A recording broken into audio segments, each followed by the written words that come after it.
dance, dance, dance with you. Let me take you under where nobody can see. I just wanna dance, dance, dance with you. Hotter than a summer, so put your hands on me. Put your hands on me, on me, on me. Put your hands on me, on me, on me. Put your hands on me, on me, on me. Put your hands on me, on me, on me, on me.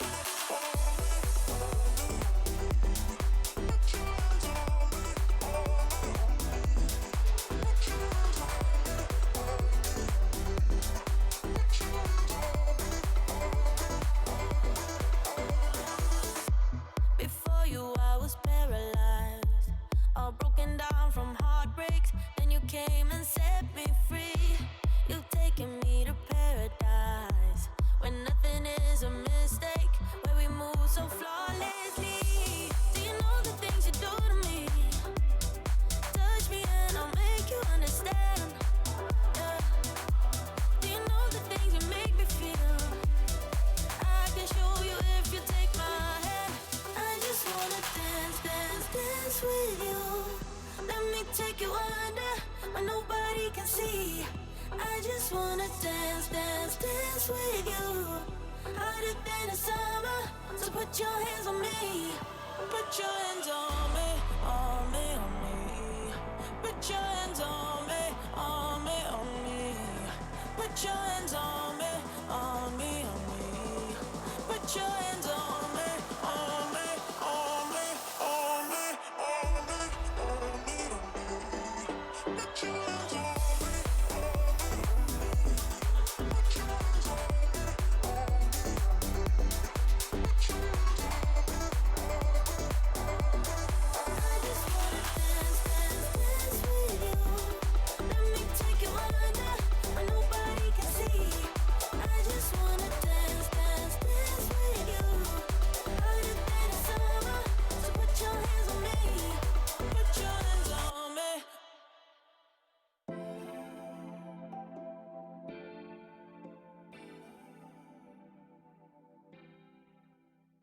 What's up, Smite fans? Trelly here, and Masters is on its way. Saturday the 17th, Masters begins. It's going to be a 10-team single elimination bracket with 2 of the SEC teams that qualify in taking on the bottom 2 SPL teams. And then next week, Saturday, is going to be our semifinals, 2 best-of-5s. Sunday's going to start with our 3rd place match, followed by the finals, which of course is going to be a best-of-5. 2 weeks of high-action Smite coming at you live on twitch.tv/SmiteGame. We can't wait to see you there.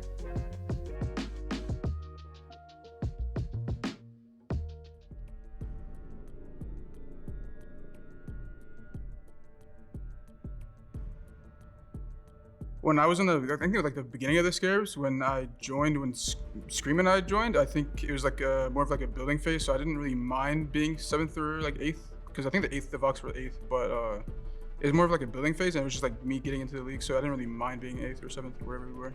Oh, I think for the most part, everyone was happy. There definitely was arguments. It's a competitive scene, so like they're gonna happen, but it was just all in like a competitive spirit. It wasn't like any bad blood or anything. No longer were we able to see each other's point of views. It was mostly just, I'm right, you're wrong. And obviously, in a team environment, that's not going to be good. So slowly, scrims kept getting worse and worse. SPL's not doing any better. And then losses pile up. Scrims aren't going well. So are Scarabs on that base defense, just looking like roadkill, steamrolled by the Jade Dragons. Yeah, everything kind of just blows up in your face at that point.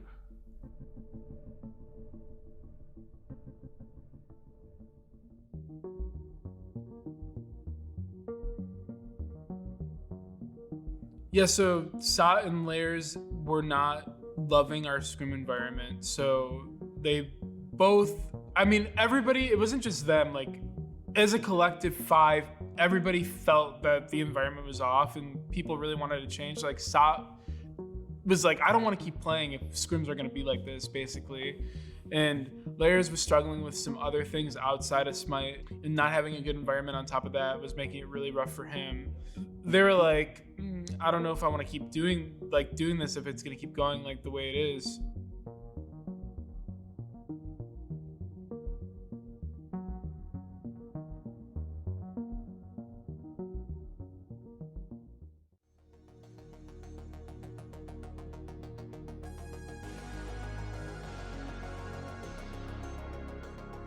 I would say going into Worlds, the expectations were definitely high, especially like playing like players like Paul. You know, they're always gonna try their best to win and stuff. And so, and especially Aurora. Aurора's like, I'm not kidding. He's literally the most like genuine player I ever like played with ever, and like his attitude is just like crazy helpful. Every year I look at it, I feel like I'm gonna win, regardless of what anyone else thinks. Like I'm always really confident that no matter what has happened in the regular season, like the team that I'm on is always gonna have a chance to win the whole thing.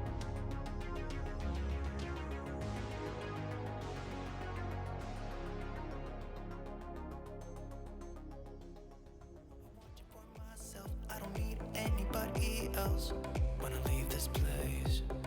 Meet me in the dark where we can both hide. No one's gonna steal our time again. We don't have to say much, let our lips touch. I will stay with you until the end. Meet me in the dark.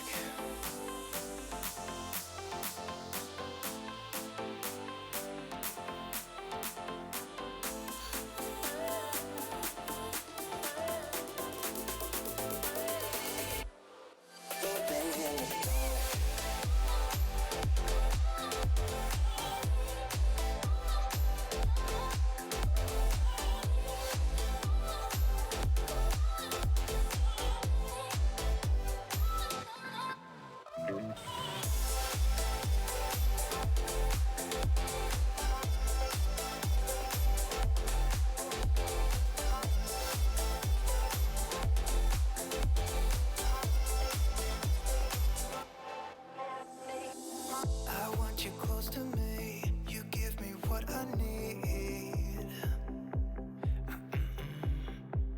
Leave everyone behind. You're all I think about. I'm tired of the people that talk about nothing, and I'm not wasting this moment. Even though I know that letting you go would be crazy. Thinking, no, I want you for myself. I don't need anybody else when I leave this place. Meet me in the dark where we can both hide. No one's gonna steal our time again. We don't have to say much, let our lips touch. I will stay with you until the end. Meet me in the dark.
Maybe you're not different.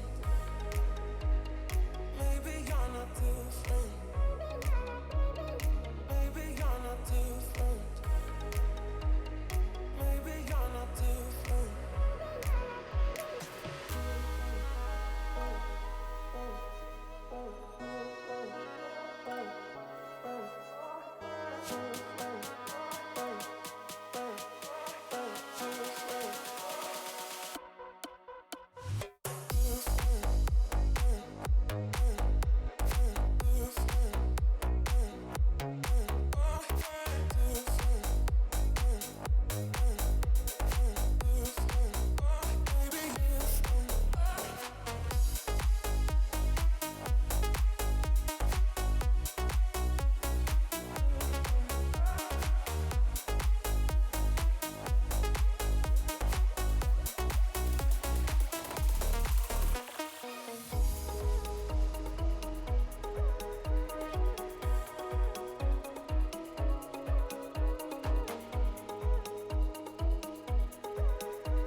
The Atlantis Leviathans are the kings of the sea, but can they stand up to the Camelot kings? Tune in and find out. That's right. It's time for the final set of the weekend, Trelly. A long, long path to get here, but only one winner, I guess, can be determined for today. We just saw Dragons beat out the Ferrymen. Now the Kings will be taking on the Leviathans. The winner of this gets first seed from this tournament. Now, friendly reminder for those of you who are maybe just joining in or wondering how this is all working. You haven't seen the Ravens or the Warriors this week. And that's because they were actually first and second seed and sent all the way forward toward Masters. This will be a very good delineation. I guess technically your third, fourth seed for Masters, but first, second out of this tournament. Important for them, you not only get that seeding, which helps avoid those two teams I just mentioned for at least a little longer, but it's also going to give you some cash. And they're going to be looking, at least we're going to be looking towards the Kings, the reigning world champs first, Trelly. Things, if you ask them, and honestly, if you ask a few others, maybe not going quite as well as they would like. But if you look towards the set they played versus the Hounds the other day, Game 1, a little rough. Games 2 and 3, maybe one of the most dominating. And then Game 4 probably shouldn't have been theirs, but it was anyway. And that's what I'm saying. I'm not buying it from these guys. Like, they're still towards the top of the seeding no matter what. Even if they have a quote bad game, it's never that bad. I'm never like throwing up at their gameplay. Yeah. It's usually just, I guess they're not playing to that They've got high impossibly standards. they're not playing to that impossibly high standard that they set for themselves. And of course, they came off this fantastic Worlds run. So that's all I chalk it up to. There's a little bit less to play for once this Masters comes through. This is where you should really be leaving everything out on the table. And I imagine the Kings, once again, they're in their own heads. They've been talking about it, saying, we haven't been playing up to what we want. But they still have that ability. We know they do. And I'm sure for them, cementing themselves as the winner here would be a big deal. But I'm having flashbacks. Last time we saw these two teams play against each other, well, maybe not last time, but one of the times in a huge tournament, I'm thinking back to Phase 3 playoffs last time around. I believe it goes 5 in the finals. We'll see. A couple of things have shifted since then, but the Kings are still the same. We'll find out how they're feeling about this set. So we've got Variety standing by for an interview. Yeah, that's right. I got Variety here with you with the pregame interview. Variety, talk to me a little bit about the Soul Lane. We've been seeing a lot of the standards, been the Hercules, the Guans, the Monas, things like that. But we've been seeing a little bit of different stuff out of you and your opponent, Fine OK. The Cerberus mainly is kind of thing I want to dive in. What's been with the go-to towards the Cerberus? Has it just been because of all the healing? Is it just something that you're comfortable on? Well, I've been seeing this pick a little bit more often from you. I think it's a little bit of both. I think obviously healing is kind of prevalent right now in the game, and I also think that Tainted Steel is a really solid starter item. He's also received a couple of buffs over the last few patches, so I think he's in like a perfect spot for a perfectly good curb game. For example, like into any healers, he's like a really solid pick. He's also like not bad lane pressure compared to other gods who are going Golden Blade. Like his wave clear is fine. So I think right now Curb's just in like a really good spot compared to like most Guardians. Yeah, it seems to be working pretty well for you so far as well. Going up against the Atlantis Leviathans, the team you've only had to face so far one time this phase. I believe you were able to find success on them the last time that you faced off. Now going against them here in a best-of-5 setting, what do you think is maybe the key for your team to try and take down the Leviathans in this matchup? I think we just need to look inward and, just play our own personal picks, play the way that we like to play. For example, I think every game right now in this meta, it's kind of impossible to lose pre-30 minutes if you really want to drag the game out. Like, perfect example was the Hounds game 4. We just bought time. We waited for EFG, waited for 30 minutes, and we tried to hold on as long as we could until we got a perfect fight to come back in the game and start bringing the game back into our favor. So right now, I think if we just play our way and we give up objectives, which we know we can't contest, I think it'll be a clean sweep. And then what would you say is maybe the strongest point of the Camelot Kings right now? Because a lot of, we go back last year, it's a lot of the macro play, waiting for those late game team fights. Would you say that's kind of still y'all's strength, or is there some other aspect of the team that really stands out for you guys? Honestly, I don't really know what we're that good at right now. Not in a bad way, but I feel like we're kind of like a jack of all trades, master of none right now. Compared to last year, I think we were very good with map play, being on time for objectives. For example, like Scorpions, Cups, Trebuchets. Right now, there's not really that much that we're good at doing, but we're not bad at doing anything, if you know what I mean. So that's pretty much it. It's the new Kings. Yeah, I think you summed it up right now. Jack of all trades, haven't mastered anything yet, but you can still do a lot of things great there. Well, Variety, I wish you the best of luck in your setup against the Atlantis Leviathans. Thanks for coming out. We'll throw it back to the desk. Thank you. Jack of all trades, maybe master of none. Last year, masters of the map. So we'll find out how well that, I guess, translates into this set for the Kings. definitely been conversations around picks, stuff like that for a lot of these guys. I'm sure we're going to see a very interesting dynamic in picks and bans here, because the team they're going up against has also been playing, I think, their own style of game, and that would be the Atlantis Leviathans, Trelly. It's actually that guy right there. You can see his name. Find OK, who has been, I think, on the mind. Because of those shoulders. Yeah, it's because of those shoulders. Did you see that picture on Twitter? Exactly. If you haven't, go check out his Twitter. I was going to say more because he's playing King Arthur. He was playing Cucullin. Like, he's playing what he wants to play as opposed to what he's being told to play by the meta. And it has looked better for the Leviathans when he's doing that as opposed to picking up things that we have seen, just because they're quote-unquote good or the right thing. And I respect that, because it seems to me that Final K is an emotional player in the sense of, he doesn't quite like the main meta gods, and he wants to stick to what he knows, what he likes. And because of that, sometimes the Leviathans have had, rough starts. Of course, that may have had something to do with Shinto not being in studio, but I do think that because he's been sticking to his guns and saying, hey, these picks might not be good, but they work for me, it may inspire a little bit of confidence in the Leviathans as a whole. And I have been liking what they've been doing as of recent, especially making it into the finals of this tournament. This is something that going into the tournament, I'm not going to say I wouldn't have expected it, but it is just, these teams were so tightly knit. And I think the Leviathans had a lot of improving to do, considering the strength that we expected from them, just looking at a roster of these 5 guys, of course, adapting, coming back, that sort of thing. They didn't come out the gate swinging, but they're certainly swinging now. They've stepped up. It's been an easy point to talk about, but adapting throughout Phase 1, one of the kill leaders that we have gotten to see. And he's just played really aggressively, I want to say. And one thing that they were suffering, similar to the Dragons, it's just not having a mid laner that was nearby for a while. Then they finally get Shinto back. And suddenly you get to see, I think, the improvements, right, steadily over the last few weeks where it has been very clean. And so if they're playing half as well as they did against the Gladiators, probably going to give the Kings not just some trouble, maybe a run for their money. I also think drafting-wise, it has been nice to see them kind of return to form. Now, this is one of those matchups where both teams can very easily show up, play their own game, as opposed to letting the other team dictate their pace. And Trelly, I think a couple of weeks ago, maybe before the Kings started to end up in a much shakier position, right?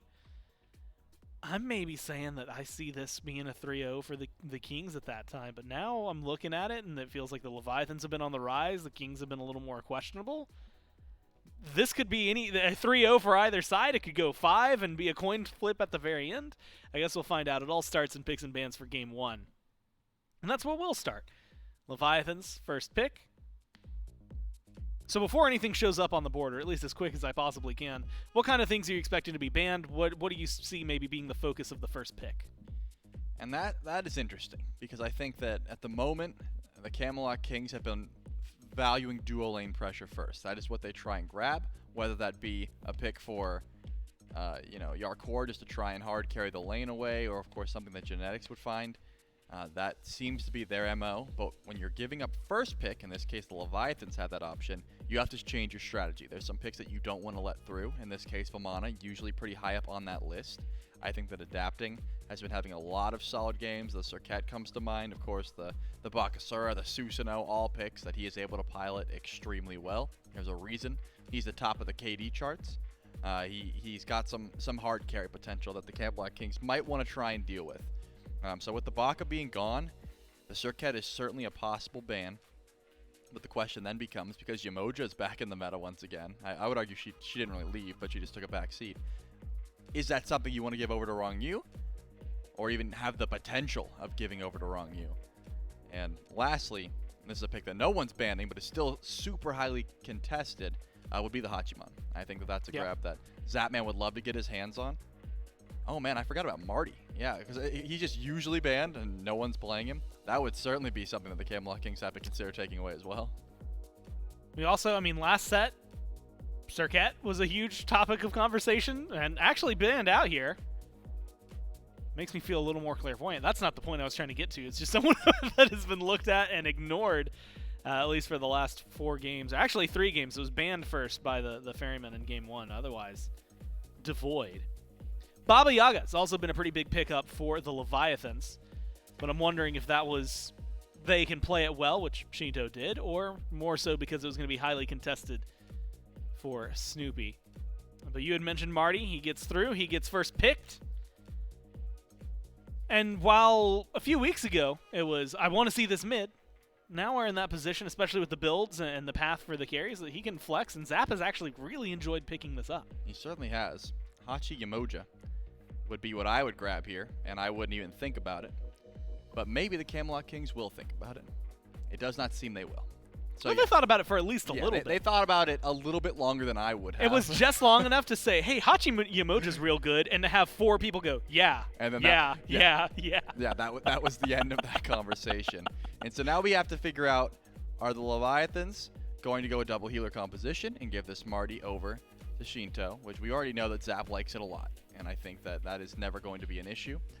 Or is the Baba going to get grabbed? And it looks like Baba on top of Baron, which is interesting. It does, again, it has been an answer to the Yamoja. I'm not going to say it's a direct answer to the Yamoja, but lane-wise, you do really well. The Riptide is not going to get you away from life of the party as long as you're very close to it. Of course, if you're far away, there's some outplay potential there. But I think the Leviathans are going for duo lane pressure, trying to match what the Camelot Kings have already drafted. Agni at the end for the Kings, at least into the first phase in the top 6. And it's another pick. I mean, it feels like mid lane-wise, Agni and Baba for a while were pretty much the conversation. Yep. Maybe you could throw in a couple others. I think we've seen arguments for others. But at least as far as you plug and play this and it's going to do fine for your team, Agni fits up there. Maybe plays pretty well into the motif so far of the Kings draft. A lot of good CC, a lot of good damage. Always fun to watch it match up against the Baba Yaga. Before the Baba Yaga was locked in, I was actually tempted to ask you when I saw the Baron a little bit about mid, since we had just seen it in that last set, but doubly so that FineOK has really liked that these off-kilter solo lanes. Baron used to play off over there, but you mentioned it. Good matchup into the Yamoja. So not even worth thinking about. Instead, it's focused on the jungles from the Kings and from the Leviathans so far. Thor, Susano, trying to limit the best they can what adapting will do. Naja, a shot at Twig. 7 junglers gone, as far as I'm concerned. How do you feel about a Hunbat's ban here? I mean, you could. Is that too many jungle bans? I would say there is always going to be value in making junglers feel uncomfortable. The issue becomes, I think Twig in particular has been playing a lot of different picks, like the Ratatoskr, for example, is still available. The Nemesis is something that is still open that both adapting and Twig still play. So I don't think making them uncomfortable is going to be what's happening. It's just limiting either A, are you worried about prot shred? Nem. If you're worried about global presence, Rat. Those are the kind of things that need to be addressed. And of course, Variety still has a pick, right? It's not like you're just banning out Captain Twig. I was going to say the Hercules, for example. Those are the kind of things that are still available for both of these laners. It's smart not to ban out FineOK, though, because he has just been playing whatever he wants. Yep. You sticking to the meta when FineOK is going to play things like a Colin and King Arthur just makes no sense. Those are wasted bans as far as I'm concerned. So that's probably why it's like, hey, let's just lean into adapting, see what we can do, see what we can force him onto. And Susano and Thor, definitely top of that list. Now, depending on what the pick is for the Kings here, Odin, while he hasn't been super popular, if we're going to be talking about things that have been not necessarily super meta, but could lock down a lot of the Kings into a cage, feels like it's maybe on the list. Ratatoskr locked in for presumably Twig, but has gone to Variety in the past. Having that flexibility is nice.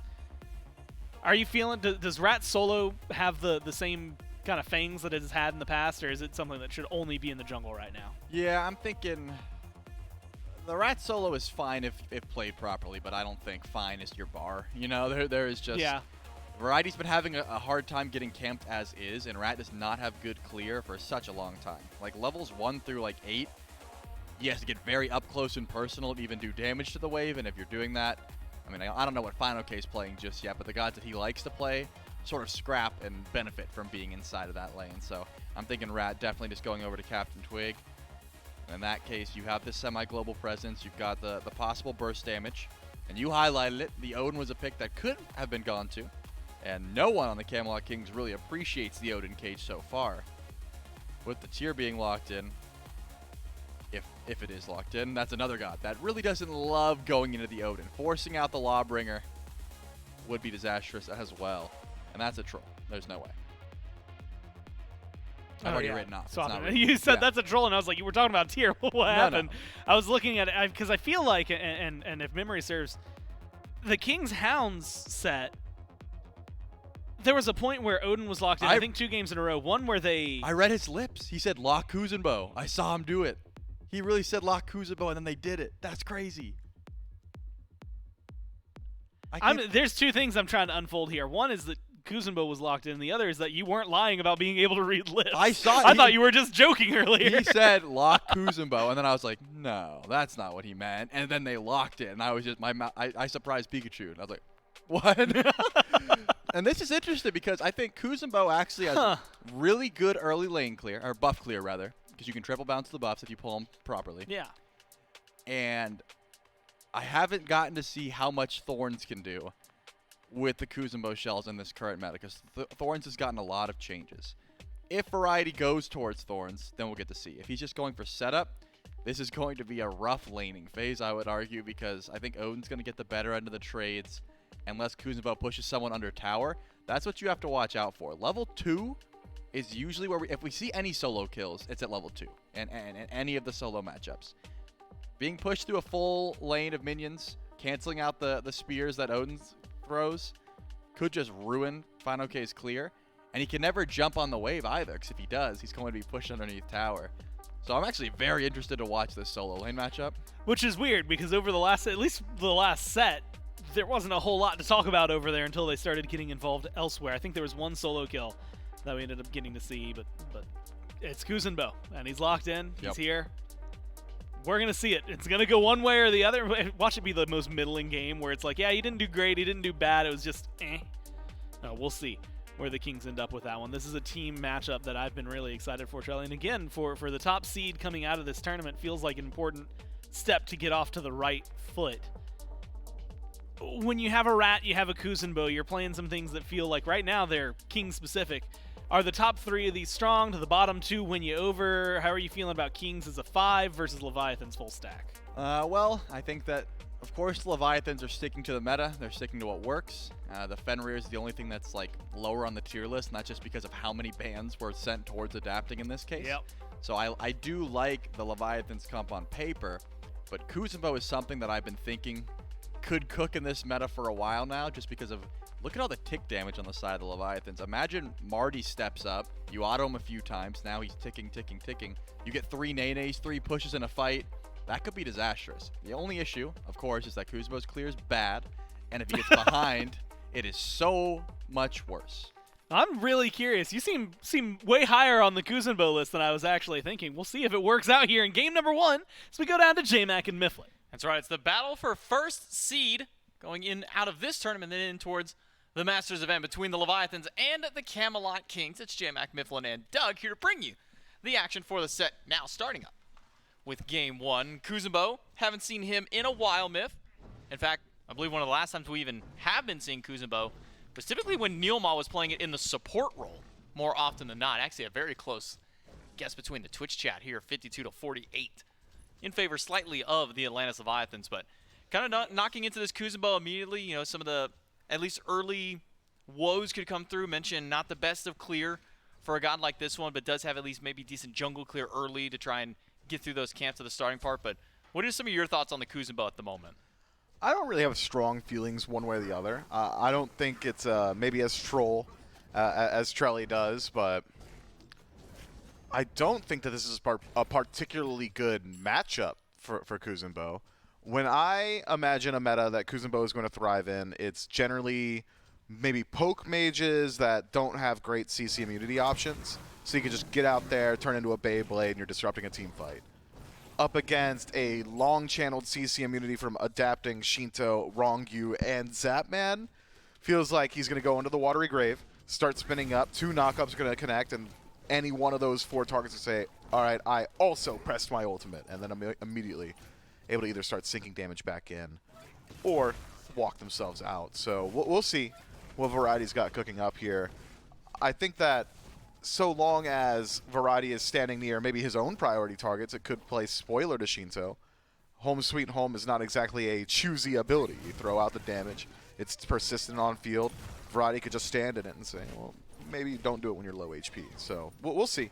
I'm gonna fence ride really hard, and at the end of the game, I'm gonna say, no matter what happens, that I was right.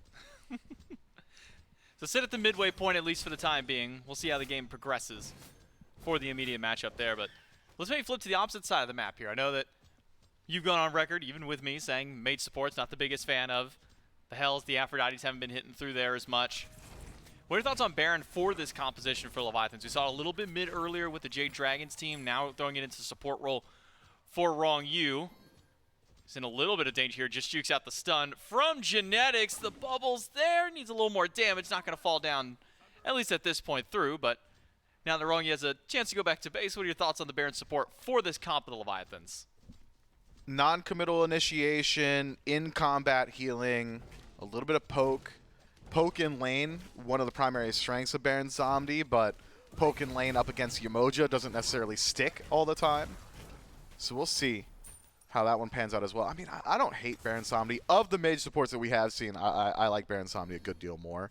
Feels like his execution is much easier than a Hell or an Aphrodite. He's got consistent CC outside of the ultimate, and then with the ultimate, even more. So would I have preferred it be a Guardian? Probably. But if it had to be a mage, I'll co-sign the Baron Zombie. So now, adapting. His presence known on the right side of the map, jumps into the wave. Captain Twig standing by, going back to one of his classic picks. The Ratatosker is something that throughout Captain Twig's career he's gone over towards.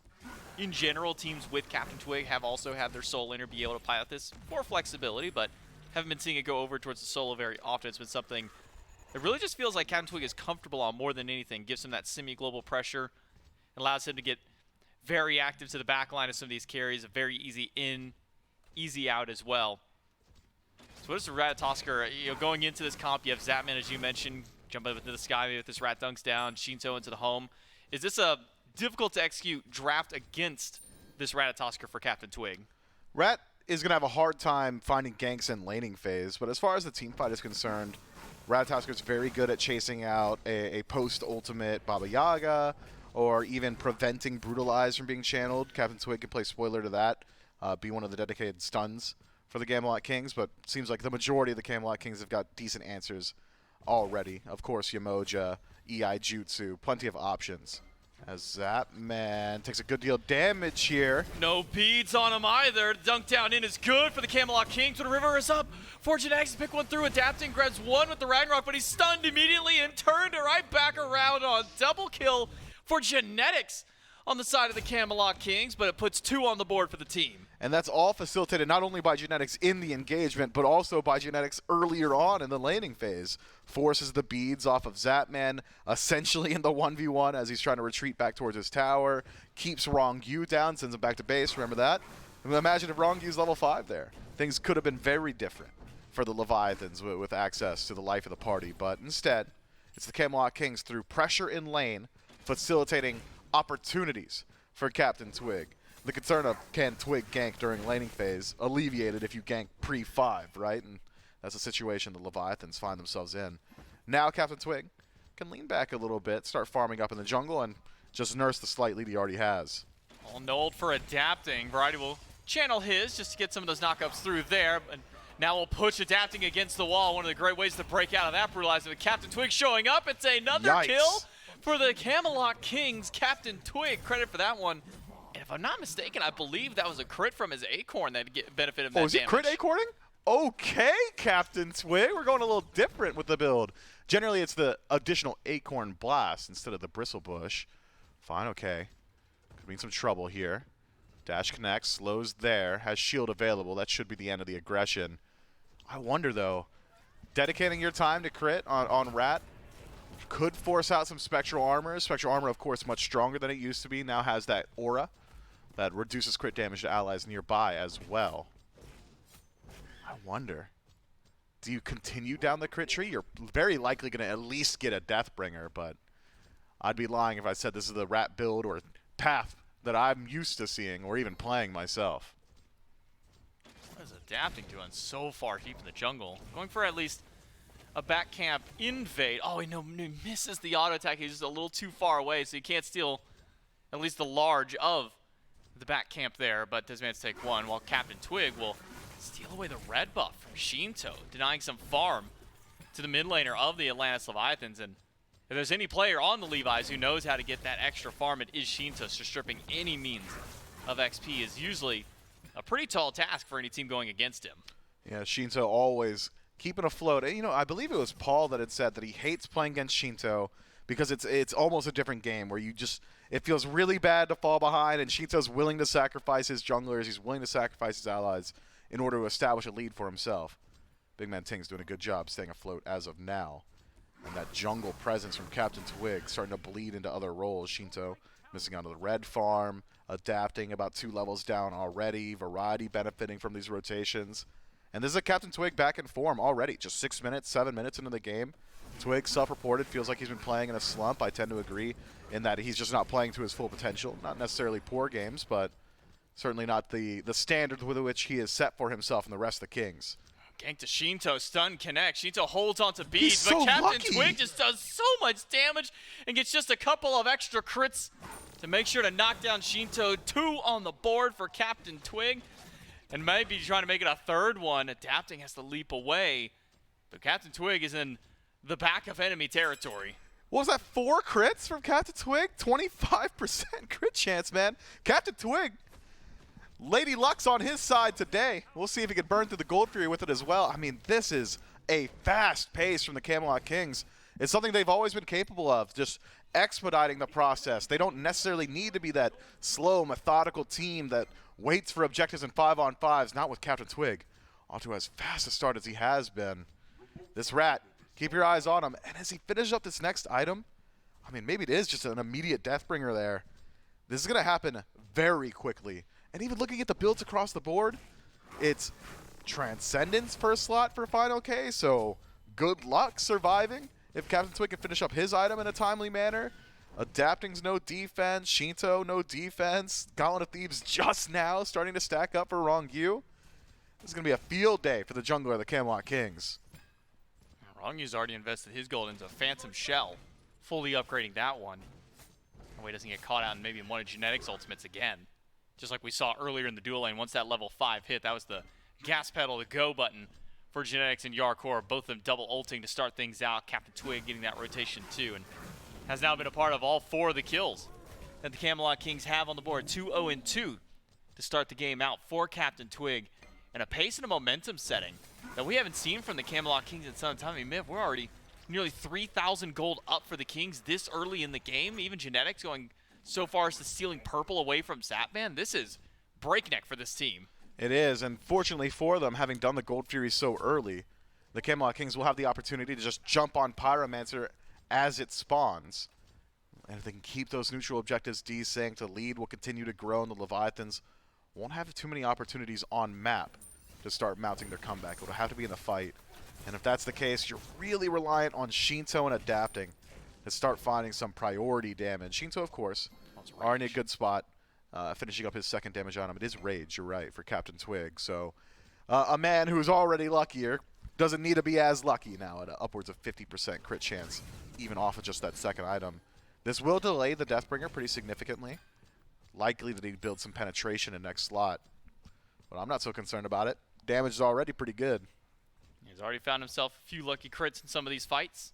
He hit him 4 times. 5 autos in a Shinto. I'm pretty sure 4 were crits. Well, I believe Dash also just gets a boosted amount from the Acorn, if I'm not mistaken there. So maybe got one of them through that Dash. Yeah, it's 35% increased damage, not the extra critical strike. But it does get a chance to crit now, so could have been something popping up. At least from there, Camelot Kings make their way over towards the Pyromancer, or at least Leviathan started up, but a couple of bombs from BMT make it difficult. Variety on the run. He'll turn around and throw out one of the Kappas, but that's the last thing that Adapting gets to do. Tries to go in for the watery grave, but With 4 people surrounding, it's just a little too much damage, and the Leviathans now on the board. Yeah, Variety gonna have to play very cautiously in this lane. Not exactly tanky just yet, and that Odin Cage is a great facilitation tool for anyone who wants to sink some damage into him. Jeez. Speaking of damage, Big Man Tings pouring it out on the middle of the map. Rongyu, you are primed to head back to base now, bud. You can clear the green buff, you can pick it up, but you cannot stay out on field. Tier 1 tower in mid, falling very quickly. And with Variety on a respawn, TPing back into lane, I want to see the Camelot Kings get to that Pyro soon. Ultimate from Shinto. Well, we'll scare away BMT and Rongyu from being able to push down his tier 1 tower, because as you say, it is sitting at about 10% HP at this point through. A couple more auto attacks from BMT should be able to knock that one down. But that's now a resource removed from Shinto. Is level 12, can go back, pick up an Aegis if need be, or maybe if he also fears the Emoji ultimate, could pick up second shell, but Shinto's a shell user. Without that ultimate, though, means that Shinto is lacking in the CC community outside of those beads. Yeah, so perhaps Captain Twig can start rotating through. That opportunity to do Pyromancer with no counterplay has just left the room. Oni Fury now respawn, so the Leviathans can at least go for the consolation prize. Unlikely the Camelot Kings group on Pyro first. Would likely be a Fury push. Yarkor a level up on his direct lane opponent and has a massive boxing potential, considering Zatman has elected to go the double stacking build. Means that for the most part, I imagine Zatman's going to be hanging behind his wave, throwing out Acid Rain, falling back, whereas Yarkor will be fishing for damage himself. Also, Yarkor just much more useful at dealing with that objective as of right now. Heavenly Banner giving over additional attack speed to his allies as well as himself means that he'll shred it fast. Oh, wrong use. Surrounded now by 3 with BMT showing up. Stun is good, and 1 more auto from Captain Twig puts him on a killing spree.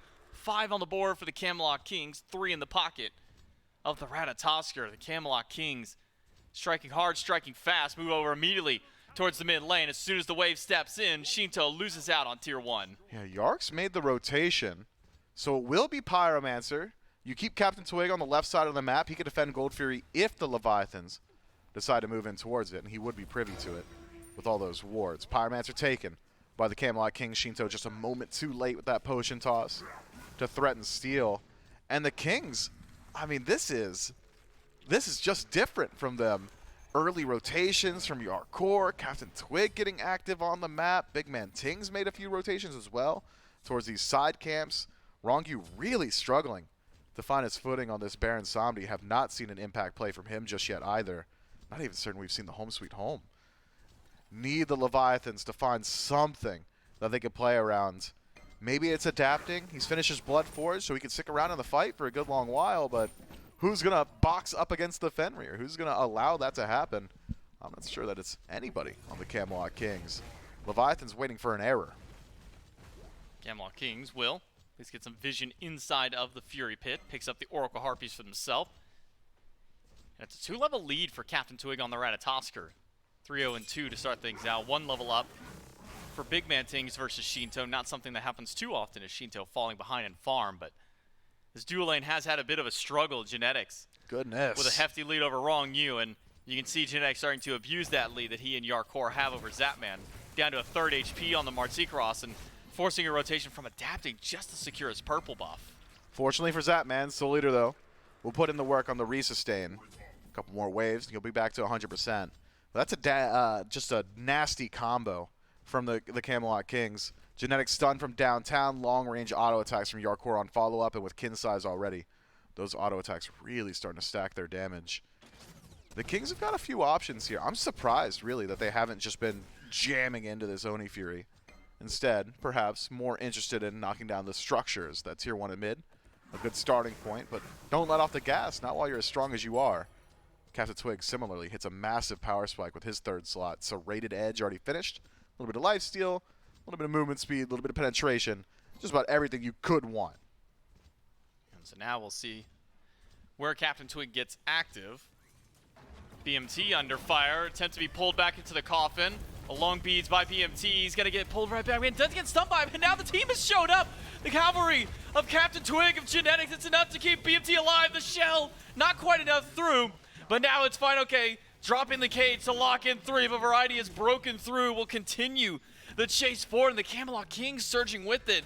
It's a 2-for-1 trade, and it might be even 3. Final K trying to get to a wall to jump over, and he gets just enough distance, but now it's Zapman under fire. Captain Twig chasing him out. He gets the stun as soon as he lands through, and a 3rd kill for the Kings. The peel from the Camelot Kings in that engagement, J-Mac. Big man Tings lives for maybe 20 seconds longer than he should have. Bede's timing to completely extend his life, uses the Aegis, and then runs into the home sweet home to remove it from the playfield, immunes the damage, and then all those shells, the shielding from Genetics, double shell. Yarkor, I believe, also rotates through to try and help out his ally. And if it weren't for pesky adapting and that brutalize and its heat-seeking nature, I'm almost certain Big Man Tings would have been walking home laughing at the end of that fight. Instead, though, it's the Camelot Kings who win the fight nonetheless. In trade for their mid laner, they take the Fury, they take 4 members of the Leviathans, and they take a massive lead. Captain Twig has already fully stacked his Rage, by the way. That's pretty good. Stacked up, now working towards more crit.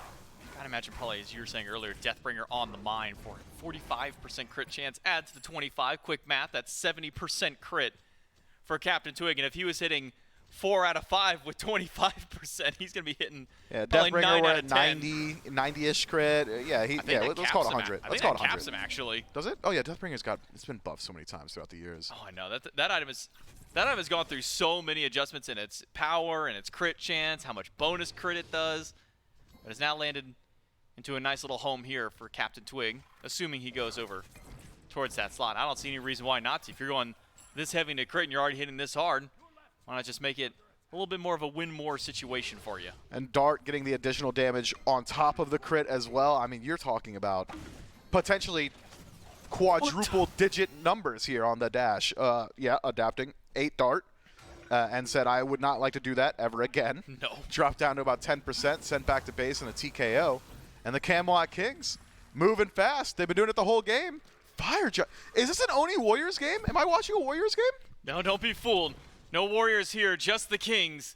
Variety pushes Wrongu against the wall. Final K trying to make and wreak havoc inside the pit, but the Fire Giant has not been fully leashed. Yarkor's still stuck inside, at least with him, but now the Rivers of Beauty. It doesn't catch Shinto, but it does keep Wrongu separated. And Final K by himself in the middle of 3. Fire never fully got reset by the Kings. Genetics may sacrifice his life to let the Kings go through, but Variety shows up, and even with the Ragnarok picking him back up, Genetics only goes down at the tail end of the fight. A 1-for-1, but fire on 4 of the Kings. It's early. That's an early Fire Giant for the Camelot Kings, so it's going to be difficult to leverage it. Fortunately for them, there's so many structures still standing because of how early they grabbed it. That 2 tier 1s, maybe 1 tier 2, and you're happy with what this first Fire Giant has accomplished. Genetics losing his life. Not ideal, but he's not the one that's going to be taking up the structures anyway. Leave that job to Variety. He's got a good deal of defense stacked already, and looks like confident enough that he's going to be moving in towards the Magic Focus tree. Kuzumo's going to deal some pretty decent damage in these next couple of team fights. For the most part, has been relegated to just using that Watery Grave to peel out for his allies. Now, a legitimate threat in the backline in his own right. The Leviathans need to find an answer. In this situation in the last set, we saw Sino on Fenrir say, all right, I'll just pick up a tank, and we got to pray we've got the damage to kill him. While before they hit the ground, preferably. That is not an option for the Leviathans right now because it's not an auto-attack hunter. Zapman with Fail Not now has a bit of auto-attack, but otherwise almost entirely ability focus. So the front lines of the Camelot Kings, I think get to run wild in this game. Tier 1 on left, drop down, group up by the Kings to that same lane with Genetics and Variety here.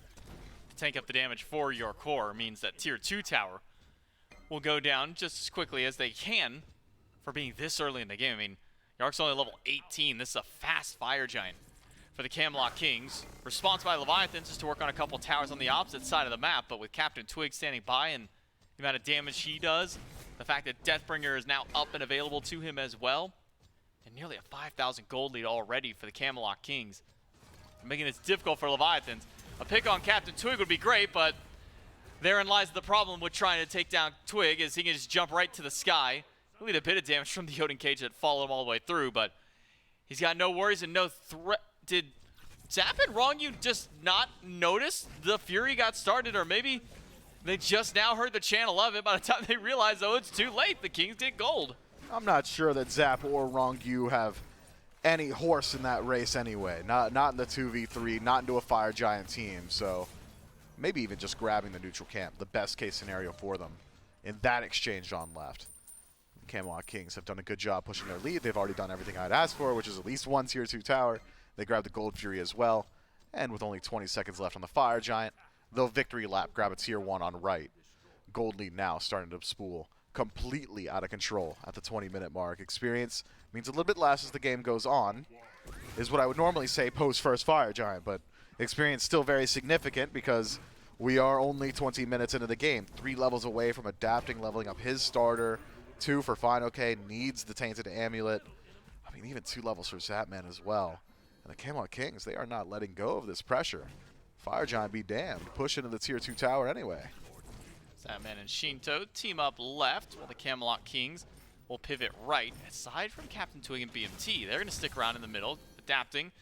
Misses the leap, and it would now be a 3v2 if the Leviathan stuck around for this fight, but will not do so. Instead, the Kings group up around the Fire Giant. Yark was there, so starting up the DPS already along with BMT. The Camelot Kings net themselves a Pyromancer, one already in pocket for Genetics. Now add one for Variety. So they've got better burn on objective because they've essentially got double auto attacker on the Camelot Kings. I'm just saying that because Captain Twig has built crit, so he's going to burn objectives no matter what. Hardcore with Heavenly Banner, just going to make him even faster at dealing with it. Now double Runic Bomb means any bit of threat of steal the Leviathans may have had simply shouldn't exist. It's 2,000 damage true immediately. I do not love the base defense of the Leviathans, so I almost just want them to defend this Fire Giant. Final K on left. He's got teleport. Zapman on left. He hasn't. So the Fire Giant, a foregone conclusion. And the Camelot Kings will notch their second as we cross the 22-minute mark. Only one structure standing between the Camelot Kings and the 3 exposed birds of the Leviathans, and I don't think that structure is long for this world. Unless the Camelot Kings decide to push into the Phoenix first, and it seems like that very well could be the call. Keep your eyes on Variety. He's got teleport. Could match up with his team. Big Man Tings has a few wards he could drop down, and does. But it's slow here from the Camelot Kings. Just poking and prodding, seeing if maybe they can find a pick first. As far as base defense is concerned for the Leviathans, you've at least got a standard mage in Shinto. Should be able to keep those minion waves out. But the initiation is going to be difficult, not because it's hard to execute on. Final K can blink cage. That's a great initiation. What's Mifflin talking about? Why is he saying it's going to be difficult? Final K is going to blink cage and die, I think. That is how far ahead the Camelot Kings are. You got to play real safe here. BMT trying to get some poke onto adapting as the Kings make their rotation to the left side. All the while, Variety's been pushing the minion wave up to try and go for this Phoenix, and Captain Twig can do just this. Sit in the mid lane, and if his team is needed, an immediate rotation over to the left side of the map. Camelot Kings, though, paying patiently. They've got a minute 45 left to deal with this fire. And unfortunate for them, they're fighting into 2 decent clears in Shinto with the Baba Yaga and as well as Zapman on the Martikros. So the defense, as far as being able to keep waves out, definitely favors the Leviathans in this case, but it's all a matter of whenever the actual fight breaks out. Captain Twig will now move over to the right side. A 2-2-1 split from the Camelot Kings. A bit of an awkward split for the team. Yeah, just trying to keep the fight as far away from each other as possible, I think, are the Camelot Kings. Captain Twig, with that global presence, can go where he is needed. Big Man Tings down to 50%. Good poke from Shinto. That might just be it for the push on right. Meanwhile, on left, haven't had any luck there either. Captain Twig, though, up on the tree. He'll dunk down. Misses Final K. Blinks inside the cage to fight. Maybe questionable because now adapting has shown up a fast dash out by BMT, but it's not enough. Doesn't stop the Brutalize from adapting, but goes down in a 1-for-1 at the end. Still 2 up for Leviathans in total. Meanwhile, the final left side didn't go well for the Camelot Kings either. Genetics and Yark both forced away while Variety keeps 2 busy. Adapting plays it perfectly there. The pre-beads to deal with Big Man Tings' stun. Says, I won't live the damage, but neither will you. Drags him into hell with him. Clean play. Love that from adapting. And that's the type of thing you have to be willing to do when the game is as dire as it is right now. Anyone you can get Fire Giant off of, anytime you can keep those Phoenixes alive. Significant. The Leviathans just buying as much time as they can. And I think that's the only way forward, is to prolong this game until win conditions start to arise. Shinto, one item off a significant power spike, likely Rada to Hootie to finish out his build. Heartseeker now for Zapman. Leviathans will hold on to it. And this is a Leviathans team core, even all the way back in the Sanguine days, that would absolutely drag these games to the full distance. If Zapman thinks to himself, our best chance is a team fight at 70 minutes, he's going to communicate that to his team and say, all right, guys, buckle up.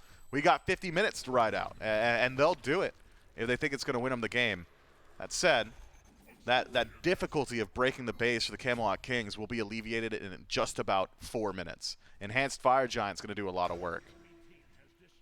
Pyromancer should hope to simplify that siege again. Putting in one in the Captain Twig's pocket this time through. Variety's actually used earlier. Not sure if it was during the team fight or maybe a bit of a miscommunication on a siege for them. The Camelot Kings, though, still holding on to a lead, about 8,000 gold up over Leviathans.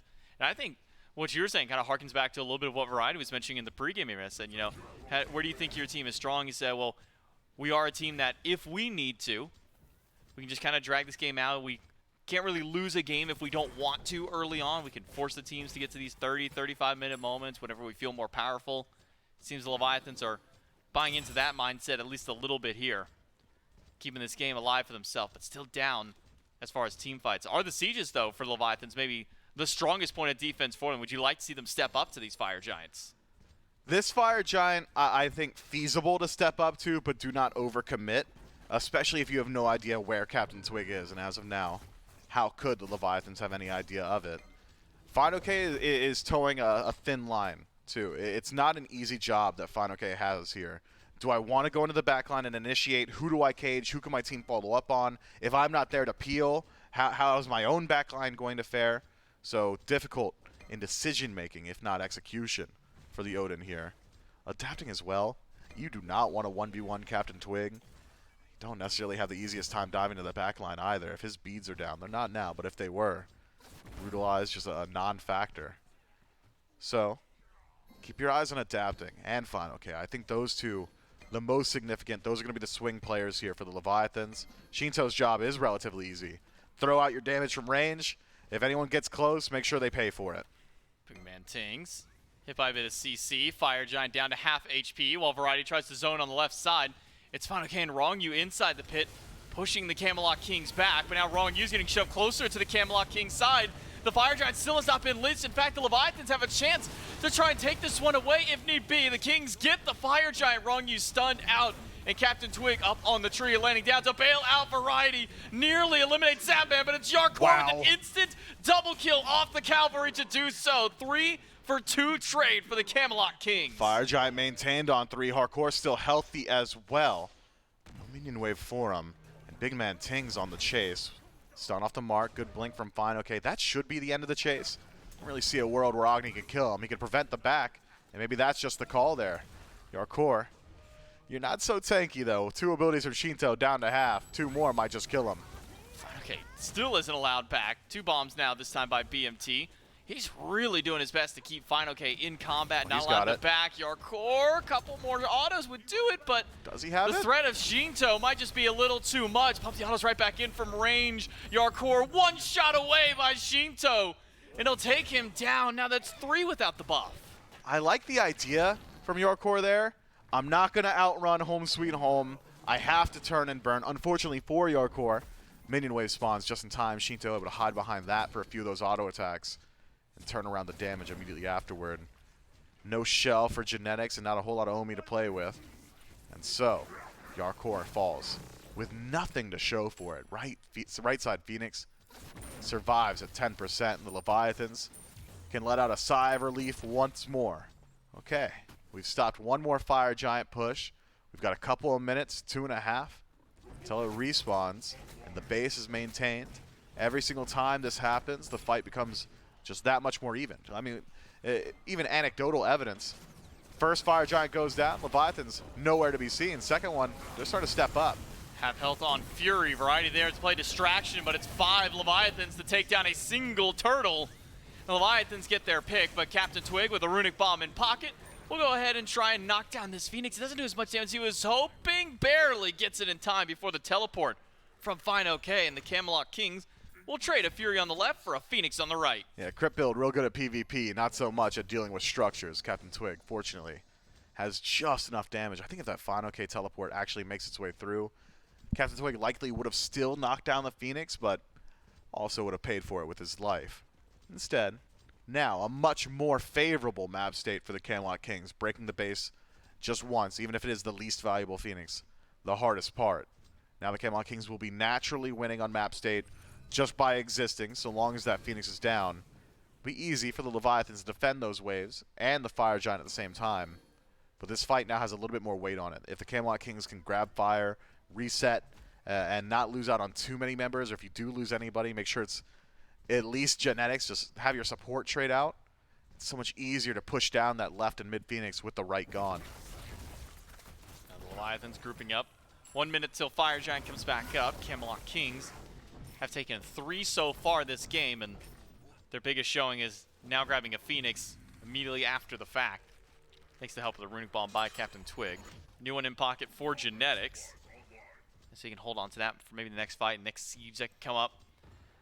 And Captain Twig, the solo agent, will continue to separate himself from the Kings, and he's been doing this for the last 5-10 minutes of the game. Wherever my team is, I'm going to be somewhere else.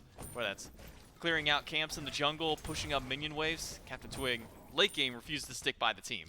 I mean, but when you have the global presence, your effective range, your range of influence around your team is so much larger. So he's allowed to hover in mid, especially if you're waiting for the Fire Giant. You can go over towards left, and you're not so concerned with his ability to rejoin the fight. I'm more so concerned with the Camelot Kings' ability to actually close out these team fights. They have been struggling to actually secure some of these kills without having massive losses incurred. If you could just get Yarkor and a tank through the engagement and deal with Shinto, I think the rest will fall into place. Shinto gotta be the first target for the Camelot Kings. Zatman, of course, a great one to knock down, but as of now, that Baba Yaga's doing the majority of it. Shinto's certainly been hitting hard up against the Camelot Kings. By himself was able to repel Genetics and Yarkor at the Phoenix, even getting a kill onto Yark. Fine, okay. Gets the shield up just in time. It's not eat too much damage from BMT. He'll still stand forward. The stealth grass dropped by Zatman is making it a little bit more difficult to find Fine, okay, but fortunate for BMT, his circles are a little bit larger than that grass and is able to find a couple of pot shots in against Final K again, but every time that CC lands, Final K's got that shield ready to go. Yeah, it's so annoying dealing with an Odin, isn't it? Just feels like you have to work through so much before anything actually sticks, and Rongu will resustain him, given a brief opportunity.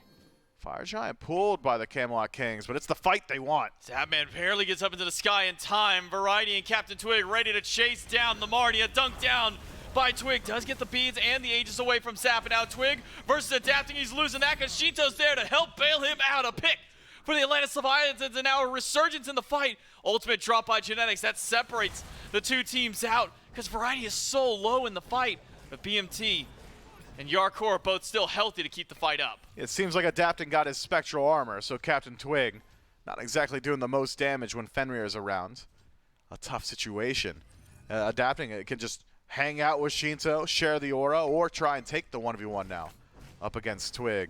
Has lifesteal advantage, has auto attack advantage. I don't think that's a 1v1 that Twig wants anymore. Not at any point soon.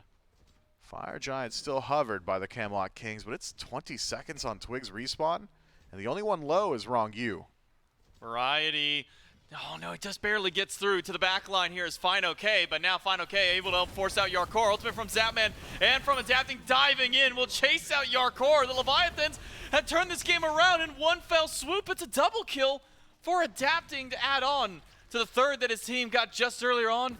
And now a Fire Giant under the eyes of Leviathans. Hyper-aggressive positioning there, J-Mac. I did not like the Camelot Kings sticking in the Fire Giant pit.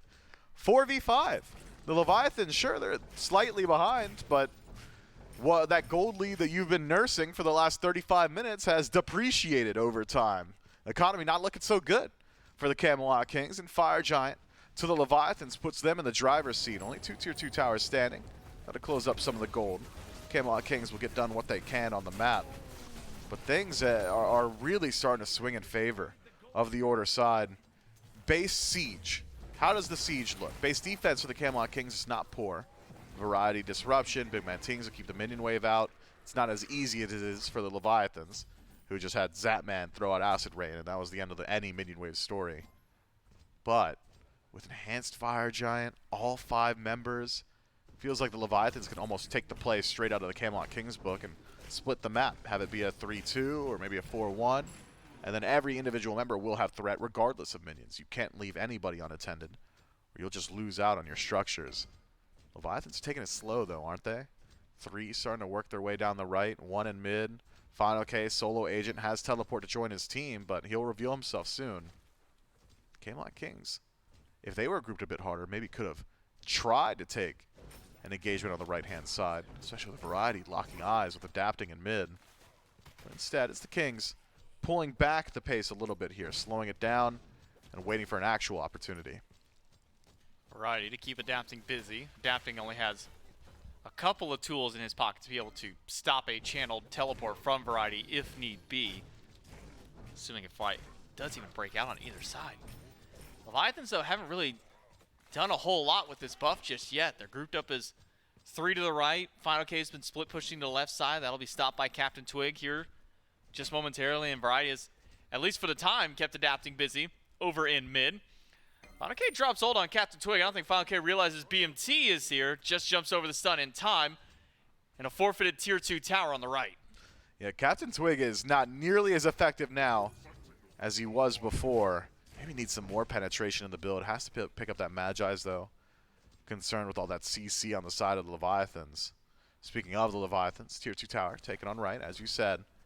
Right side Phoenix approached, and Final K has found out that this is just a matchup that he's favored in. He'll line up every time. Captain Twig barely up to the sky, and a Runic Bomb utilized as well. The Leviathans, he will get a left side Phoenix, missing out on the right for the moment. Yarkor dashed away. Genetics still playing zone duty, using that ultimate to make sure Leviathans cannot walk into the Phoenix, but Leviathans are happy with their prize. They get the most valuable bird on the siege. Map states mirrored. It was the Camelot Kings that had taken the Leviathans right.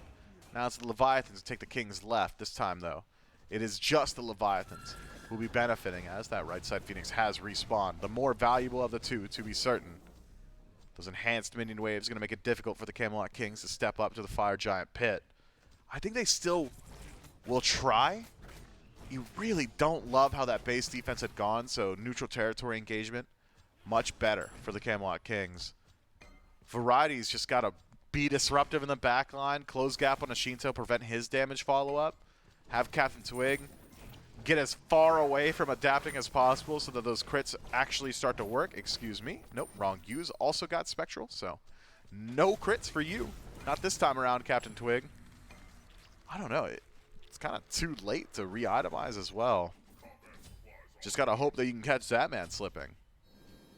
It might be his best option at this point. Shinto's got defense. There's anti-crit on 2. He's already learned he can't fight Final K at this point of the game.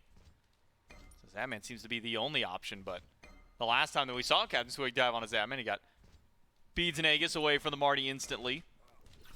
And Leviathan's able to turn that fight around and get their 1 pick, find a double later on. They have now put this game right back to a dead even state. Camelot Kings, Leviathans now pushing near the 40-minute mark at Fire Giant respawning in. It's Leviathans first on the scene. Wrong you at least. Starts it up. Tries to see how many members of the Camelot Kings are standing by, but with Pyromancer nearby, always a small objective for the two teams to fight over. It is. Any fight this late in the game around Pyromancer is not about Pyromancer. It's just that neither side wants to tank the Fire Giant, but they do want to get an engagement started. Adapting. We'll pull the ripcord here, the go button, as soon as he announces to the world that the Gold Fury has fallen. There it is. Camelot King's immediate response, pull the Pyromancer, and it's burning quickly. Final K will threaten steal with Gungnir's might, but not successful. Wasn't a genuine attempt anyway. And so it's a Gold Fury for Pyromancer trade. This late in the game, I think Runic Bomb enough to offset the Gold Fury. And so, with 2 bombs in pocket, both in Genetics' pocket, Camelot Kings will have decent secure potential here. Do you pull the Fire Giant in the face of the Leviathans? I don't think so. Seems like both teams just waiting for the hat to drop. You can have Captain Twig push out on left, sure, but can't be that far. If you want anyone pushing, it should probably be Variety, as he's the one with teleport. Twig. Do you clear out one more wave? Doesn't seem like it. Not with Adapting hovering nearby. 1v1 potential by the junglers. Spotted. Adapting does take one minion. Captain Twig surely at least heard the auto, if not at least spot him out of the corner of his eye on the left side of the map. With an Oni Fire Wave, I thought maybe Adapting would have gone in to try and take that fight, but instead it's a startup over by the Fire Giant. 4 versus 4. Junglers not present for this fight. The Atlantis Leviathans still holding on to fire. Will just now reset it as Variety dashes back to safety for the rest of the team. He's got Genetics to help keep him sustained up. It's crazy to take into account, J-Mac, where we were at the 17-minute mark as opposed to now. The Camelot Kings have had the wind removed from their sails forcibly by the Leviathans. Adapting. Just hoping that Captain Twig would step out of line, and he does. Look at that damage immediately. Oof. Beads by Adapting, though. Maybe predicting the stun to connect that time through. So that's a beads down for Adapting. Should he try and square off against Captain Twig, but I think with that relic now removed, maybe also removes that idea for the jungler of the Leviathans. And now the Camelot Kings have that intel for the next fight as Adapting starts to make his way to right side. Left side Phoenix is back up. No more threat of fire minions for the Camelot Kings to worry about, and they can group up and become their full 5-stack once more. And so, who will pull the trigger? Who's going to push the envelope? Who's going to be the one to start up the aggression? Pyromancer isn't here to be a buffer, so it's got to be Fire Giant if a fight's going to happen. Or maybe a Cage from Fine OK, but Phantom Shell is still available for Yarkor. Neither side confident in their ability to actually do the objective. Fine OK delivered to the back, but that's Odin. He's tanky. HP Shield gets a lot of value, but it's a Cage on Variety that might change things up. Phantom Shell just to get Variety out. He gets pulled back into the coffin. Variety taking a lot of damage. One more shot from Shinto takes him down. And the Leviathan start off with a kill in the fight, but now Genetics has turned it back around. And dunked in by Captain Twig, but he's got to dash right back out. A few low health bars on the Atlantis Leviathans, but able to resustain back up. Final K's got teleport. He can make his way right back to the fight. Legitimately every ultimate off of the Leviathans, so the Camelot Kings, even in the 4v5, maybe have a bit to play with here. Yarkor maintains his. Big Man Tings, I believe, still 2 bombs ready to go. Last time around, it was the Camelot Kings in this position that saw the first real fumble, which is maintaining the 4-stack in the Fire Giant pit. Seems like they figured out how to rectify that. Play a little bit further back, wait for the Leviathans to pull.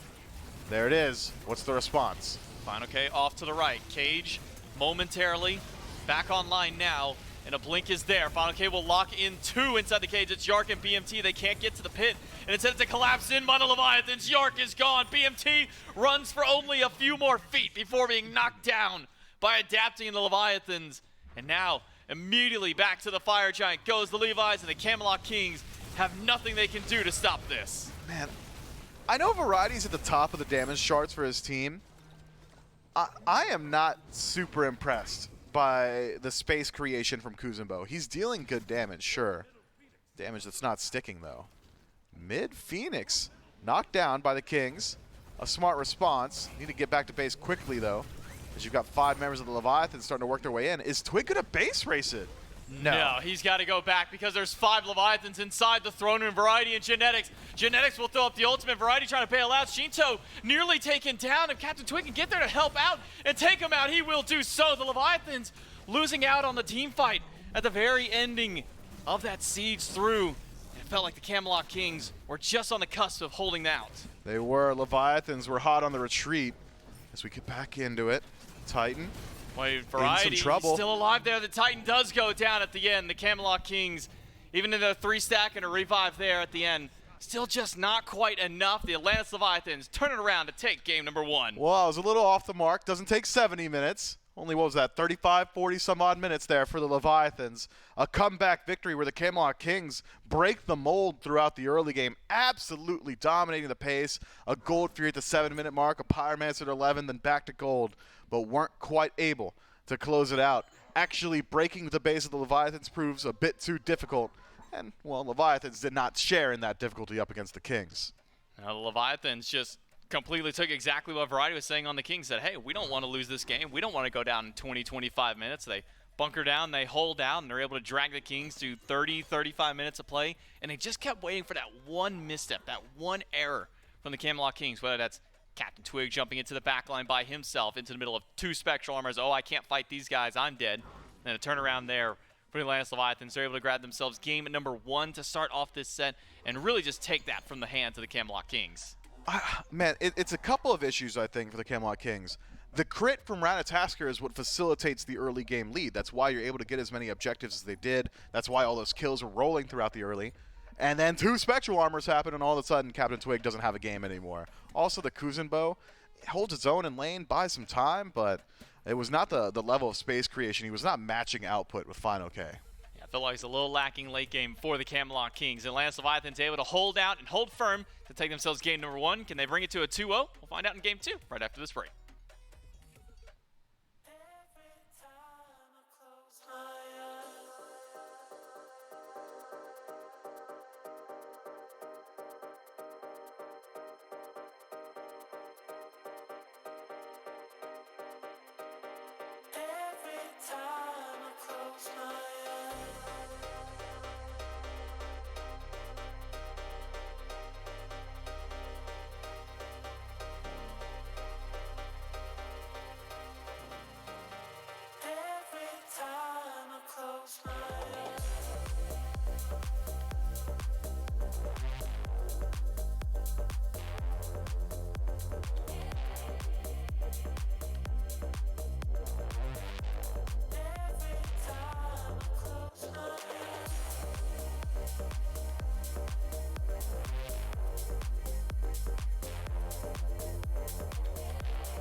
your own. Sure, you got places to go, but I just want you alone. Oh, yeah, yeah. I know it's hard to be you, all the things you need to do, but baby, it's hard for me too. Oh, yeah, yeah. Mayday, Mayday, is there anybody who can help me? I don't think my heart is working lately. I can hear it calling for you.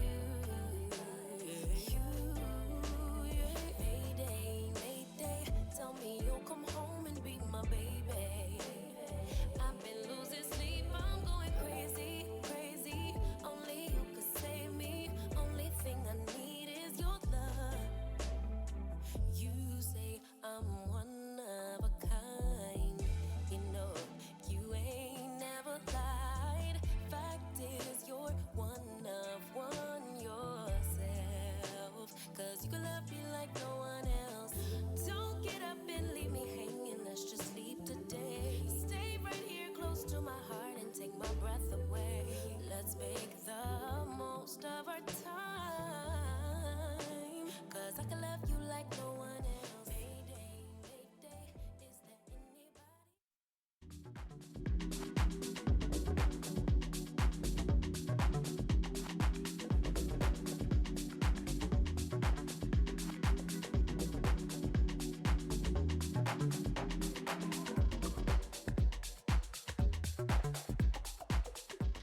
Welcome back, and it's a long, hard fight for the Leviathans, but they make it there at the very end, Trelly. And you know what? Sometimes you want to stick through things and maybe, I guess technically you wait until the last minute and suddenly start finding wins. Sometimes you want to jump on things as soon as they can. I've got one of those ready for you right here. It's the V-Shoujo event that's going on in Smite right now. You want to make sure that you jump into it now, the last week, to get it at the best value, 78% off for both the direct or buy all of the skins to support some of your favorite VTubers out there. Get some amazing skins on top of that.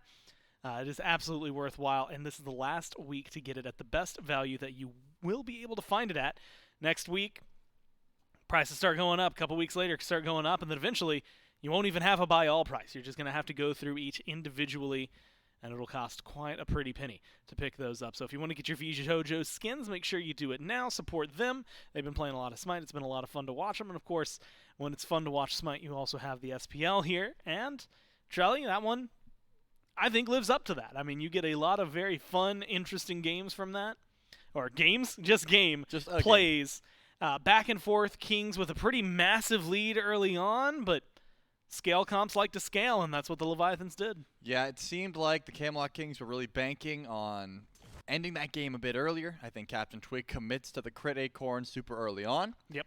And they get a massive lead from it. Unfortunately, as the game continues, that does start to fall off when Spectral Armors are introduced. Adapting said, hey, you know, you may have bullied me early with the crit acorn, but now that I've got Spectral Armor, I'm going to be getting the better end of those trades. I think Shinto played pretty well throughout the entirety of this game. He was sort of just biding his time. That seemed to be the plan here for the Leviathans, was, hey, we're going to stall until late game. If we can, then our comp is just going to win out. Fine, okay, had fantastic ultimates throughout the entirety of this game. It really was just, they weathered the storm. That's what it was to me. It seemed like the Leviathans were like, hey, if we just stick it out, and even though we're down 10K, eventually we're going to be able to get some immense value. It was really just the duo lane on the side of Leviathans that were having some struggles, but again, once you got to this late portion, I think Adapting really stepped up. Of course, the grouping of the Leviathans was top tier. I did hear some negative opinions about the Kuzumbo from Myth, and I think, you know, Variety's single job in this case is to create space. He didn't have the easiest time, so I do tend to agree that it wasn't the best option, but he still was annoying and did tons of damage, and that's pretty much what solo laners are, right? They annoy you, and they do tons of damage. It's just difficult when FineOK did so much with his cages, which a Kuzumbo could never live up to, right? He's not going to provide that much control. He's just going to try and solo you. And unfortunately, when Shinto is the problem, and he has a prophetic cloak, Kuzumbo loses a bit of value there. He's not going to just solo backliners when they have a full tank item. Troubles that he's going to be met. And again, it's just because the game goes so long. Struggles for the Kings to close it out as early as they can with the lead they had. But it goes back. I mean, Variety had even admitted it in the interview where he said, you know what, right now in this meta, if you don't want the game to end sub 30, you can just decide to not let it end. That's what the Leviathans do. They hold on. And unfortunately for the Kings, it ends up dragging this one out a little further. So I guess I'm going to ask, because you had asked about you had just talked about the Kuzenbos. We jumped in picks and bans for game number 2. I want to pick your brain. Do you go back to it? I don't think you go back to it just because there are still better options available, of course. That is a pick that if you can catch them by surprise with it and get an early lead and just snowball the win away, that's great. That's what you're picking it for. But in this case, you do catch them off guard. Yep. Variety was able to translate his pressure in lane to a lot of ganks from Rat early on. Unfortunately, they just couldn't close out. And because of that, the element of surprise is gone. And you probably should be prioritizing just the picks that either work or try something else. You know, it's one of those things where the Leviathans will be ready for it in game number 2.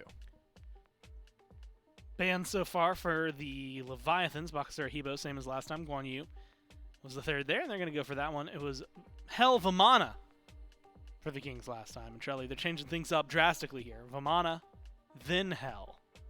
Insane. For their top 2 bans. Absolutely wild. It was Serket, now it's Baba Yaga. I had talked to you about that, something that I think the Gladiators learned the hard way and didn't want to deal with. But that does leave open the Marty, something that Zap really enjoyed, and he's going to go right back to it immediately. The interesting thing is, I mean, I don't know how different the early game goes, because if Captain Twig doesn't have crit, the early game would have not went as well, because I know for a fact that he got some very lucky RNG at moments. But I was going to say, if they ran back the exact same comp and then he just goes a different Acorn, maybe that game goes differently. But in this case, if you can just pick Serket, why not? I have no reason why you shouldn't just do that. You can still get Spectral, but it works a little bit differently. You don't have to use your dash as your main initiation. Serket has so much movement. Honestly, if you're going crit Rat, Serket is just better. Like, it just does everything that Rat would want to do better, because you're going to get that crit for free. You don't have to waste your Acorn slot, I suppose, on it. And I think that's going to be a better look here for the Camelot Kings. And banning away the Baba Yaga, definitely a smart call. Having a mage that can be bullied a little bit easier probably makes sense. So, you had mentioned last time you liked the Baron Samedi into the Emoja. Not as, he's not a true counter, as you had said, but he can do some things that at least equalize and not cancel out, but match a Yemoja in terms of presence. Marty, as we had talked about potentially for Zap at the very beginning, but now with a Hachi on the board, I'm kind of wanting to pick your brain. Zap has liked Hachiman in the past and gone to him several times even when he wasn't meta. Yep. Now he's good in the meta. They have the opportunity. In my mind, it would make sense. Throw Hachi duo, Marty mid. Is that something that you agree with? Is that how it should be? Because there's always questions around the Leviathans that sometimes it doesn't matter how it should be. They might just play where they want it anyway. I mean, yeah, I think Marty the mid lane menace is there. You've coined a whole ass term for it. Yep, and because we have that, I do like the fact that Marty's in mid, but if not, it's one of those things where if Zap wants it, he'll take it, and that's the end of that conversation. Double ADC is all that really matters in this case, which a lot means of hunters. Magical jungles have to be banned away. Hebo's already gone. Ao Kwang is next. And you still have the shred that Marty brings, but just know that Adapting has liked to go to some of those magical junglers in the past when these double ADC compositions are on the board. Discordia locked in for the King. Something that we've seen a few times this week, Trelly. Albeit mainly from the Hounds. Benny Q's been playing this a ton. So something maybe fresh for BMT. In terms of, he hasn't played it this week. Not so fresh for BMT, considering how often he has played Discordia in the past and has looked good doing it. Bans start to roll their way through. Ao Kwang, banned out by the Kings, now alongside a Naja. Hercules, banned out by the Leviathans, with a big TBD, not only on their second ban, but also on what their lane is going to be. A ban on King Arthur from the Leviathans. And that's something that, while Variety is very good at it, Finoke has been one of the few and only who has gone back to it. Yeah, I know what that was. That was Zapman's banning. And he said, hey, Fino, what are you going to play for solo? And he said, I don't think about playing King Arthur. He said, all right, cool. And banned it. Done. Now we can stick to the meta, nerd. That's what was happening there. But in reality, I think that you're right. Variety has a very good matchup if he does decide to play the King Arthur, because it's still got decent clear. As Final K has shown, it can be played just fine. And to your point, I actually do like the Discordia into really any matchup at the moment. Crazy good damage. She can clear very fast, which is something that not a lot of mid laners can say. The ones that are building Sands of Time and sort of farming till late game usually get out pressured, especially if you throw a conduit gem on her, jump onto the mid camps, get cooldown resets. You can solo the mids and back up. A lot of mages in the current meta take a very long time to do mid camps, which is usually where we see those 1 to 2 level leads between some of these mages. The Susano does get the whole way through. Doesn't have a fantastic matchup into the Surcat, but can succeed if you try to ignore her or stay away from her, which is probably the plan here for adapting. If you see Surcat in the jungle, you go the other way. As opposed to last game, where after a certain point, it seemed like he was out hunting for the 1v1, and you want to see him avoid it maybe a little more this time around. Also waiting for Final K's pick. Real Sobek hours. And he did. I mean, we had one interview with him, and he said, you know what, Sobek's kind of fun. I hope that in this case, there's some Guardians he could go to. Would you like a Guardian here because you've got the Baron support, or would you rather still have a Warrior? I'd prefer a Guardian, but you definitely don't have to. Again, there's plenty of prod shred from Marty. And, you know, with Pen as good as it is, double ADCs as good as it is, you don't need it.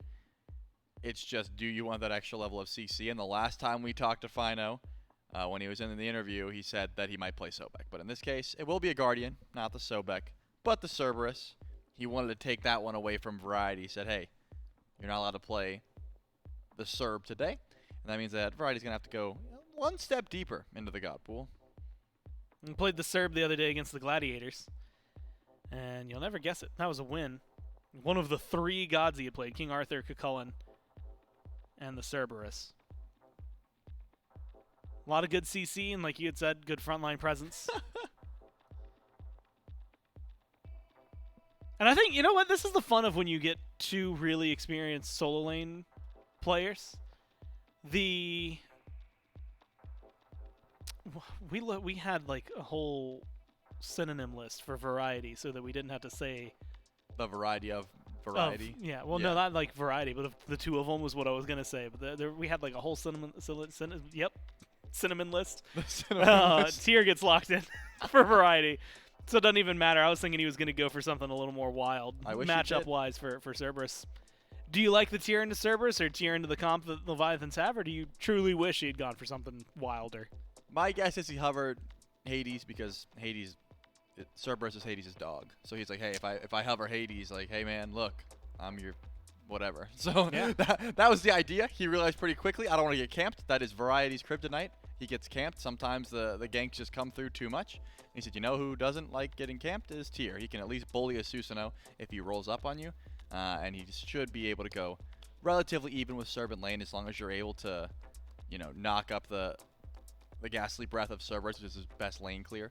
So as long as that happens, I'm thinking you're going to be just fine lane-wise, and warding up, of course. It's always going to be a nice defense to getting camped by a Susanoo. Yeah, that's always the biggest strengths. But Tier kind of shrugs off CC a lot of the time, and admittedly, Susanoo's CC isn't known for persisting super long. It's just known for being annoying. Might be able to survive. Might struggle. Surcat, Double Hunter on the other side of the Surcat. You've got the Discordia you had highlighted you liked.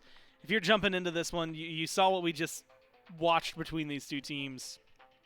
Which way are you starting to lean? I'm definitely still leaning towards the Kings. I think that was their game to lose, meaning no matter how well the Leviathans played, the Kings were in control. So if they threw it, that's their fault in this case. But I think the Leviathans did play extremely well towards the end.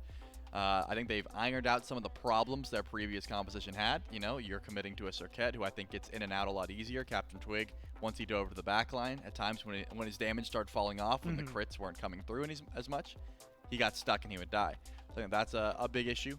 Kuzumbo out, Tier in. That's just a net upgrade in most cases, especially when, again, the matchup in game number 1 was not that good for Kuzumbo, so I think the Tier's going to have a good time.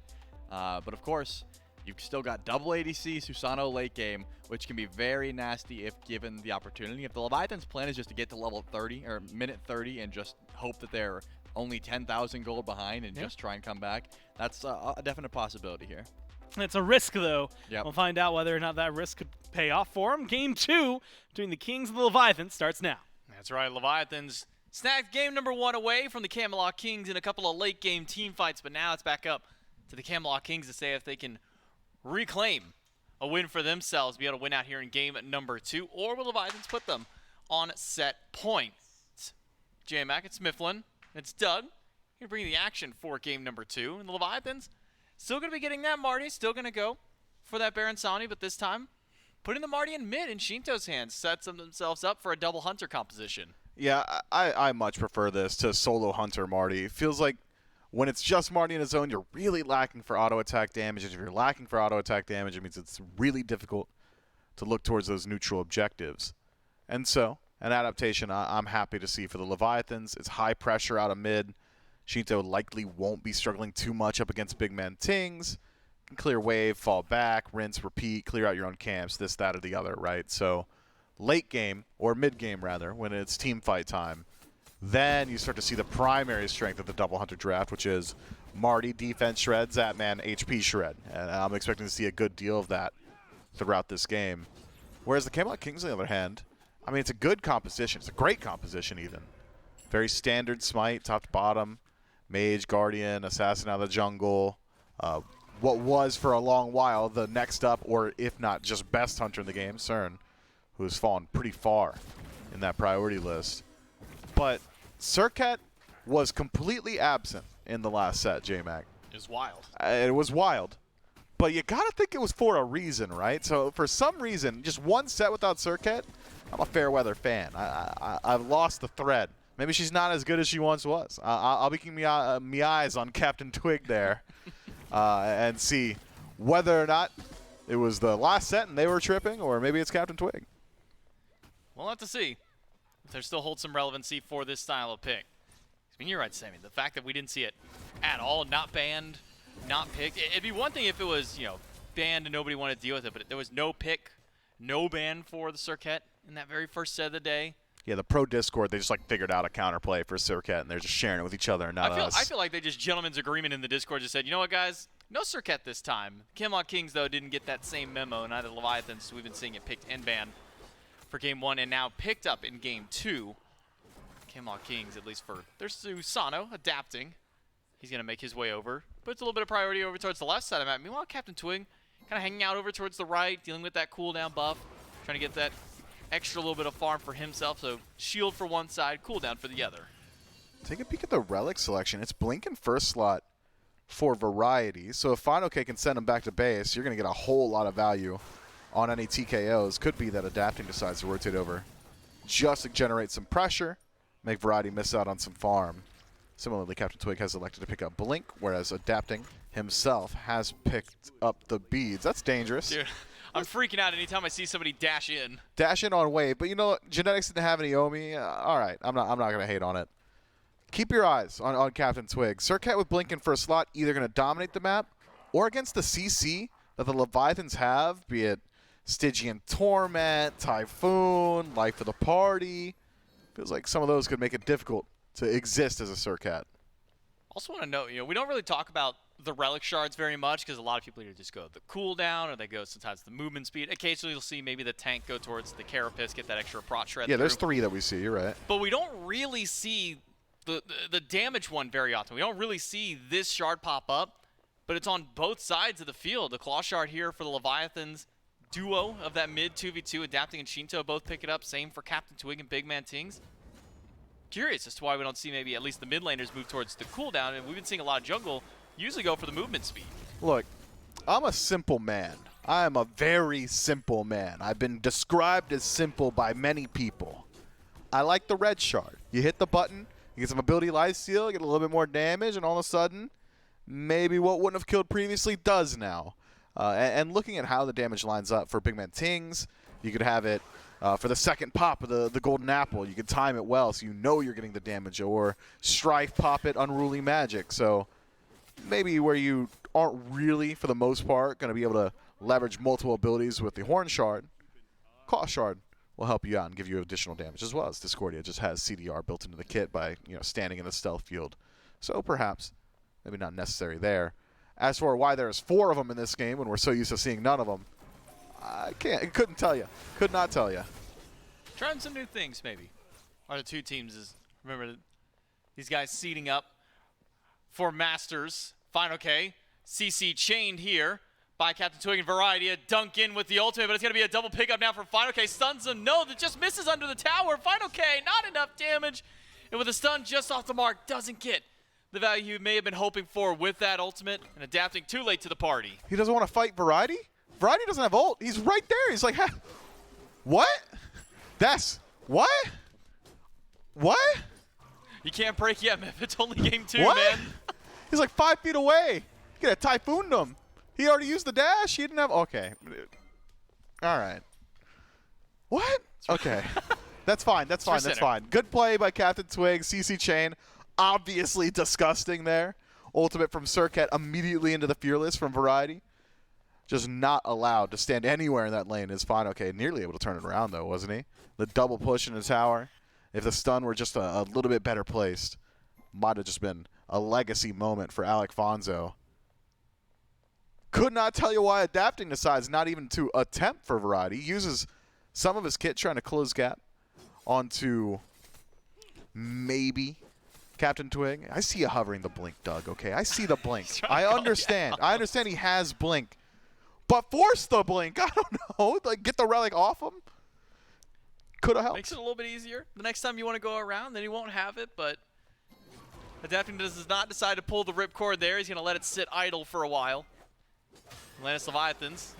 This is a dangerous position for them last game when they started falling a little bit behind the Camelot Kings. Kings built up 5,000-6,000 gold lead. It really felt like the Leviathans didn't even give much opportunity to fight back. We're not quite that drastic just yet. Just shy of 2,000 in the lead for the Camelot Kings in gold and experience this early through. And getting that pick for Captain Twig, the player who's really, and at least in the last couple of weeks, had one of the larger step-ups for the Camelot Kings, and his impact on the map, some of the picks he's been going for, has really had a step up since some of his lesser hurdles early on in the phase. Yeah, so for now, Captain Twig could try and leverage that lead. I think for the most part, with Transcendence in first slot, your next couple of minutes are predestined. You farm up in the jungle, stack it up, then start to get involved is what I would say, but he's hovering. Fine, okay, low HP. This could be dangerous. But Final K should now know that Captain Twig is nearby, and in doing so, will back himself into the tower. What do the Camelot Kings do elsewhere? I mean, it's a really strong pick-based composition from the Camelot Kings. Anytime you have Circuit, that's just going to be true. But dealing with objectives this early on, not exactly as easy as it was in the previous game, right? It was a 7-minute Gold Fury off the back of a double kill in the duo lane, but an option afforded to the Camelot Kings by having so much early crit in the build. Without that crit, kind of have to slow it down a little bit. All right, we'll grab our pick, back up, steal a camp, or maybe we just farm up and wave as opposed to jamming structures early. Genetics rooted out by Wrong Yu, taking a pretty hefty heap of damage. Zapman going to keep going through, but with the Riptide, we'll get Genetics enough distance to get away from the remaining onslaught damage. Still some range autos going through for Zap. Breastplate of Regrowth by Final K. Now, I'll be honest. I don't play a lot of Cerberus. Don't play a lot of solo Cerberus at that. I gotta imagine Regrowth picked up because his passive is able to proc that. Because, I mean, you do have healing in the kit when you kill one of the ghosts. But, you can kill a ghost, yeah. But I guess whenever you steal the healing from somebody else, I guess that might be a way he could easily proc that. You know what? J-Mac, healing in Smite is so ephemeral and difficult to track. Why does Lash proc Vital Amplifier? Doesn't anymore. Why did it previously? You know, so whether or not the heal steal procs it, I guess we'll find out. We'll find out a little bit later on. Maybe. I think so, because Variety just walked over in defense stance, but now a pickup by Final K right into a whole heap of damage by Shinto and Adapting. Variety low, Variety gone. And Adapting gets credit for one. It's 2 picks for the Leviathans. That's exactly what you want to see. Death from above to start the fight, shreds the defense. Adapting Typhoon onto 2. And it's the Camelot Kings off the back of their own aggression. They are crushed by the concentrated effort of the 3-man core, Adapting Shito and Final K, all placing their ultimates perfectly. Maybe don't rotate back over towards that blue buff. Seems like the Leviathans are very much so trying to play through Final K and facilitate this Cerberus. He's going to be their primary initiator in the late game, so if he shows up squishy from being put behind, it would be so difficult for the Leviathans to team fight. So I think they're right in allocating their resources to the right-hand side of the map. But in doing so, could create openings on the left. If it's going to be another rotation towards blue on defense, maybe the Camelot Kings can try and make something happen to Zapman or the purple buff or just about anywhere else. Leviathans, with that 2-kill swing, have shored up some of the gold lead that the Camelot Kings had. Was cresting around 2,000 before, now sitting just shy of 1K, but Zapman, fast dash out, quick sidestep from the Riptide. May have just saved his life, or at least saved his beads from having to be used, because Genetics hits that one. You better believe an ultimate probably right to follow up after from the wrong U. Variety going pretty far back, maybe trying to proxy a wave away from Final K, but Final K steps back, makes sure that he immediately goes right back into the lane.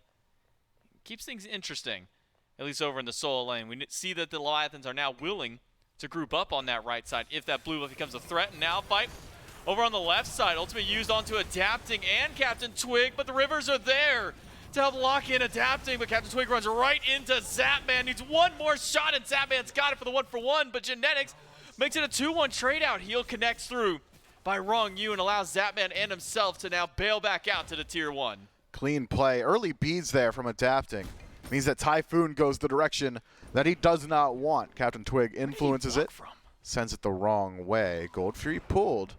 But keep your eyes on Final K. He's starting to loop around.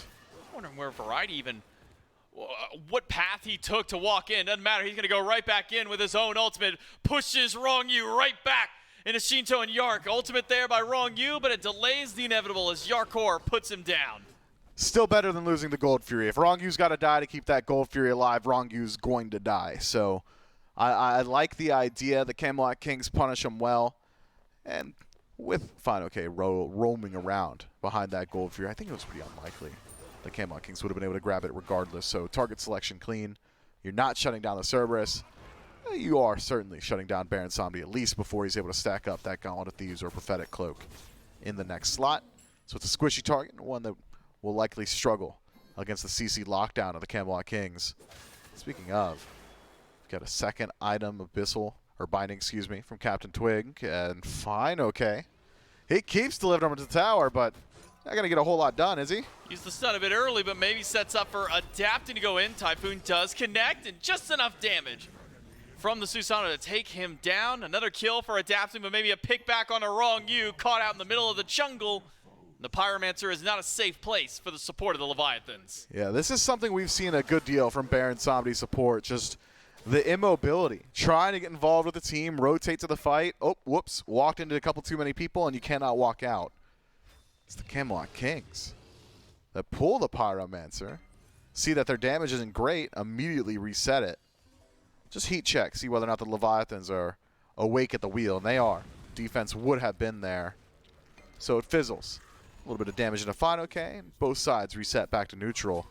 I don't feel as if one of these two compositions really has a significant advantage come late game. So there's not a whole lot of onus on either team to get active at this point. Maybe it's more so that it's a little bit weaker on the Leviathans throughout the early game. You double Hunter composition, always going to scale. Is it going to scale more than what the Camelot Kings have? I'm not so certain. Is it weaker right now? Probably.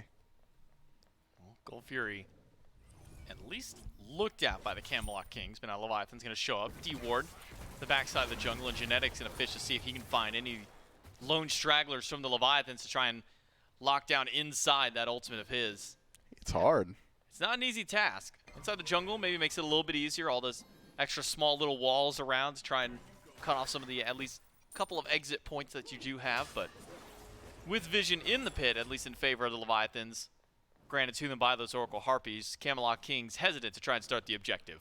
Yeah, I don't think either side's just going to go ahead and pull it. I've been wrong before, but a pick first certainly would create an opening, and one of these compositions is a little bit better at finding those picks. Captain Twig would be the aggressor for the Camelot Kings. For the Leviathans, I'm keeping my eyes on Adapting.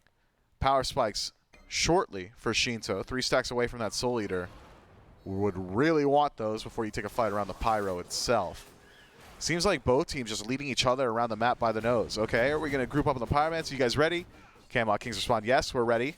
So there's no pull on Pyromancer. Just previously it was Camelot Kings positioning around the gold for you. All right, Leviathans, are you ready? Yes, we're ready. Okay, let's fizzle there too. Cautious. It's a high-stakes game. A lot of seeding on the line for Masters. Want that first position. Can't fumble it here. If the Leviathans win this one, put themselves on match point. Camelot Kings need to keep it as close as possible. So, for Leviathan, still holding on to vision inside the pit. Continues to deter the Kings from moving forward. Captain Twig. Find a ton on Shinto, but being so far into the Tier 1 tower, no further follow-up beyond there. Even the Pyromancer almost feels out of the question for these two teams right now, is what I would say, except the Leviathans went straight to the Fury. The Kings will trade out a Pyromancer in tow. Final K can't even get to the Pyromancer at this point through, so it'll be a Fury. Gold, at least, immediately advantage for the Leviathans, but with the Kings having that Runic Bomb in pocket, and with the strategy we've been seeing a little bit more often, group up, fight a mid-tier 1 tower, Camelot Kings could make something work with this Runic Bomb. Could do, but it's an ADC out of mid, so potential to just deal with the Runic Bomb. We don't see it often, but you can kill it before it explodes. It's just a pretty short cooldown. Short persistent damage on field timer, I should say. Now with both neutral objectives off the map and a pace of game, in spite of 9 kills in 15, feels like both teams very willing to just farm up on map. Could be doing a hurry up and wait game here while we wait for those neutral objectives to respawn. It is worth noting that Adapting has got a pretty significant lead over Captain Twig. In the jungle was 2 levels before the neutrals had fallen down. Enough experience for Captain Twig to close up 1, but still an entire level for the Susano. Not exactly sure where or when that had happened, especially considering how well the Camelot Kings are doing, at least on the duo side of the map. A lot of the neutral farm coming from over there. But nonetheless, it is 2 levels once more, as Adapting has crested that level 15 mark. Who's an easy pick? Where does Adapting get involved? Might just have to be Big Man Tings. Fight over green goes to the Camelot Kings. BMT able to steal that buff away from the Leviathans, even after being dragged a little bit further back. And the game sits dead even, Miff. We're 16 minutes in. There's an early pace by the Camelot Kings to try and start again, but the Leviathans have answered in kind. Have essentially halted the pace of the game entirely. In fact, Satman, unwilling to even step up towards wave, recognizes that Genetics is sitting right there, and Zatman will say, okay, well, I'll just wait until you force the wave to come to me to the Tier 1 tower. We'll make the Camelot Kings work. If they want to try and find a kill, and with Captain Twig standing by, could be an opportunity to do so. Oof. Ult by Yark, maybe a little late to try and grab Zatman there. Beads, Aegis, and ult still available for Zap. Zatman communicates to his team, all right, a little bit too much pressure on the left-hand side. They wouldn't be playing like this unless someone was nearby. They spot Captain Twig. Beads lost. Stygian Torment well placed by Finoke. So CC immunity off the jungler of the Camelot Kings. Could look to exploit that a little bit later on. But a massive rotation legitimately from the Leviathans. That many people going left could be dangerous. Zatman, empowered by his allies being so nearby, steps up. And I thought it would be an ultimate immediately from Genetics there. Has the positioning to pin Zap. Instead, lets him go. Adapting tries to get a pick towards Captain Twig, rooted in place, pulled back into the coffin, stunned, and the Typhoon after will just barely clip Twig, and Zapman hits him with the banner on landing. Oh, he got the Stun dash! on Yarkor's dash is good. Aegis there to buy him a moment, but Zap's got the double kill, and Genetics on the run. The Leviathans find 2. Steven Zap is in rare form here today. Those auto attacks, that dash, I mean everything perfect from Zapman, and now it's the Leviathans with every bit of the advantage on the left-hand side. Should be able to pressure out this Tier 1 tower, unless Variety's got something to say. Will find the stun on the Just Wrong You, pushes him back to BMT. The Golden Apple is good, and that will not. No, the shell saves Wrong You's life. Not enough damage. And sitting just shy, a couple dozen HP at most for Wrong You to stay through. Variety is not happy that this pick didn't go his way, but instead might be trading out his own life because of it. A dash in by Zap. Okay, he's fine. But the stun doesn't connect. Variety is out, and so is Wrong You. Looked like a tilt push from me there from Varieties. You can't tell me he's going to live with 24 HP. He's not walking away from this. Nearly loses his life. Had the blink to secure the kill, but with 2 other members of the Leviathans nearby, that blink would have secured his death as well. And Variety, at the last moment, decides to pull back. It's the Leviathans once more. It's been counterpunch all game from the Leviathans. Not a whole lot of them choosing a fight, not a whole lot of them pushing into structures or objectives. It's, all right, Kings, what are you trying to do? Walk up on me, get hit, and they have a few times now. But as the Leviathans continue to win out on these counterpunches, these counter engagements, as they develop their lead, there's going to be an inflection point where the Camelot Kings say, okay, well, we're behind now. It's on you. Get something started. Do it yourself. Is what I would have said, but the Camelot Kings pull the Pyromancer. Leviathans will take the Gold Fury on the other side. Oni Fury, excuse me. Yeah, Oni Fury for Pyro. Probably a bit more valuable to Pyro this time through. By adding 2 Runic Bombs in pocket for Genetics. Adapting spot on the ward. Taunts before he can jet stream out. CC'd against the wall and not even a chance to hit the ground. The Camelot Kings find a fast pick. Is it fire? Beeline back to the Fire Giant. Genetics pulls it. The Atlantis Leviathans have now got to answer back. Variety is, or I should say, Final K is nearby, but Variety is right behind. Misses the Fearless. But now it's Shinto showing up. The Camelot Kings, there's no way they can stick to the fire. No, but they might be able to stick to the fight.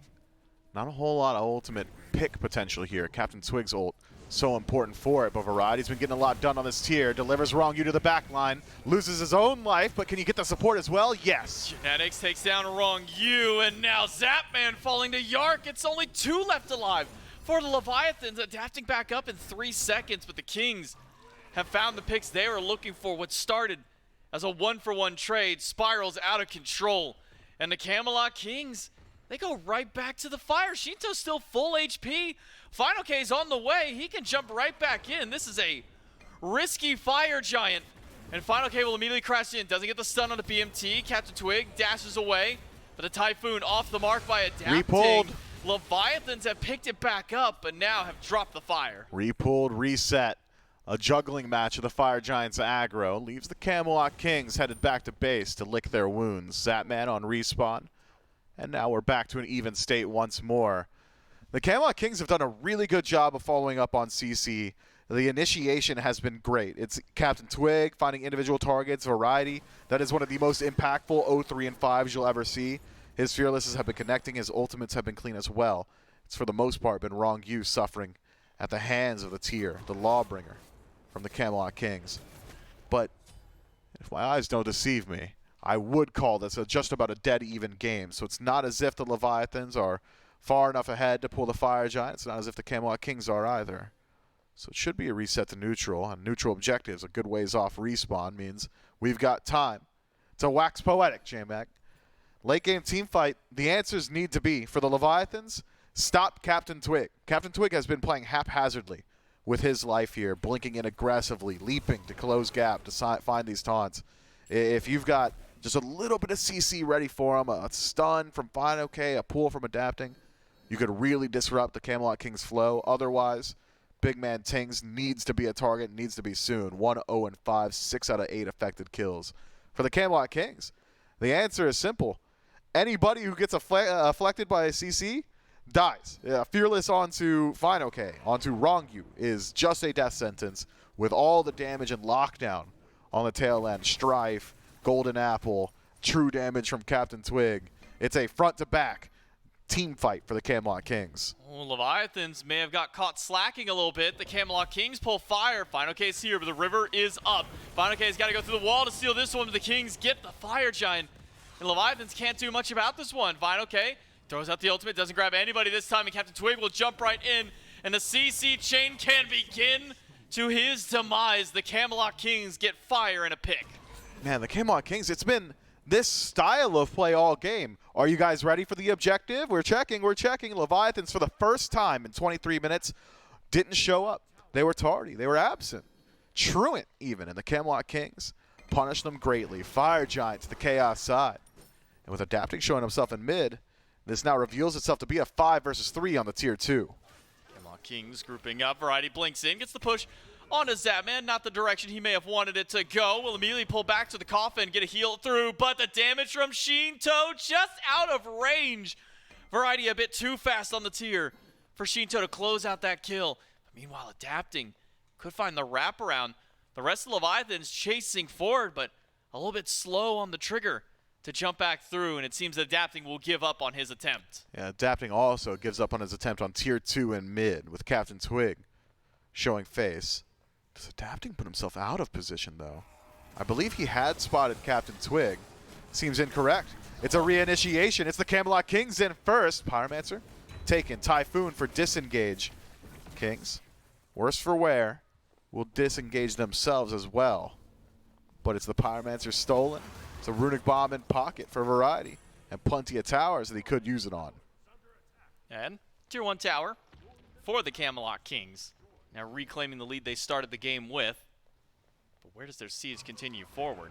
Everything stripped away on the right side of the map. Tier 2 and mid only standing. And then both towers on the left side of the map. Even a Primal Fury up for grabs. I'm surprised the Kings didn't grab that one on their way back out the door, but maybe saving it for a rainy day that they might not get an opportunity with just how fast the DPS of the Leviathans is on the objective. But it seems like the Leviathans are unwilling to step up beyond this tower line. This Tier 1 tower here in the map seems to be their furthest point forward. Yeah, I don't see a whole lot of reason for the Leviathans to go past it at this point with Fire Giant on all of the Kings. Only 40 seconds, though, for them to be concerned about it. And the gold lead not so out of control that the Leviathans won't be able to defend Fire Giant on the next round. Tier 2s, I think, certainly worthwhile to defend. At least a soft defense, have Acid Rain to keep the minion waves back. It's fine, okay, in first. We find out maybe he's not as tanky as he'd like. 4 members of the Camelot Kings nearby. It's a true siege attempt. Only 15 seconds left on the power play. Variety surges forward and immediately turns tail back after taking some damage. Camelot Kings can now take their consolation prize of that Fury if they so wish to. This Tier 2 tower, even with minion wave pushing in, I would say that, but it's just going to be Yark who's going to go to the Fury by himself. The Camelot Kings standing by and wasting the Leviathan's time around the tower as Yarkor drops down the objective over on the top side of the map. Primal Fury to the Kings. And just some delays by the Kings, keeping the Leviathan stuck under tower. Yeah, I mean, the massive amount of CC that the Camelot Kings have in their draft forces the beads into Final K's hands, right? He has to pick that up, or one bit of CC leads to another, and that's likely to send him into the grayscale. But enforcing the beads has made it so difficult for the Leviathans to start a fight. Is it going to be wrong you every time? Does Final K have to leap forward and then go into the ultimate? If that's the case, post-ultimate, where's he going?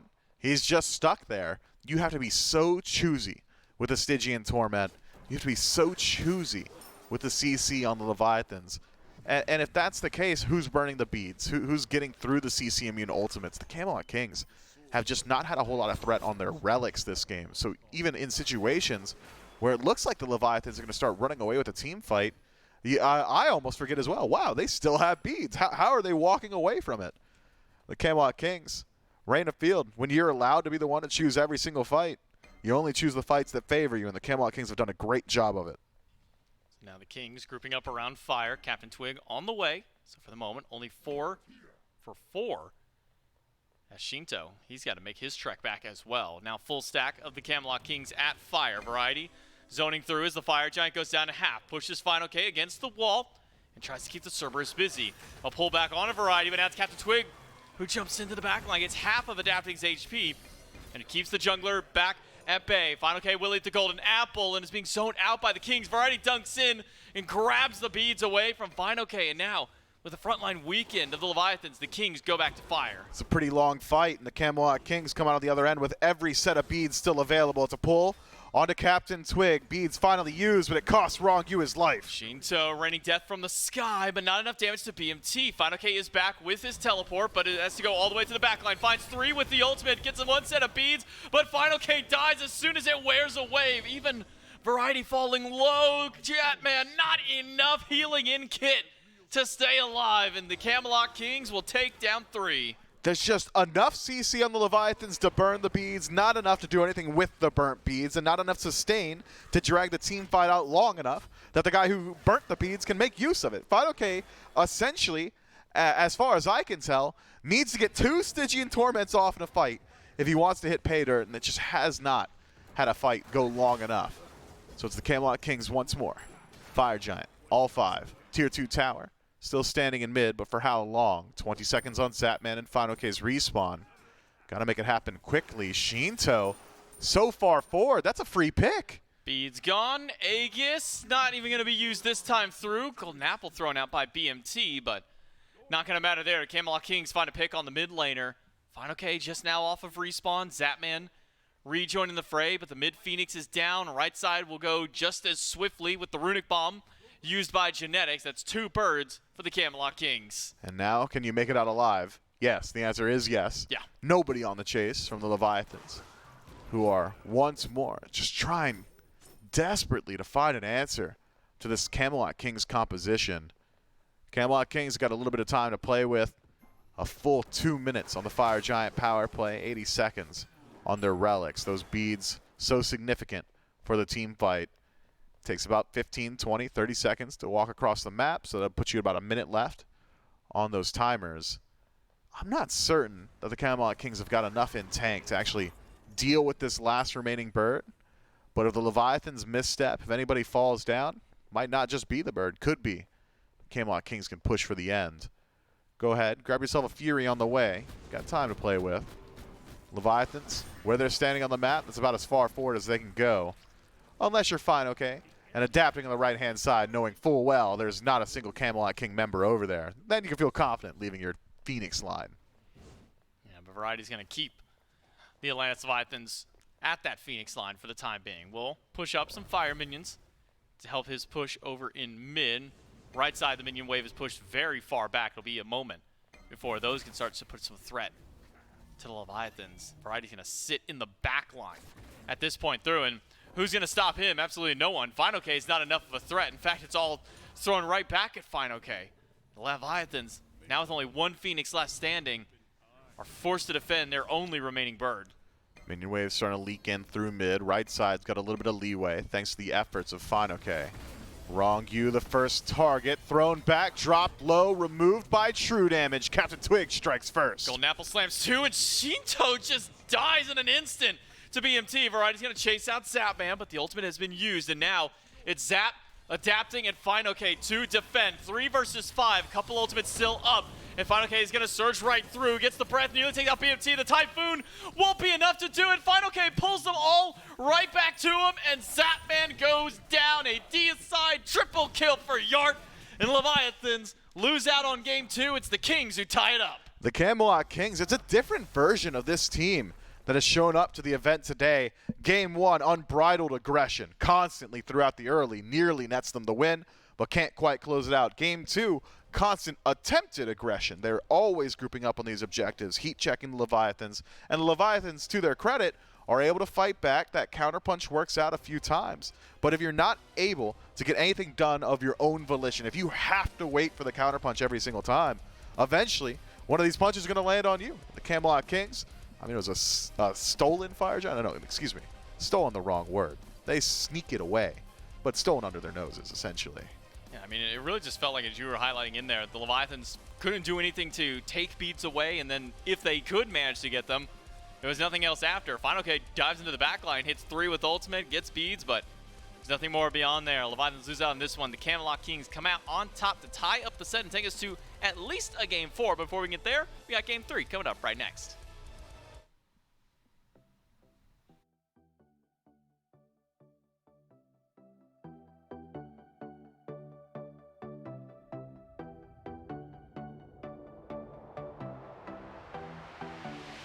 It's one of those times in life when you just know that it's right. It's one in a lifetime. For the first time in my life, I'm right on the edge now. I'm looking down. No matter how hard I try, can't see the ground. I'm on the edge now, taking the lead, taking a chance. 'Cause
watch the sun go down over the same old town, like so many times before. We look at the same old stars, battle the same old wars, like so many times before.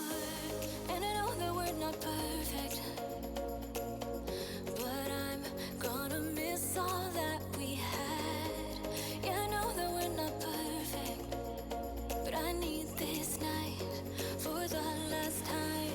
Stay, stay.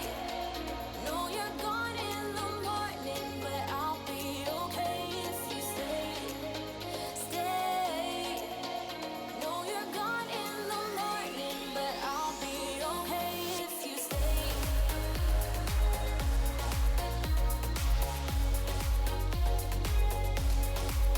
If you stay. No, you're gone in the morning, but I'll be okay. We were never meant to last, but all the fun times we had, I'll never forget. We will always share a bond, no matter what, 'cause you have a piece of my heart. And I know that we're not perfect, but I'm gonna miss all that we had. Yeah, I know that we're not perfect, but I need this night for the last time. Stay, stay. No, you're gone in the morning, but I'll be okay if you stay. Stay.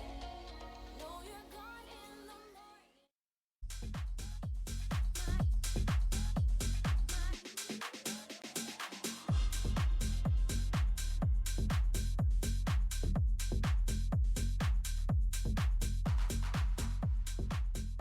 Welcome back, Smite fans, as it's tied set here now. Trelly 1-1 after the Kings. Now, I mean, you had said it in Game 1, it was their game to lose. Game 2, it was also their game to lose. They just chose not to this time around. Tie things up, and they look good doing it. They certainly did, and I think, number one, I liked some of the change-ups that the Kings made. I think the Circuit worked out very well. Not that the Rat didn't. The Rat had a very good early game, but in this case, I think that Twig had a great performance, as well as Wrong Yu. Got kind of shut down on the Baron, which was a question mark in game number 1, but this time I think he was, unfortunately, the target of a lot of the aggression from Genetics in this case. I think Genetics just kind of had way more impact than this Baron Solomon did. And then, of course, the dual lane in its entirety. The Arc Core was also popping off, but got to give credit over to Big Man Tings as per usual. The Discordia, you know, you can't really see the impact of the Disco passive, but it does start to add up, and I think that he went massive with some of the stripes and some of the golden apples in these team fights. And that can really disorient a team, you know, especially when the Leviathans are just trying to hang on, just trying to get to late game, and they get taunted towards each other. They all start getting CC'd, and it just creates some chaos. Chaos. Well, there's a good reason that Discordia brings that, Charlie. It's what she's the goddess of. Just looks good throughout all this. I know Strife, maybe one of my favorite CC abilities in the game. It just seemed like the damage, man, it was just too much to handle in some circumstances. Unfortunately, Zap at the very end, last man standing, last man to go down. And the last thing that the Titan saw before it itself was killed. So the Leviathans maybe need to go back to the drawing board. I look at the draft, and I'm starting to think that Umoja Circuit, probably not something you want the Kings to have. I would consider that a factual statement after a game like that, especially when I think, you know, Genetics in particular is just real nasty on that god. I think Captain Twig took a lot of bans in the past. He has a pretty wide god pool. Taking away the Circuit doesn't necessarily mean that he's not going to get something that he's really good on, but my issue with Circuit has always been the fact that she has so much mobility. And sure, there's characters that can do what she does, but they can't do it as safely. That's the big difference. Twig's able to get away with a lot more because of how much movement the Circuit has. So that could also be something they're trying to take away in game number 3 here. A lot of options for him. And a lot of questions, I think, that need to be answered here for the Leviathans. A lot of them are really just trying to figure out where they're going to go. What were some of the things, if you're looking instead at what to deal with on the Kings, because there was a lot that went well, what are things that went well for the Leviathans you wouldn't mind going back to? Good question. I always like Marty. I don't think Marty is ever... Marty looked pretty good. I don't think Marty's ever going to be a problem, whether that goes over to Zap or to Shinto. not a big issue. Just because he brings so much, he's very safe, AoE damage, all the things that you would want from your mid laner or your ADC. So Marty, not a problem. I think getting Wrong You on something a bit safer, probably something to work towards, because again, it's not that Baron itself is bad, I just don't think he's had the greatest performance in these last couple games. And Wrong You can be very impactful to the team fight of the Leviathans, right? If they're able to group up together and he's actually able to stand at the forefront of the fight and have some sort of movement ability, some sort of escape, some sort of hard CC that's not tied to standing still with that ultimate, I think that could really change what the Leviathans want to do. And of course, I do think that Adapting has such a wide variety of picks, and he likes to wait a while to pick his god, but trying to focus getting Adapting something early on that he can really hard carry on could be a great strat as Might be a great strat, and honestly might work out. The bottom 2 bans for the Kings both times now have been shots directly at Adapting. We'll find out if that changes or continues here in Game 3. Teams will be on the same side. Leviathans left, Kings right. Bakasura, Hebo, Guan Yu. Those have been the bans so far for the Leviathans. Hell, Vamana, Serket, 1 game, and then Baba Yaga the next game for the Kings. We'll see what kind of adjustments there are. Hebo, Guan Yu staying the same for the Leviathans. Vamana, presumably Hell, going to stay the same here for the Kings. But with no Bakasura banned so far from the Leviathans, Charlie, I'm starting to think that that might be something Adapting wants.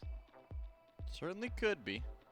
I mean, I know that Adapting, like I said, there's certain gods that he will just first pick. More often than not, the Leviathans want to save Adapting's pick for later on in the draft so that he can see what he's up against. So he can see what the Camelot Kings are trying to pilot.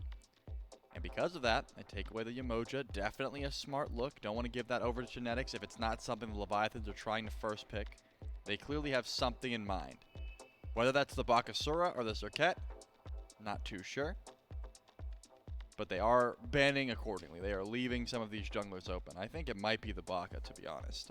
It has a good matchup into the Serket, and it's something that the Leviathans really could control the pace of the early game very well. And it looks like they'd rather pick up the Baba Yaga first, maybe because they don't think that Twig will value that Baka pick, or they just think that this is just a little bit better. And we have talked about it, Serket into the Bakasura matchup and vice versa.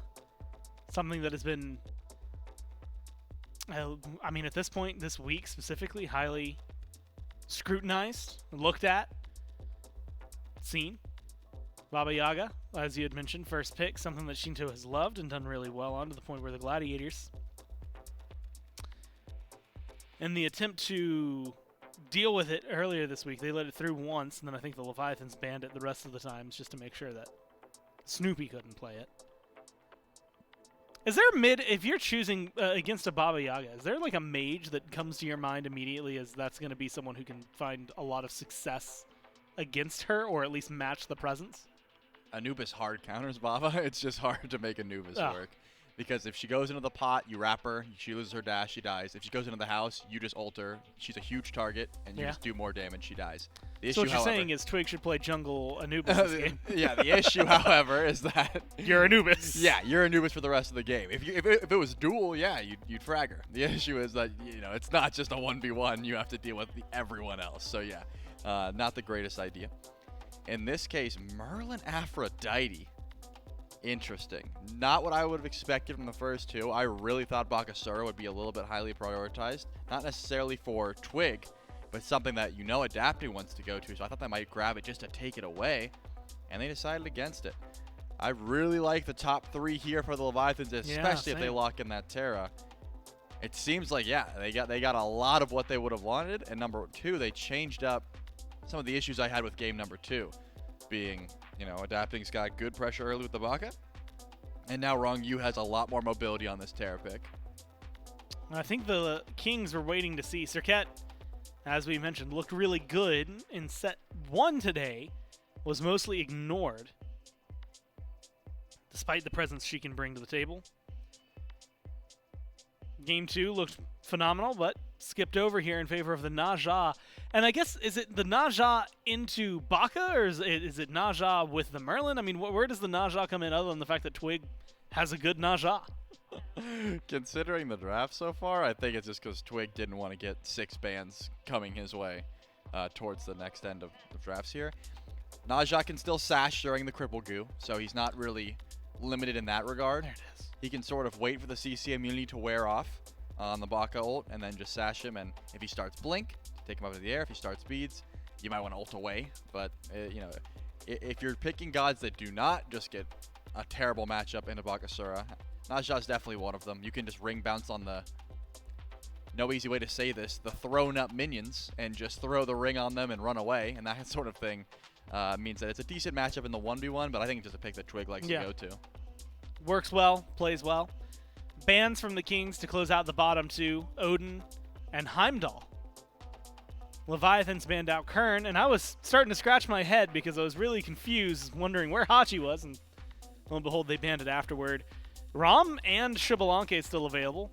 Shibalanke immediately locked in by the Kings. So Rom, a pickup the Leviathans could go to if Zap's feeling it. Then again, it's Zapman, which means that who knows what he might be going for. Alongside that, Baba Yaga. And then something for Fine OK. Which, Charlie, I'm going to be honest with you at this point. I am not going to try to predict. What do you mean? It's obviously Hercules. Yeah, I guess he's not going to actually play the meta this time, huh? Fido said, fine. If you want me to play Hercules, I'll play Hercules. And the Rama. That's a really good Levi's draft. The Levi's got top of the tier list for most roles at this point. Certainly gods that you would not mind and don't have any problems with. Of course, the Camelot Kings, I think Merlin and Afro are definitely in that topic of conversation. Naja, a little bit lower for me. Shibalanke, still up there, but not quite as highly contested. Where's as tier on other the tier ADCs. list? Well, he's in the most tier tier section. Yeah. I believe the tier is still fine, though. I like it a lot into No, he's on Hercules. the other team. Fine, okay? Yeah. I'm sorry, man. It's the look of utter disappointment I just got from Trelly. It's been a long day, and you hit me with that. Well, it's a good matchup. There you go. You can go. Your turn. I don't want to. Did you hear the last thing that came out of my mouth, man? It's going to be awful. Look, I'm going to be honest with you. I'm just looking 10 gods, 5-on-5. There's a lot of play I think the Kings have that go in their favor, but Afro's definitely had me a little more shaky lately. For sure. And then I look at the Leviathans, and it's just 5 really strong picks that look really good.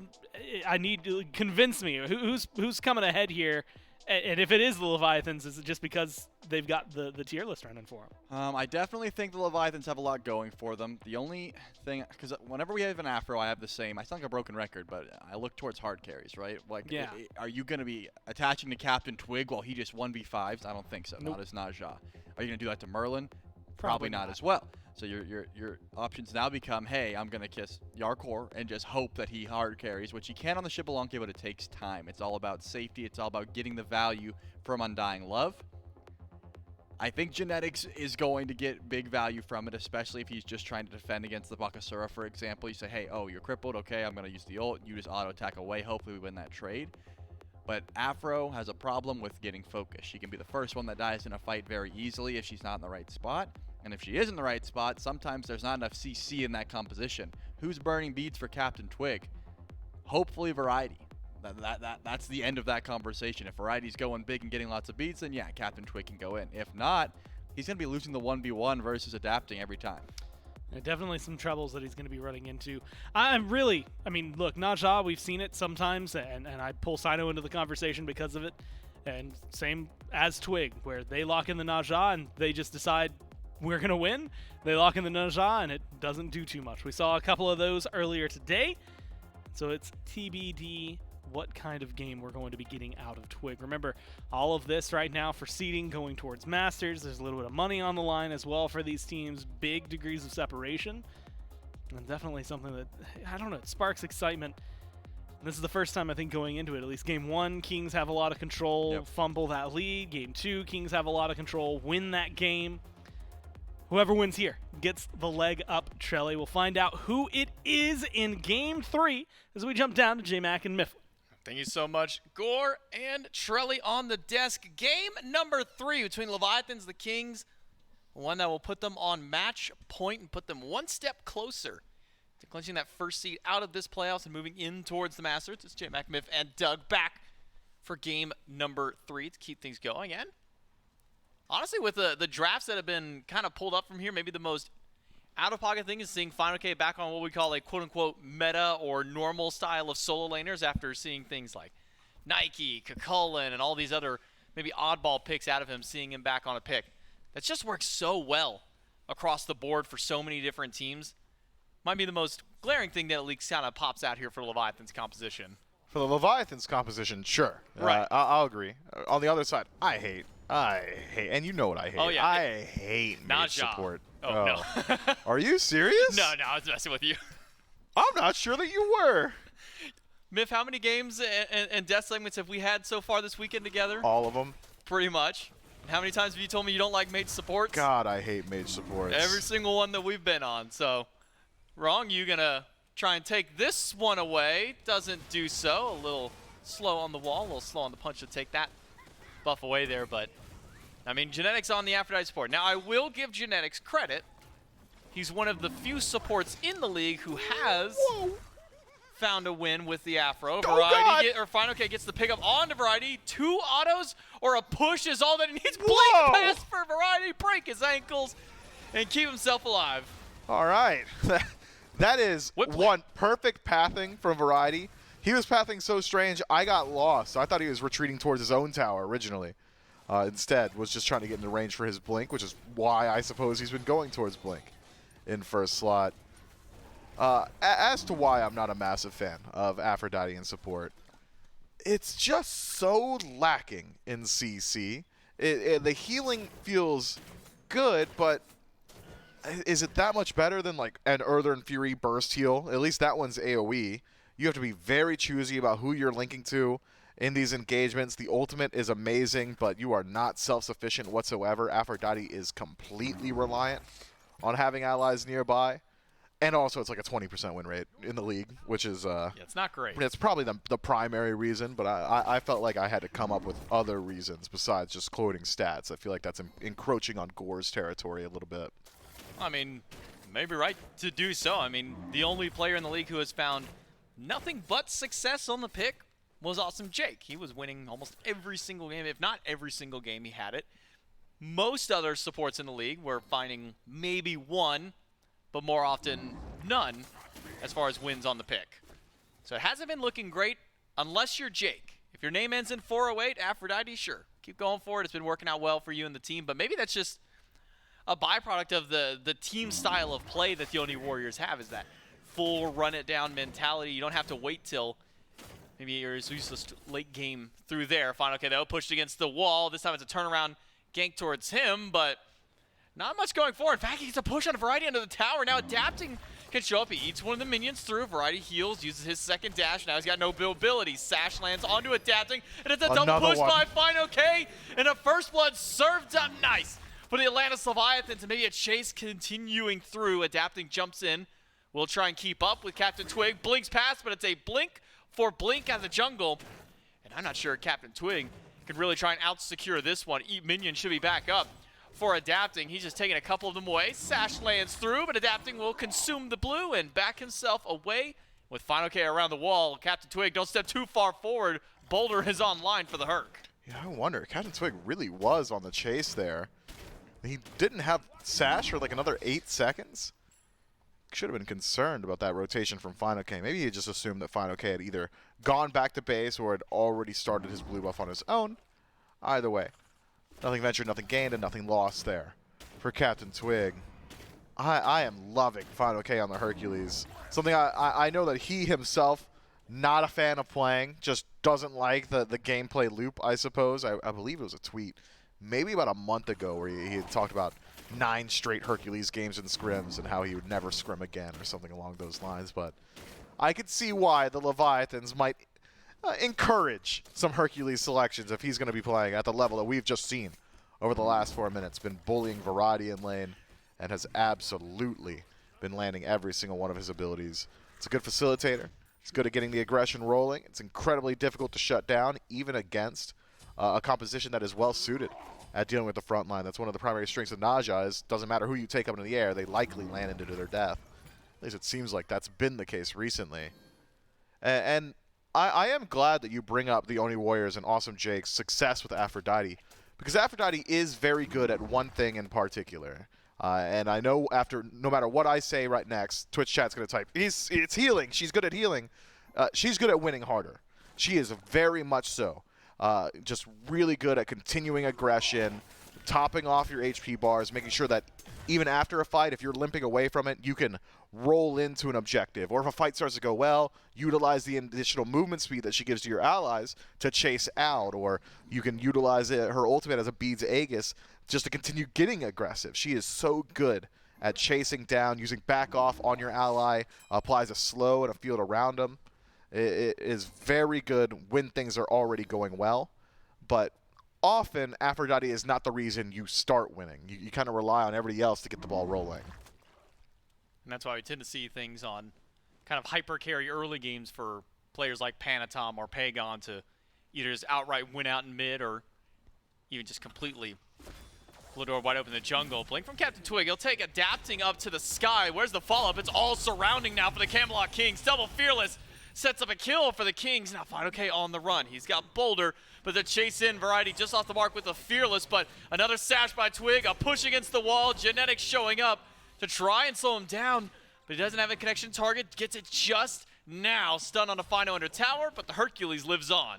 Hercules so difficult to shut down and already so mobile with his regrowth finished up. So, able to escape, but not unscathed. Loses his jungler's life as well as his blue buff. And that's what I'm talking about, the chase potential. Genetics just gives over additional movement speed, and Captain Twig says, all right, I will be moving forward, and I will be moving forward faster than anybody else can. Also has the additional benefit of movement speed in kit when you're able to land that ring bounce. So, the Camelot Kings, their wombo combo of choice this game, Naja and Aphrodite, should synergize well, especially if you can keep Bakasura under wraps. And already one level down on Captain Twig on the fastest farming jungler in the game, Bakasura, post Golden Blade. It's a good start. Twig has elected to go for a slower build, but hasn't really affected his pace. Well, still getting active on both fronts of the map. Didn't work out on the first gank to Soul Lane. Worked out the second time through, though. Is that meditation? Adapting that he Look at went that. through with. You never see meditation anymore. That's going to be a Cloak of the Ascetic later. If this was anybody, if this was Genetics, I would maybe bank that possibility of Cloak the Avatar because he's done weird stuff, but I think you're right in seeing that cooldown meditation come through. But it has been a while since we've seen this. I mean, we saw for, what was it, a brief meta in Season 9, you would go instantly into, what was it, Mail of Renewal, Meditation, and Benevolence to start things out. Just the uber healing, as everybody kind of coined it for that one. But it's been a while since we've seen it. Wonder how long it'll be before we actually see it leveled up. Zatman taking quite a bit of threat from your core. Those poison darts, those branching bola, enhanced autos, really starting to do a number on Zap's HP. Yeah, Zatman, though, not really here to bully in lane. Push, mistimed, adapting, upset, Variety, giggling. And that is just a fun little skirmish that nobody is going to want to remember on the Leviathans a little bit later on. Unfortunate for adapting. Drops Regurgitate and FineOK displaces his enemy. Our core getting a bit aggressive here. This is one of the strengths of Shibalanke, that ability to box in lane. I wouldn't say diving, but maybe if Captain Twig can get involved. Ring Bounce is good. Wrong you. Zatman both separate, so Ring Bounce won't find max value. This does open the door to just this, though. Purple buff invade. Shinto and adapting on the way. Purple buff being dragged out by the Camelot Kings. Stolen away by the Kings, but now a threat pushed on to Zapman. Beat still up for him. But Captain Twig not going to pull the trigger on ultimate this time through. Instead, now FineOK. Threat towards Variety. Well, maybe not as much threat. Boulder isn't up for FineOK. Need a couple of rotations of abilities, but the Kings can set up for a Gold Fury because the Leviathans backed away after the fight, except for Captain Twig. He goes back in. And he got gets the beats from Shinto. Yeah, didn't even use the ultimate there. Shinto, I suppose, just does not want to leave it up to risk. You are capable of holding beads through Sash and then waiting out the ultimate. The ultimate is reactable, especially by these incredibly high-level players, but Shinto perhaps concerned. Clearly a bit trigger-happy with his relic. Will lose out on that CC immunity. And Captain Twig gets to double dip on success, grabs the objective, goes in, grabs a relic, and opens up a easy pick a little bit later on. Now, when you connect Sash, Shinto has no options. He's going to have to pre-ultimate the Sash if he doesn't want to get taken into the air. So keep your eyes on Twig and Tings. A combo they could elect to move in towards shortly. Captain Twig changing up the recipe here for Naja. Silver breastplate in second slot, a little bit of survivability. But Variety's used his mobility to try and attack. He's now used the second form to get out. Does have ultimate and needs to use it now to get away. Caught by the wall at the tail end. Cooldown buff still does go over to Leviathans, but now a reinitiation by Twig does get the sash on the fine okay, but Variety may be unwilling to still fight into the 2v3. Now, Variety was willing. The heart and the brain were willing. The body was not. Blink off the mark from Variety. So Fearless hits air. Nonetheless, it's the Leviathans who really had more skin in the game on the right-hand side. And overcommitment.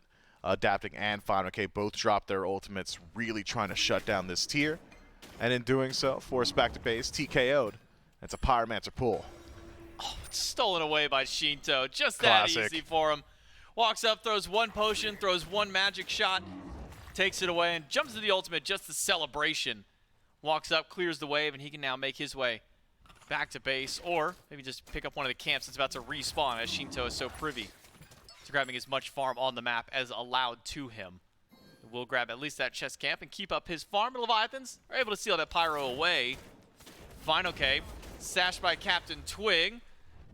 Not going to pull the ultimate just yet. Captain Twig really going to hold on to it, but another push back might just set up. Captain Twig is really holding on to the ult and just whiffs out on a small sidestep from Fine OK. Legitimately uncertain that even had he connected that ultimate, that Fine OK would have died. He's double dipping on defense. He's got a good deal of sustain, and Driving Strike would have been up on landing. Yeah, Fine OK is threatened at all. He's not showing it. Great poker face. Steps up, indicates the Camelot Kings that maybe there's a bit more of the Leviathans lurking nearby. Adapting. Eyes for the blue buff. He's there a bit early. A fight that Adapting is favored in as of right now. No ultimate for Captain Twig. Means if Regurgitate lands, would probably just hit Paydirt. Speaking of Paydirt, Variety, you're stuck. Uses the ultimate. Adapting and the rest of the team still holding on to Leap. Adapting does throw out the ultimate. Slows down, but Genetics is zoning 3 away. Goes back in, but he's pushed against the wall. And Fine OK puts him down. 2 kills now for Leviathans, and aiming for a third. Pigment Tings rooted out by Wrong You, but that ring bounce doing so much throughout. Fine OK pulled back in, but Shinto has arrived to the scene to try and bail out the rest of his squad. Up into the home sweet home. Fine OK picks up Captain Twig and hand delivers him to the Leviathans. Yeah, Variety was out, decides that maybe the fight's not as bad as it may appear, decides to walk back forward, and Fine OK clotheslines him from there. The rest of the Camelot Kings funnel in. Captain Twig tries his best to finish off the Hercules, but it didn't work earlier. Didn't work this time either. Fine OK just far too survivable. It would have notched this second for himself. And the Leviathans off to a pretty decent start. This Hercules for Fine OK, he may hate it. Looks good on it. Already a 2-level lead. Yeah, isn't that just the worst when you're so good on a god, but you're just maybe so tired of playing him? Just kind of get that. I just want to try some other things, but when it does come down to it, gotta find wins in sets like these up against the Kings, so put your best foot forward, says Fine OK and Leviathans. Ult from Zapman to try and work towards Primal Fury, but the damage has ceased down slowly from the Camelot Kings. Variety still going to keep Zap busy, though. Primal Fury taking so much, but the Kings do still end up getting it. Variety has not left Zapman's side. He has been glued to this man the entire time through, but it's just to keep Zap out. Gets the beads away from him, too. Yeah, well played by Variety. Forces the ultimate early so the Camelot Kings can stop their DPS without having any risk of steal from Zapman. And then stripping away the Relic as well. It means that Captain Twig, opportunity to rotate over, keeps it simple, connects Sash. You're taking him to the sky. Your core will do the rest from there. We'll see how that pans out. Captain Twig seems much more interested in hovering the solo lane as opposed to duo or mid. Has not really made his stamp known anywhere else on the map. For the most part, just hovering around that blue buff, trying to help out Variety, who has very quickly fallen significantly behind. Not tanky enough to hold his own in lane, not ahead enough to rotate out. So just stuck and suffering. Fine OK makes a very interesting path up through the red buff. Now gets sashed by Captain Twig. A lot of damage by Genetics, but Fine OK will pop the beads, walk right through as Zapman works on a tier 1 tower on the left side of the map. Yarkora left lane for just a moment. And this far into the game, that's just enough time for Zapman to deal with the Tier 1 structure. It gets a Tier 1 for himself, but does open the door for Yarkor to just hold the wave on his Tier 2, if he so chooses. A choice that is going to be difficult to make with Adapting and Zapman on the purple buff. Captain Twig nearby and has access to the ultimate, but won't be using it this time.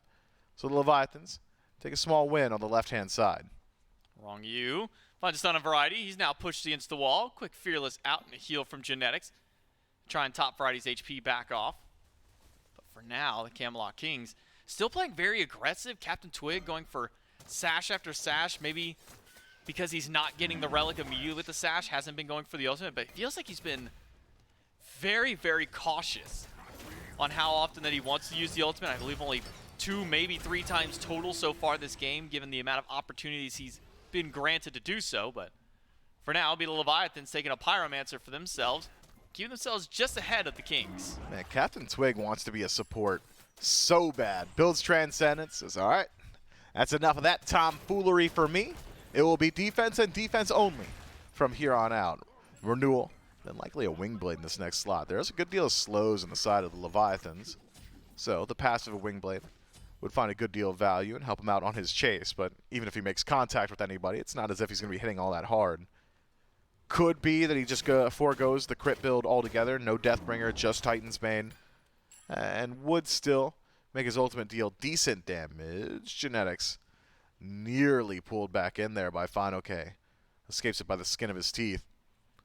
And both teams now, this is about where we were 16 minutes into the last game. Neither neutral objective up on map, not a whole lot to fight over. So we're going to be spinning our wheels until a POI spawns up. Leviathans will try and establish pressure around the Fury, though. Still that 1 minute till it's back up, but just going to try and maybe get some wards out. See if they can keep eyes and keep track of the Camelot Kings. Because we know, at least with a Merlin, if you rotate Yarkor over as well, a lot of fast objective burn. At least afforded to the Camelot Kings with those 2 damage dealers through, though, as you say, Captain Twig not going to be doing a whole lot. It is a Wingblade picked up by him on his return back to base to try and maybe either attempt to stick to some of these faster targets or try and escape if need be, as Final K and Variety just exchanged blows over on the right-hand side of the map, just trading out ability for ability, but the pace of the game just went from we're fighting to nothing happening at all. I say that, but now Adapting under fire his own back, can't force the beads and jump out. Yeah, you know, I'd actually passed Genetics in the hallway, and he'd said to me, man, we're trying our best to get aggressive. We want to fight. There haven't been many opportunities. Wrong you seems to be target this time. Cloak of the Ascetic popped, walks back to his Tier 1, and that's another opportunity that slips through the fingers of the Camelot Kings, as Genetics had said. It's not for lack of trying that they're not finding the kills. The Kings have been setting the pace, as far as the fights are concerned, very well so far. It's the Leviathans waiting them out, finding a lot of these counterpunch opportunities, namely around Fine OK. If fights happen on the right side of the map, feels like Fine OK has got a firm grasp on them, so good to see for the Camelot Kings. They've been able to shift it over towards the left, get the ultimate off Zapman. Disengage, small resource win for the Camelot Kings, but it's not what you do on first rotation. It's not the resources that you burn. It's what you do with the burnt resources. Blink attempt from Captain Twig, but just off the mark. Fast reactions for Zapman as well. That was a dive in by Captain Twig to try and grab him. Immediately rolls away from one sash. Then now Captain Twig blinks to try for another sash, and Zapman repeats the same thing. Immediately a quick roll back. Only losing out on the ultimate during all of that, which isn't the end of the world for Zapman. Still has beads, still has Aegis pushing into this fight. Final K rotating over out of solo lane. Initially would be the tell that potentially Leviathans wanted to go for the Fury, and it will do just that. Leviathan started up, but Captain Twig on the way. Not a lot of damage from this Najah. Instead, he's going to need to take somebody out of the field of play, but Gold Fury to the Leviathans. Captain Twig steps forward, and Adapting jumps out, but Shinto gets a hand-delivered kill, potentially by Fine OK. It is there, and a slam down by the Baba Yaga. Now Variety into the back line, finds a push onto only one, and now he is on a full retreat out from the Leviathans. So Captain Twig is the fastest man on the map, and it's not particularly close. He's going to get to every single fight, and he's going to hit him with his pillow hands, because he does no damage. I've seen higher impact blows at literal pillow fights, at slumber parties, man. That ring bounce was ticking for 40 right there. We're going to need that mace to get finished up sooner rather than later if you want the Camelot Kings jungler to be an impact player. Otherwise, the rest of the Kings maintain their grouping. Not a whole lot to fight over as of right now. Contact with Shinto, but Shinto says, hey, your team ain't here. It's not getting my relics. Holds on to Beads, holds on to Aegis. It's a 3v3 scrap over by mid. Final K misses another pull. Adapting in Shinto, keep Variety at bay inside the jungle. Not allowing him to take any resources away from the Leviathan. Shinto going to resustain thanks to the passive of the house. When it's not stacking up items, it's giving you back some HP. But the Pyromancer started by the Camelot Kings. High DPS from Big Man Tings will help take that one down. And Pyro to the Camelot Kings. Keeps that gold a little bit closer. And a Runic Bomb in pocket off the back of a good team fight might just close it up a bit more. Plenty of structures you could knock down with this one. Well, don't imagine we see the Camelot Kings pushing in towards any of those structures anytime soon. It's the Leviathans with Onus, which tends to come with the lead. Team from behind, not necessarily the one to get proactive. But if the previous match is any indicator, the Camelot Kings, from this exact position at this exact timing, about 2,000 gold down, pulled Fire Giant, and got it for themselves. Because the Leviathans have been just so much more willing to farm up on their side of the map. So we'll see if the Camelot Kings can find a similar opportunity.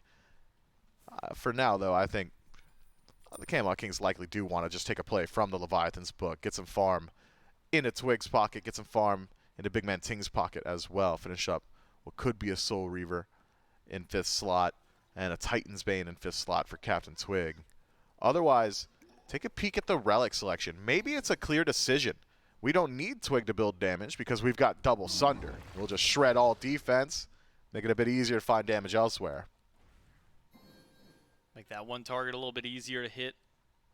Bracer as well. For Genetics, going to make the whole team hit a little harder when they walk over that circle.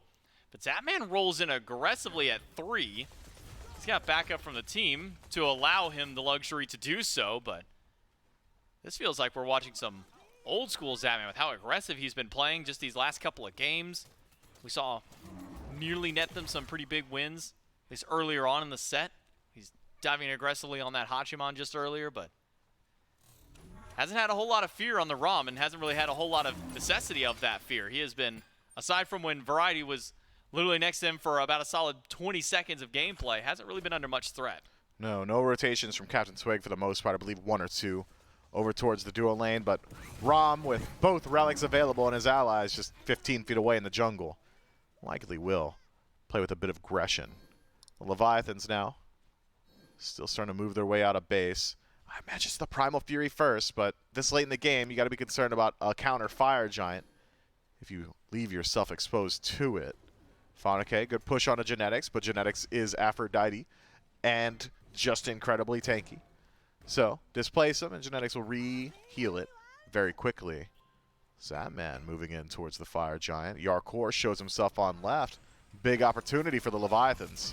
5 versus, well, 3. Captain Twig now on the way to make it 4. Wrong, you already dropped to half HP as the fire is also starting to fall low. Captain Twig to the back line, throws out the ring toss, gets some damage to the rest of the team. Sash will pull beads from Zapman. The Fire Giant has not been fully leashed, so Final Case sticking to it. The Leviathans get fire, but can they get out of the fight? Captain Twig dropped low by Zapman, and Variety only finds 1 on the Fearless push. Not going to get much value beyond there. Yarkor is waiting for his moment to come over, but instead he is busy dealing with the Primal Fury while Leviathans keep it the fight on right. Yeah, not often you see the Runic Bomb legitimately secure the objective. This time it does for the Leviathans. Fanake pulled back in. But have you just delivered a push to your own backline? No. Returned on to Variety, and the Camelot Kings should disengage from here. Yarkor wins his bout up against the Primal Fury. Makes it easier to grab Fire Giants. Pyromancers do true objectives, but those are dead. So, not a whole lot of benefit right now. It's the Leviathans benefiting from an easy Fire Giant. Potentially a bit more tier 1 and mid. That falls down. Pull off the mark from Finoke. And a reset once more. I want to see the Leviathans go ahead, spend up their gold, maybe regroup for the Pyromancer beforehand, and then start knocking on the door of these tier 2 towers. We'll see whether or not the Camelot Kings have got it on base defense. Merlin, one of the best in situations like that.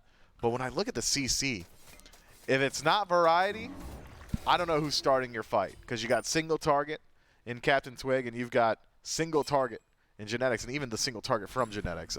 That kiss is not the longest stun on the planet, and it's not the same level of displacement as like a Hercules or maybe a multi-man route from Wrong You. So we will certainly see how they fare. 2 tier 2 towers still standing. Might buy them some time. Shinto gonna chase out Captain Twig, hits him with a second potion, but just gonna be a little shy of hitting him with the Witchfire Magic after. So Leviathans let's give up chase of Captain Twig on the left, but can still continue their push up left side of the map. Dual lane to Leviathans continue to clear out the minion waves while Adapting works his way up mid. A full split across the map. And Final K just a second shy of stopping one more back. Leviathans, only 4 kills on the board so far, but those 4 kills have netted them at least a small lead back in the Camelot Kings. Adapting going for the wraparound towards Yarkor. This could be a massive pick for Leviathans if Adapting doesn't get spotted. But Variety, Adapting didn't even realize there was a tier standing by Yarkor. Hit by the boulder, a jump over. Ultimate for Variety off the mark, but Adapting just barely enough to chop through. But it's 1 for 1, and now Genetics showing up. It's fine, okay, here. But that leaves the tower over in the left side of the map. Zapman to the sky to get some snipes onto Captain Twig. To connect, needs the 3rd shot for some extra damage. Gets it there. And it's a left side Phoenix in trade for Leviathans. A left side Phoenix, I think, much more valuable than King Kenneth's life. Adapting falls down, but can smile in his grave. And 30 seconds of the grayscale, just to meditate and marinate in the small dub that is taking out the left side Phoenix. The Camelot Kings show that they've got some fight back potential. Show that they can certainly put some damage in given the opportunity, but a split engagement leaves them open, and it's the Leviathans who break the base. And I was incorrect about Captain Twig's build. I really thought it would be Titan's Bane. Instead, Brawler's Beatstick, trying to address some of the sustain on the side of the Leviathans. I'm still just not seeing a whole lot of damage from this Naja, though. Ring balance isn't exactly doing the most. He's not super tanky either. He'll be tanky if he's ever connected to Genetics, but I'm sure Genetics would much rather connect up with Yarkor, who's got a good deal of damage stacked up in his build, or Big Man Tings, who can be that hyper carry for him. This is a weird middle ground in Captain Twig's build where he's kind of tanky, maybe does a little bit of damage, but he's not particularly good at either of those.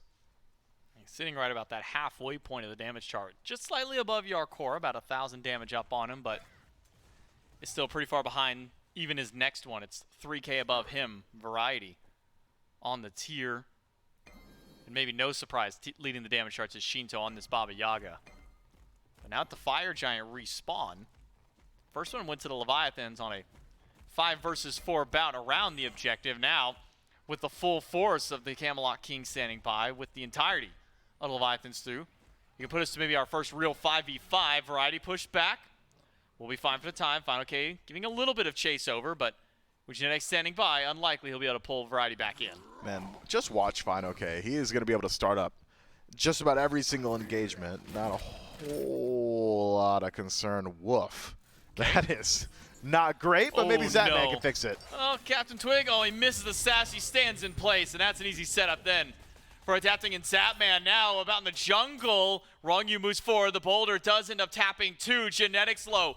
No, still has the ultimate available. Has to use it a little bit earlier than they maybe wanted. Final K gets the push, and Shinto gets the potion toss. Variety over the wall. And the Camelot Kings on the run. Zapman, he's got snipes. Gets 2 on the Yarkor, who was backing under the tower. Didn't even realize what was happening. And it's 3 down on the Kings. The Leviathans pushed to the fire. A lapse in judgment from Yarkor. Just tries to get back to base. Starts moving after a second shot, but Zapman just double clicks, makes it look easy. Zapman makes a lot happen there for his team. Rectifies the issues that Adapting has in his skirmish in mid, rotates through, makes it happen on right as well. Now Fire Giant on 5 and 30 seconds with Yarkor off the map. Leviathans might be able to break another bird. Leviathans pushing up. There's mid tier 2. Captain Twig just now off of respawn. Genetics 5 seconds out, and Yark still another 15 even after that. Bling into the back line now. Wrong You trying to soak up the Phoenix damage while Variety deals with Shinto by himself. And now it's Adapting who's got to try and go back to help out because Zapman needs the assistance and will get it to take out Variety. Final K though in trouble. The fire of Big Man Tings. Not quite enough, and a wall from Wrong You to stun him out. Final K runs, but a flicker in from BMT. Fire still not there. Even the Divine proc isn't enough. Final K lives through for as long as he can, but the Kings are still keeping chase. Yeah, Big Man Tings is fast and very fast with the help of genetics, but not as fast as our boy Final K on the other side. Renewal getting a whole lot of value. He does make his way out. Zatman's had a great run the last couple of minutes. Has he stuck around too long? Immediately up to the air just to buy some time. Shots are good, but you're hitting full HP targets. He got blinded by the Knight this time through from your core. Now moving up to the Primal Fury are the Camelot Kings. Or maybe that's just their safest path back out. Now they'll start up the objective, but Final K is here. Boulder is always a threat. The snipes from Zatman, though, still down. Final K, will he actually pull the trigger and go for the steal? No, he's not going to get there in time. Camelot Kings grab the Primal Fury on their exit out. It's a small consolation prize there for the Camelot Kings.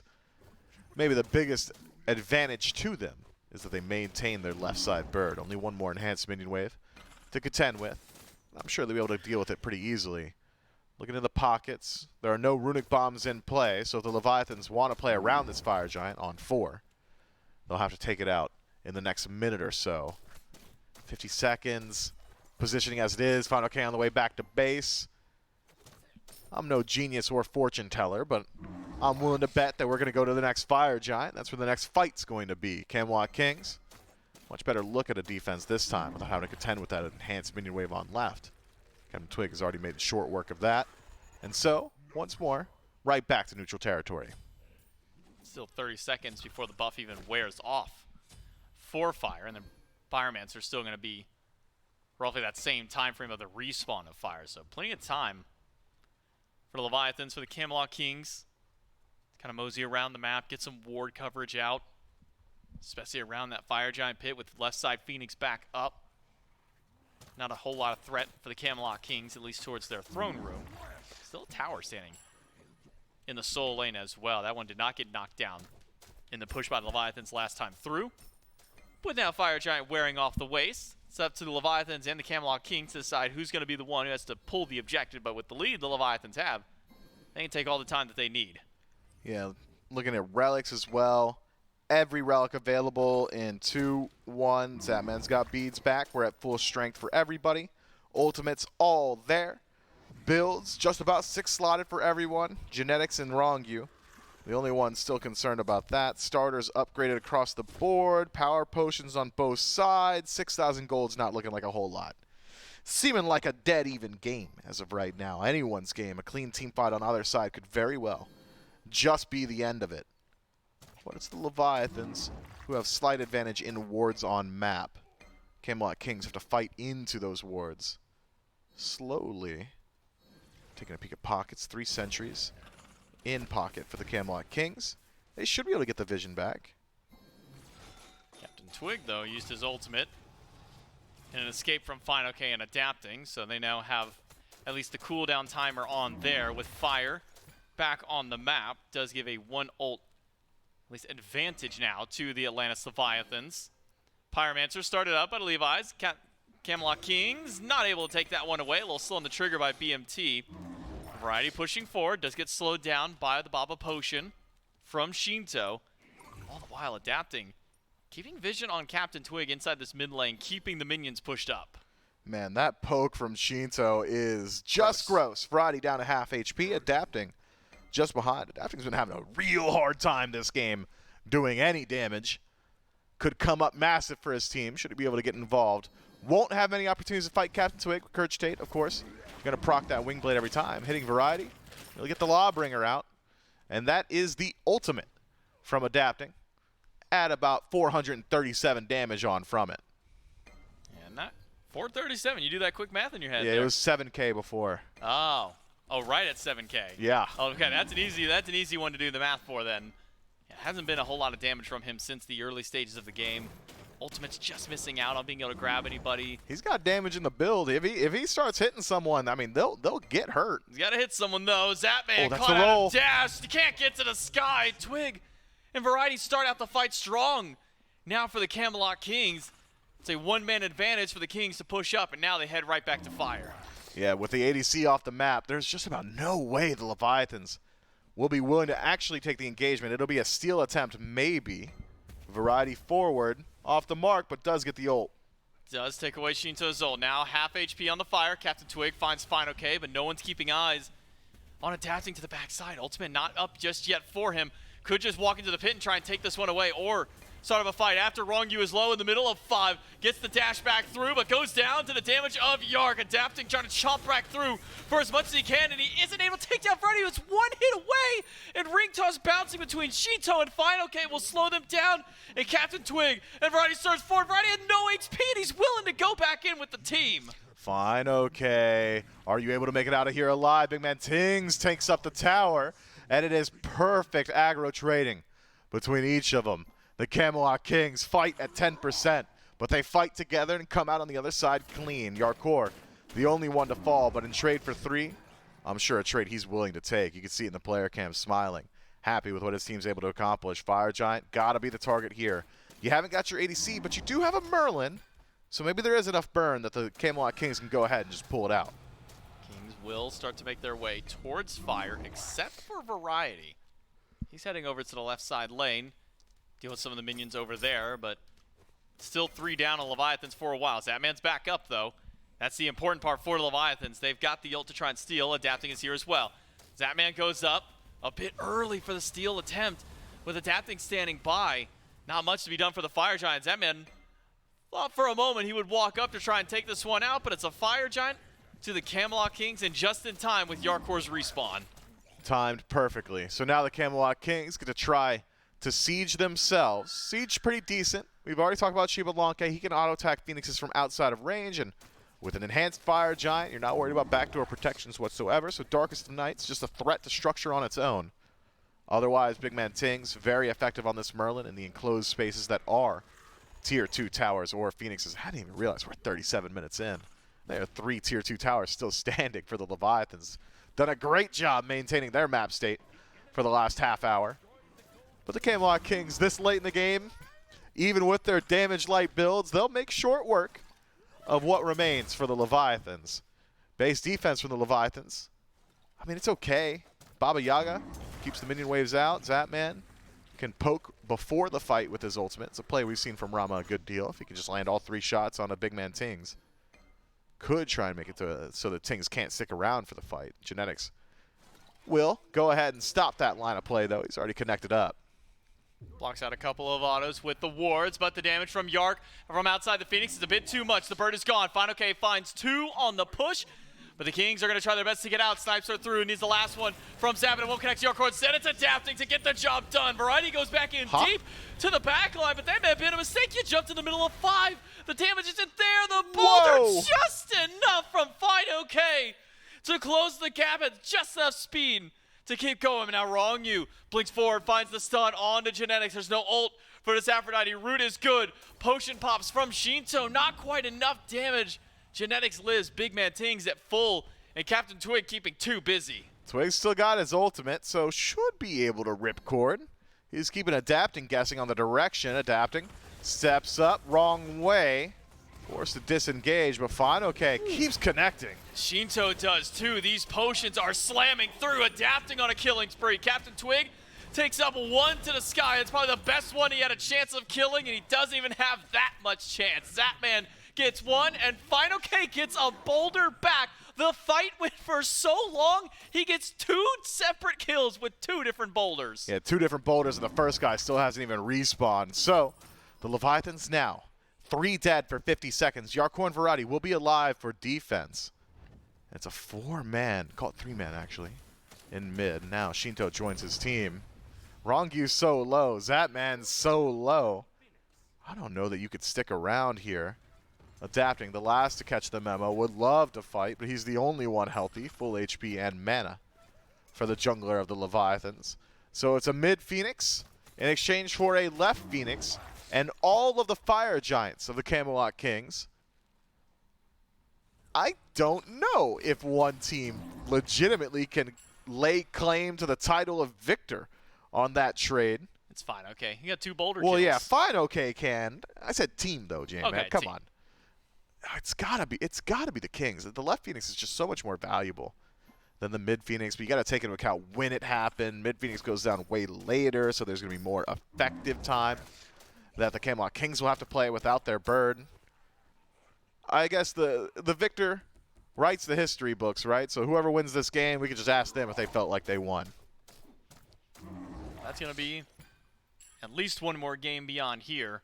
Pyromancer for the Leviathans. Camelot Kings a bit late to get there and try and stop this one. Wrong you. Be bailed out by the damage that came through from Shinto. Those potions, even on some of the tankier targets, are really starting to hit through. But now Wrong you no blink. Use that just to escape. Zapman gets ult for ult on Adapting gets ult for ult on Variety once more. A trade that Adapting is all too familiar with this game. Elixir of Power pop for Shinto. Elixir of Defense pop for Captain Twig. So, difference of mindsets between those two. It's the Camelot Kings and the Leviathans lining up for what feels like maybe the 4th time this game around the Fire Giant pit. Either side quite willing to pull the objective, but if the Camelot Kings have their way, could probably force out at least one or put some poke in, then fall back. TKO's certainly viable. Much more viable for the Camelot Kings. Leviathan's poke damage doesn't stick thanks to the efforts of genetics. Whole lot of hemming and hawing, a lot of posturing, not a whole lot of happening. First, it's Wrong you. Target, stun connects, Sunder's there. Where's the damage? Woo! Where's the team is the question. Nobody's there to bail out Wrong you just yet, but with the ult missed by Captain Twig and damage from Shinto continuing to ring true, and an ultimate now to the back line. He's splashed all that damage over towards Variety, but he's missed 3 out of the 4 shots to pick back up. Gets the ultimate from Variety, and to the Fire Giant pit, he will retreat as the Leviathans press forward. Wrong you forced back to base. Twig's got to start finding these ultimates, man. That's got to be the way to start these fights. Fortunately for the Camelot Kings, it is not costly. Every single one of their defensive relics maintained. I believe it's just the Flaming Blink from Variety. Otherwise, everything maintained by the Camelot Kings. Whereas on the other hand, Teleport forced by Final K, who's pushing out waves on left. And you lose out on the Cloak of the Ascetic for Wrong you. Damage from Ring to Captain Twig?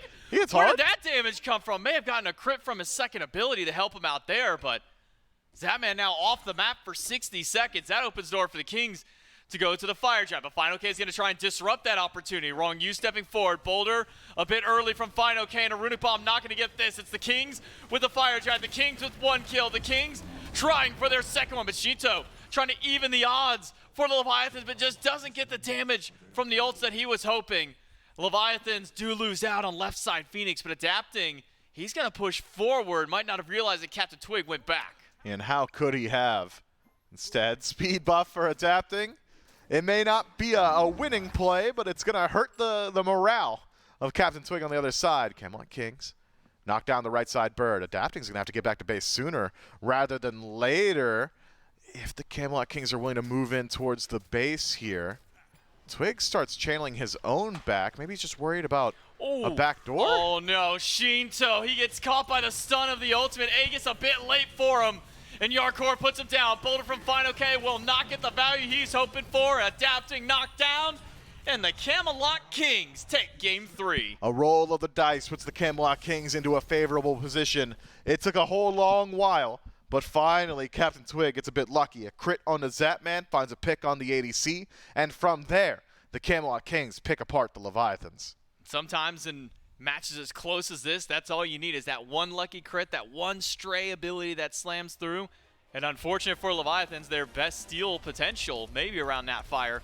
Zapman removed from the map without even a chance to really get his Aegis off either. Yeah, doesn't return any damage. Adapting, watches on from the distance, tries to make things happen. Felt like Adapting really only ever made contact with Variety. That Bakasura was not dealing with priority targets. Was at least getting rid of that Lawbringer, though. Was taking that one out, but at the end, that's just not enough. The Camelot Kings able to take game at number 3 and put themselves on set point. Can they close it in 4, or Leviathan's going to take us to 5? We'll find out in game number 4 right after this.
this party started. I got the music playing loud. How you like my outfit? I have to say I'm kinda proud. I got my dancing shoes on, and I'm feeling dangerous. Let's get this party started. Yeah, we gon' be adventurous. We went to the club like we always do. This girl caught my eye, said, how do you do? She said, I am not interested, thank you. Then she left the room.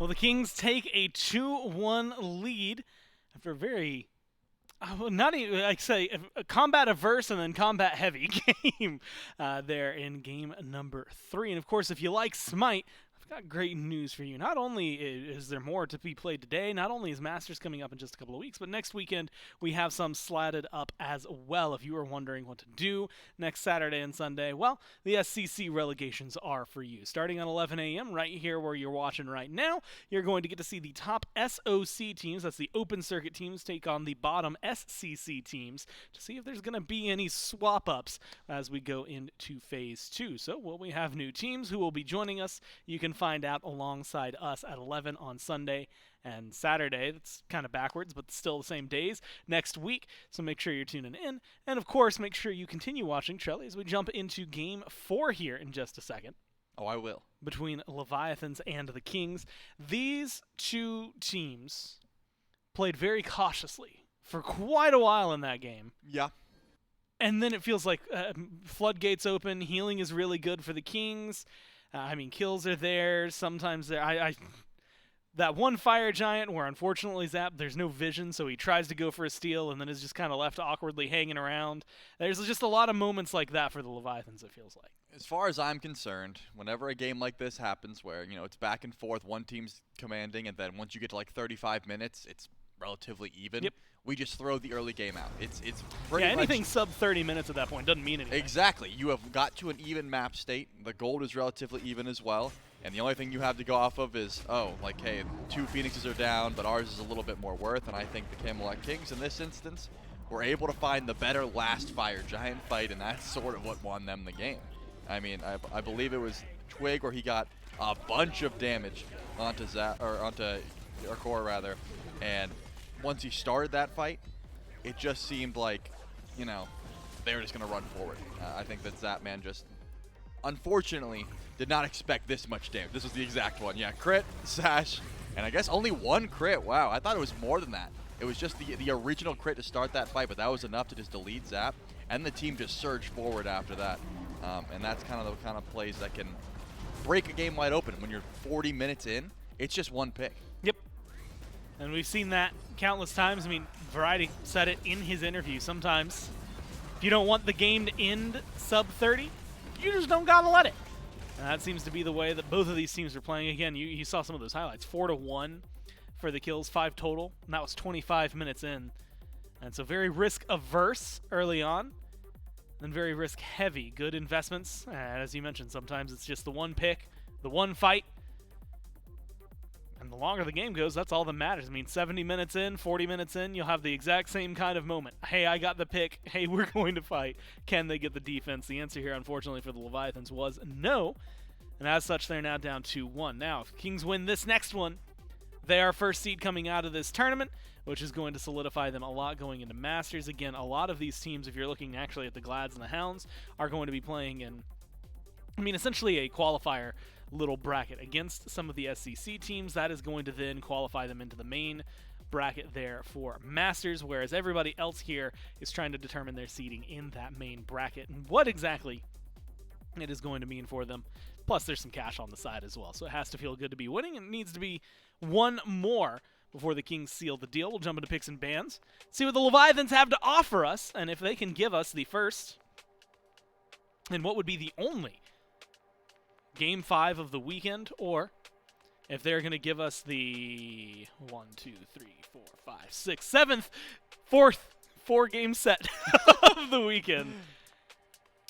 That probably would have been easier to say how many have we played, how many are there. and then subtract the one Leviathan set that goes 3-0, which, don't do math on broadcast. There's a reason for that. Bans come through Hey Trelly. You'll never guess what they are.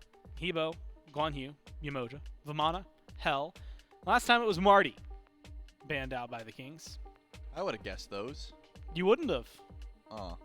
Because they're so elusive. Yeah, whoever would have guessed. And this is the only one that really ends up being important in my case, because everything else, it was very rare that it would get through. The question now becomes, what are you trying to take away from the Leviathans? When you have yourself as rough of an early game as the Kings had, and you're okay with stalling out till late, like Variety told us, it's okay in this meta to just sit back on your laurels and make sure that at 30 minutes you're ready to go. It looks like Marty is the call. They don't want the Leviathans to have that much AoE. They're okay with Shinto going back over to the Baba Yaga. And that's going to be step number one. The Camelot Kings, of course, could start the run back with the Merlin Aphrodite. That is something they could go to. It would be, I'm not going to say surprising, because of course Tings did so much damage on the Merlin, and Genetics did actually make the Afro look relatively good. And it won. Yeah, it won. All of those things to be considered. The question now becomes, did they feel like they were behind early and they couldn't really contest anything because of those picks or not? And I feel like Merlin, no. Afro, maybe. Now, I have a question, which is really just if you took those two drafts and play it back exactly, do you think you end up in a position where you see the same game, right? If it goes 40 minutes, it feels like you see something very different overall. Well, the good news is we don't even have to ponder that reality. It's gone immediately. Aphrodite stays the same. Bakasura, this time for the Kings instead of the Naja, and they stripped that away from Adapting, who had picked it up actually in this spot last time around. So Afro, Baka, Hachiman, and will it be the Terra? The answer is yes, for Wrong Hue. So solid top three for the Leviathans. One that kind of touts the tier list. Certainly does. Not to say the Camelot Kings didn't get a strong top two as well. I think that the Bakasura is going to be that exact hard carry that you would want linked to an Aphrodite that I was talking about last game. Not to say that Twig on the Naja didn't do well. It's just a different play style entirely. So it does look like Tings felt like he had a great performance on the Merlin, which I tend to agree. So I do like the top three here from the Camelot Kings as well. The question becomes, are you going to put more bans into Adapting? I don't think you have to ban Susano, just because, the Baka's got a good matchup into it. Afro, that immunity is going to help out a ton. If you just think that Adapting is going to be able to find, Tings in the backline and solo him before the fight even begins, then maybe it's something you have to look towards. But I imagine just because of the matchup in the Baka, that wouldn't be the ban that I look towards.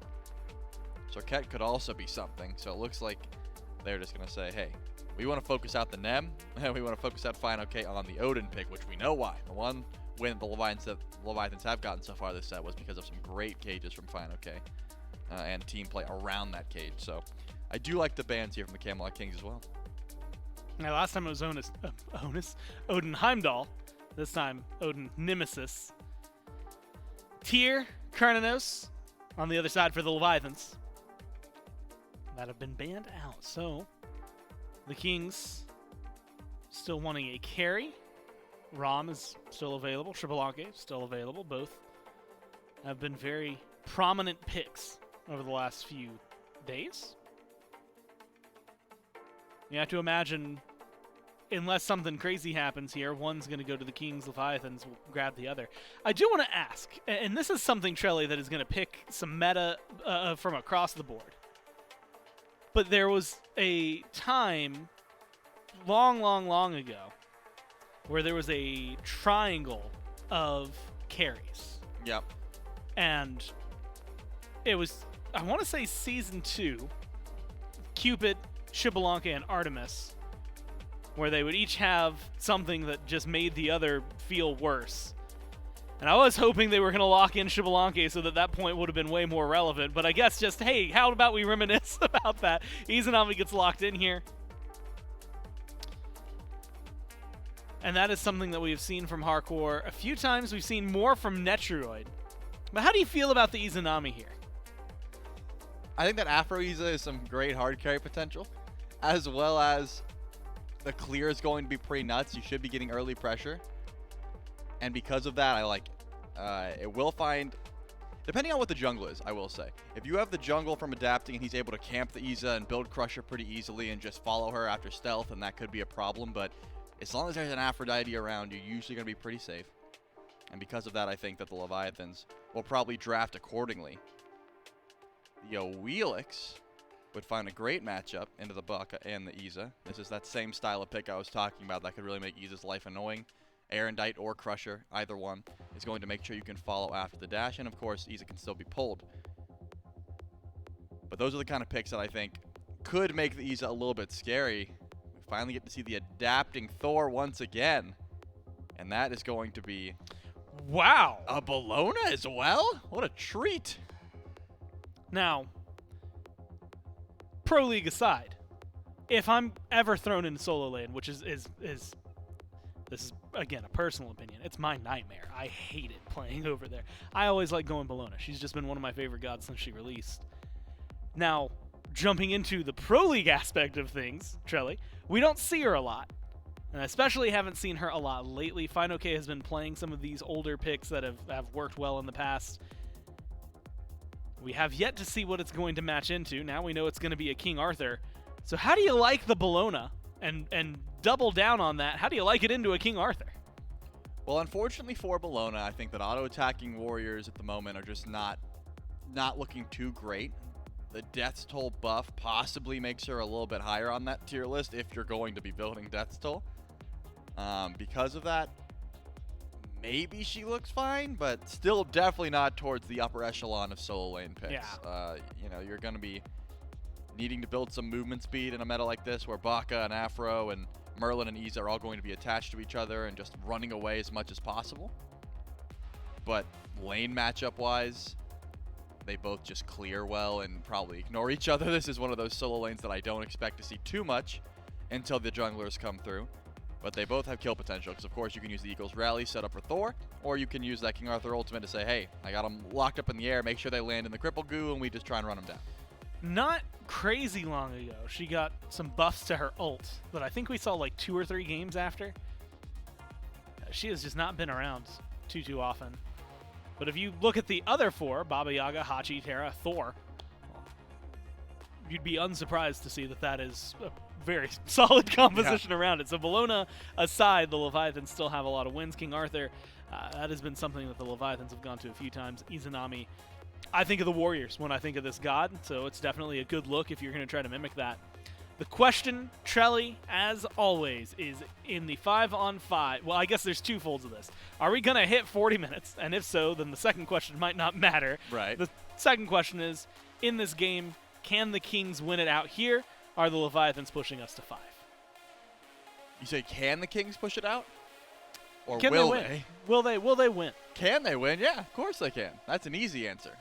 Will they win is a different question. I think they've set themselves up for a decent attempt at a win. Yeah. They've got good matchups in this case. I still think the jungle 1v1 could be a big contention point because that is usually what happens. These junglers find themselves later on in the matchup in a 1v1 because the way that you push Phoenixes at the moment is usually a 4-1 push, and Baka's going to get the better end of that trade unless he gets ulted on. That could change things. Because of that, I do think that FinoK picking the Bologna makes things a bit interesting because as an auto attacker, Bakasura hasn't been disarmed a lot, not in the current meta, so maybe that could change the way that, Twig wants to get active. He tries to go in, FinoK just says stop, and you can't auto attack anymore, so it could be interesting.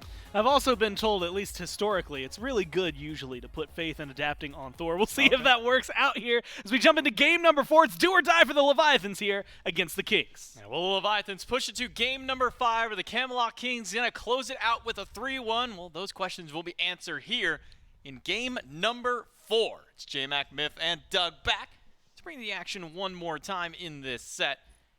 We get a bit of a new look out of FinoK once more. He's been piling a bunch of weird stuff over the solo lane as of recent, and it's going to continue to keep that trend up here, Myth, as Bologna locked in for FinoK, a 50-50 for the Twitch chat on how this game might go. But the Bologna, the Death's Toll, at least with the buff that it's come through, seems to at least catch the interest of FinoK. And I think it's fine, okay, that likely lives by a quote. I'm gonna go ahead and read it to you, and it's never follow anyone else's path. Fine, okay, absolutely adheres to this. The second part of that quote is, unless you're in the woods and you're lost and you see a path, then by all means follow that path. That's Ellen DeGeneres, by the way. But Final K, always the man to be. That's an Ellen quote? That's an Ellen quote, of course. All right. Final K, always a man that lives by the beat of his own drum. We'll be locking in the Bologna here. Been a good long while since we've seen her. It's got some decent matchups in the Camelot Kings. Disarm for Bakasura. Makes sense to me. He's only got really short CC immunity. It's not for the entire duration of his ultimate, so you can essentially make him worthless in some of these late game team fights, and Hardcore as well. I mean, so often Izanami will not box you unless her stim is active, and you can see when the stim is active, and if Final K is on the ball, can deal with that as well. And now a chase out in mid, but Captain Twig eats one too many shots from Shinto. And that'll put him, critical HP. Jarkor dashes in, double stun by Wrong Yu, but no follow-up from Zapman this time through. Drops the banner a bit late in the fight to try and keep it going through. Sustain will likely be the win out, at least for Genetics and Yark in this 2v2 matchup for the early stages through. Don't really want to stand inside the Monolith the whole time to heal back up. But Final K on the Bologna. One of the good things that Bologna does have, at least to her nature, is usually early clear and early pressure in lane. Cleave auto attack, so Deathtoll gets a whole lot of value too. Variety probably forgot what this matchup feels like. Maybe doesn't have the most experience against it as of recent. Would be surprised if Final K is real used to the Bologna into King Arthur as well. Just not something you see super often. As far as the direct lane matchup, Variety's actually got some decent counterplay. You can stop the bludgeon damage with the knockup. You've got really good burst damage, so if you're not willing to auto-attack trade the Bologna, you can at least drop your entire kit, then immediately disengage. So certainly ways to fight back in. As for kill potential between either of them, if Bologna or King Arthur dies, that is misplay on Pilot. Ooh, big man Tings. No beads, fast flicker, no mana, means that he's heading himself immediately back to base. But I think you're right, until we see the jungler get active on either side for these teams in the solo lane, probably unlikely to see an immediate death by one of these solo laners. But I wonder if for Final K, which of the shields he's going into? We see a lot of Berserker for the auto attackers, but Phalanx has been on a little bit of a rise. Poor K, no dose, man. You know what? It could be. You know what? Just throw Glad Shield. Throw the whole tree if you want to. Well, maybe not that one. The Glad Shield's that's bad. Like, no. bad on Bologna, maybe. Okay. Phalanx, though, that's pretty good, as is Berserkers. We'll have to see which one he likes to go towards. I will say Rongi has been on point with the walls. This game has found multiple double man. Uses one wall there to cut off the pathogenetics and Yarkor. Force Yark to even use his mobility just to get around him at that point through. But all this just to buy some time, so that way Zapman doesn't miss out on some of the minion wave moving in. So Rongi will happily tank that one up for his carry and make sure Zapman can get as much farm as possible. A trend that I've seen develop throughout the last, I think I'm casting for 4 years now, something like that, going into my 4th year, is that as sets tend to go long, best of 5s, get to game 4, get to game 5, teams generally decide to slow down their pace. And this has been a relatively slow early game set in general. So I'd like to pose a question and challenge you to a game, J-Mac. A game that Dave Olson, that's Dolson for the uninitiated. Dave Dolson Olson. Dave Dolson Olson. This is his game. He's come up with it. And feel free to participate in chat as well. We've got plenty of production members in the chat watching. Maybe they'll give you a shout out if you got it right. Go ahead and give me a timer and player for first death this game. I'm going to go 12 minutes, Captain Twig. 12 minutes, Captain Twig. Okay. That's pretty good. You stole my Twig. I wanted Twig for mine, yeah. What was your time going to be, though? It was going to be a little bit longer. Oh, you were going to go even further than 12. So I'll say cop-out answer. I'll go Wrong You at 14. 14. So a little bit later than mine on this one. Yep. Well, we'll see. Which of us two is closer? Production we won't be able to see, but somebody else will be able to check chat and see. And they might not even shout you out, but they'll see it. Yeah, somebody will see it. You can take a screenshot of it even if you want to, and then send it to somebody. Then you can get get at me on Twitter, and if you were right, I'll retweet it. There you go. And where's that Twitter at? Yeah, it's Mifflin TV. Mifflin TV on or Twitter. Smite Pro. I don't know. Maybe our Smite Pro's listening. Por qué no los dos? Yeah. Fine, okay. Does get the ultimate away from Variety and is staring down Captain Twig, who's trying to maneuver his way through the jungle. Okay, will be just fine on this Bellona. Did start with the Phalanx first, so he's going to be able to deal a little bit more damage back once he does get hit by some of those basic attacks, and also empower up the minions around him. But for the time being, at least getting an ultimate away from Variety, keeping this King Arthur at bay. Because King Arthur, we see almost kind of an awkward scaling. Early game, really strong in lane, got a lot of abilities to try and poke through, but late game, it's always kind of a question on his relative strength. Yeah, it's, did I hit my ultimate? Sure hope I did. If yes, beads burned. If no, oh god, I'm dead because I'm in the enemy backline and I'm not a tank like I used to be. Can you believe that Phalanx used to only affect minions? Can you believe that? I mean, I think it just pulled immediately up from what Tyrannical Plate Helm was, which also only affected minions at that time. Yeah, but cannot believe that anyone thought at any point that I was going to dedicate 2,000 some odd gold in a build slot to buffing minions in Smite. So now, Phalanx, if you haven't been reading patch notes, you're wondering why it's getting bought. It affects minions and the gods, so much better. Yarkor in danger. We might be a little late on our prediction and player. Yarkor, though, That's gets a bit of a man. bailout. Genetics is here. Damage through. Double stun. Back once more. Yeah, they're fine. But now Captain Twig on the way through gets the blink in on top of Satman. Nowhere to go. No, it's Captain Twig first blooding a Leviathan. It only took him 6 minutes to do it. That's not so bad. Captain Twig involved early. Bakasura off to a wild start. Where did the 2-level lead come from? One of them, probably just the kill. There you go, adapting. Closes up the other. An easy rotation in. Should have been an indicator to the Leviathans that someone was on the way. But Genetics decides post-ultimate, post-entire kit to start legitimately just running you down at half HP. You better believe it's either Big Man Tings or Captain Twig hovering nearby in the jungle. It was Captain Twig. And a blink forward, and a little wing shard. Keeps it simple. Ultimate dropped, and Bakasura off to a fast start. Does take the beads away from Zapman as well, so a resource expended by the Leviathans dual lane to try and survive the gank, but all to no avail. It's the Camelot Kings on the board first, 6 minutes through for Captain Twig, and a Golden Blade already in hand to power up that farm prowess that Boxer is known for. Wall by adapting, and a potion to go through, but it's a 1-for-1 trade on the Harpies, as Captain Twig will try and get his bailout. Ultimate from Shinto, trying to catch out Pigman Tings. The beads are gone from the Merlin, and Pigman Tings might be the next one to go down. It's Shinto now on the board for Leviathans. An easy pickup for Shinto, who ults very early, just future sight from him, realizing he's got his opportunity. Fine, okay. Has made the rotation as well. If that ultimate connects, Captain Twig probably just dead. Captain Twig probably just dead anyway. Here's the thing about Eat Minion, Doug, and go ahead and hover it if you feel like it after we get a look at what Zapman's up to around his tier 1 tower. At rank 1, it's healing for about 80. That's not enough to stop everybody. And so, I think walking back up there, oh, it's 60, excuse me. Yeah, I'm out of touch. Captain Twig, I'm not sure 60 HP is enough to offset the 4 people in the tier 1 tower staring you down. Tier 1 taken by the Leviathans in an early rotation of fine okay. And on the left-hand side, the Camelot Kings try and get something accomplished, push in a good deal of pressure to the tier 1 tower in duo, but aren't quite able to knock it down. A tower this early can be a double-edged sword, though, J-Mac. Big Man Ting's very unlikely in mid lane to freeze wave at tier 2, but certainly is a viable line of play if he wants to deny farm to Shinto.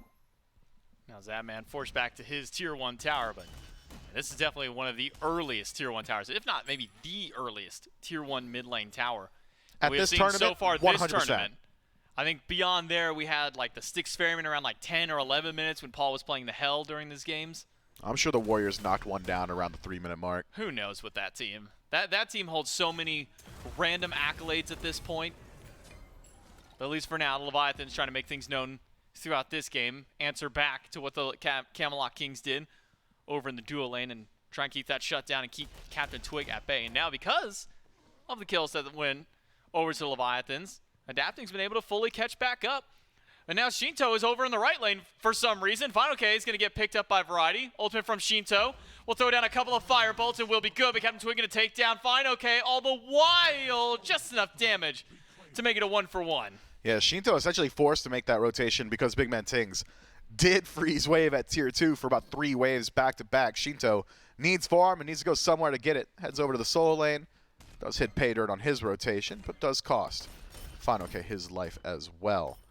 So, the Camelot Kings now, a much better position than they were previously, able to find a bit of fight back. I wonder, though, Shinto is staying in the Soul lane.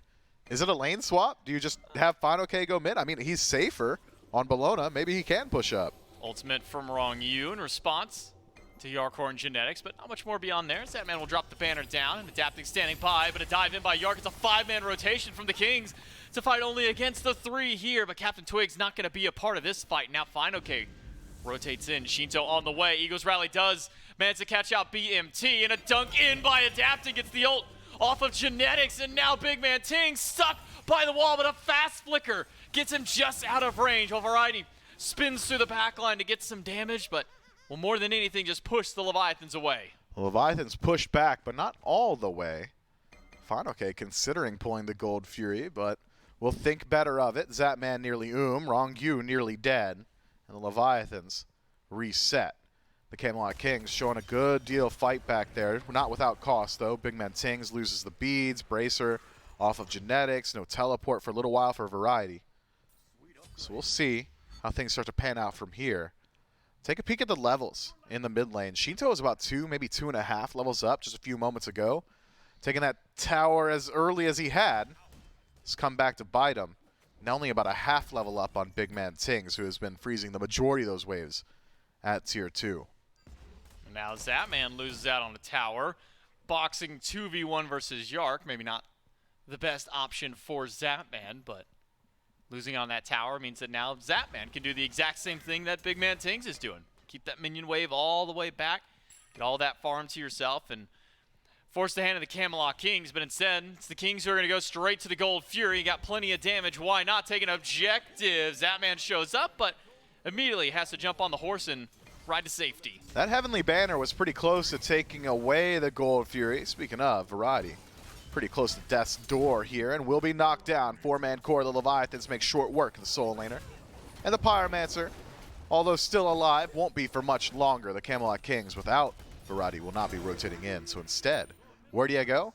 Zatman's already used the horse. He used his beads, but maybe not necessary to try and do that. Probably dead anyways, with or without them. Camelot Kings advance back with their 3rd kill of the game, 4 for Leviathans, and a slight lead to the Camelot Kings to the tune of about 400 gold. 12 minutes in, one of the closer games that we have had, even at this stage of the game, even the experience, which was teetering back and forth between the teams, only about 900 up for the Kings. Yeah, usually by now it's about a 3,000 gold one way or the other, gold lead, excuse me, and then it equalizes at about the 35-minute mark, and then the game ends at the 40-minute mark off the back of one massive team fight. So, props to the Leviathans and the Camelot Kings for expediting the process and getting us to phase 4 of this 5-phase plan at the 13-minute mark. Captain Twig and Genetics, Voltron together, teaming up, want to take out Zatman. That ultimate's coming up soon. Waiting out? Oh no, it's not. It's not soon enough for Zatman. There's no beats and no chance he walks up. He can't even zone the minions back at his own side of the map. He's just being dove on by the Camelot Kings. And with Wrong You showing up, no tier 2 tower, but you sure? Captain Twig standing by. Could very well be. Yarkor will sidestep, take out the Monolith at the same time with Captain Twig here. Wrong You throws out the Sunder, throws out an ultimate, and that will be enough to defend the tower. Yeah, he delays his decision there so that Shinto has time to make his way back towards the lane. Drops the Sunder, lets the Camelot Kings know he's not messing around. Keep your eyes on Adapting. Up to the sky. He's pretty far away, though. Well, dunk down in the middle of 2. Gets hold of Genetics, but catches Yarkor on the wrong side of the wall for Yark, but it's immediately turned back around. Now with Final K showing up, tries to keep the party interesting, but doesn't get much more beyond there. It's both relics from Yark and ultimate from Genetics. Far be it from me to ever question Adapting in the range of Thor ultimate ever again. That was a perfect split. If that's me, I'm missing both. Instead, makes contact with 2, burns through the beads. Yarkor now, without either relic, could be an easy target for Adapting to circle back once Anvil of Dawn is available once more. Genetics, low HP, low mana, no problem though. Able to walk himself out of there. And Shinto, far be it from his standard play style, has just not allowed him hanging out in mid. Just has not been there. In the side lanes for the most part. Because Big Man Tings has just been chilling. Clears the waves when he realizes Shinto's out of lane, trying to push it into his tower. And then when Shinto is in lane, holds it at the tier 2. Fine, okay, in the 2v1. Only gets to this arm on one. Captain Twig waiting on landing, but ult's available for Fine, okay, and I think Captain Twig recognizes such and will not continue chase to the solo laner of the Leviathans. It ended up being both shields, Phalanx and the Berserkers, online for Fine, okay, now working on some magic defense himself. Because eventually he's going to have to start taking up the damage of Big Man Tings, who has been doing nothing but power farming this game ever since losing that tower, what, 7.5, 8 minutes in. Yeah, let me get a look at the net worth charts there, Doug. Let's see. Big Man Tings at the top. That's 0-1. His direct lane opponent is 3-0. So a kill on a Shinto is worth more than Big Man Tings. Big Man Tings is worth significantly less than if he would just triple goose egg across. And he's just got more money. Good for Big Man Tings. What a good spot to be in. Just free farm for a little while longer. It's going to keep denying farm up against Shinto. But the opportunity to fight will arise sooner rather than later. Oni Fury on the mend, rejoins the map. Which one of these teams has got the willingness to pull the objective? I'm not certain it's going to be either, but Soul Inners don't lie. Fine, okay. Has made his rotation across the map. Teleport up for Variety, though, so he can join the fray just as quickly. Fine, okay, and Shinto will clear out the minion wave in mid and immediately beeline over towards the Gold Fury. Wrong you, gonna try and zone out as hard as he can. Oni Fury Sunder. down about half HP. A Sunder used by Genetics, but he's out of procs for that one. And as Variety now shows up, the Camelot Kings thought for a moment they'd be willing to pull the objective, and instead they're gonna go ahead and grab the Vision instead. We have 120 combined minutes of in-game time watching these guys tussle around Gold Furies. You fell for it, J-Mac? You thought we were committing to the objective there? I'm a fool. It's egg heat on my check. face, man. Yeah, egg on your face. It was Pyromancer all along. Camelot King say, oh, you want to defend the Gold Fury? Fools. You absolute fools. We're on the right side. Now we've got a Runic Bomb in our pocket. Fortunately for the Leviathans, they've been holding on to theirs for a while. So no significant advantage going into the Gold Fury for either team here. Both have got 1,000 true damage. They could just drop at a moment's notice. Oni Fury pulled by Leviathans. Kings on the move. Variety first on the scene for the Camelot Kings. Oni Fury down to half. Adapting, though, up in the sky. And where will his dunk target be? Yarkor separate himself from Genetics. It'll be a dunk down on top of the Aphrodite. Genetics going to hold on to Ultimate, though, to try and connect with a teammate as the Oni Fury goes down for the Leviathans. And now running as fast as they can. A wall from Adapting keeps the Camelot Kings on the wrong side of the fight. Even the slow, though, from Big Man Tings, not enough to close gap. No, not at all. Captain Twig, meanwhile, on the right-hand side, just pushes a few waves in towards tower. Did not want to put up any sort of defense around the Gold Fury, whereas the rest of the Camelot Kings did seem a bit more willing to take that team fight. Red buff stripped away. Variety left alone. Takes a whole lot of damage. Slow should connect, and it does. Variety is going to do as much as he can before he falls. Shinto, credit for the kill this time around. Genetics did not have mana for both Kiss and Ultimate, so had nothing to give for Variety there. Captain Twig, level 18 right now. Oh, he's farming. To the 15 of Adapting, but my question mark is the Odysseus bow third item. We've been saying oh, he's farming. Golden and now he's Blade, cooking. we've been going kin size, and typically things like Serrated Edge or Blood Force, something like that. Odysseus bow, though, typically we see it on the Hunters, not a Bakasura. Yeah, well, now watch, okay? He's going to hit some AoE autos, and he's got some AoE damage from Odysseus bow as well. He's got the Serrated Edge now, too, so it's almost as if... Yeah, it's almost as if he had just done it the normal way regardless. Captain Twig is the strongest guy on the map right now. Let's not mince words. Having a bit of fun talking about his build and dissecting it, but he is potentially the hardest hitter on the map. He's certainly hitting the fastest, and now he's going to be tanky so long as he is connected with Genetics. It is a pitiable fate to have to line up against Captain Twig on this Bakasura as of right now. The only one I could see potentially slowing him down is Shinto, just because he's got a full stacked Prophetic Cloak. Must be nice to be Baba Yaga. Guarantee you he did not stack that the old-fashioned way. No. He is benefiting from itemization and God passes. Well, Zap Man, run as fast as you can. He's got a horse that's a little bit faster than a Bakasura at this point. But Captain Twig, once again, scares an ultimate away from Zap Man, who has elected to go for Shell in second slot as opposed to the more standard Aegis, but With no Fury up, no Pyromancer, not a whole lot for the Camelot Kings to do on map. So getting ultimate from Zapman, just to maybe set up for something a little bit beyond there. Fast dash out of Wrong U gets him away from the ultimate to Twig. J-Mac, I'm sorry to derail us a little bit, but it's 6:30. It is. And this thought crossed my mind. Oh. Which one of these players, maybe talk about it later. Talk about the fight. Captain Twig, fast beats, adapting to the sky. Oh, he hits these. He's got to hit the dunk. He hits these. Maybe to the back line to find Big Man Tings. No, it'll be right down through to cut off the path, but Captain Twig goes right over a wall. Speaking of wall, adapting's off the mark this time through, and Twig can head back to base. So maybe he doesn't hit these. Adapting. I like the attempt. Actually, I believe reads the leap from Captain Twig nearly. Tries to catch him on the way over towards mid.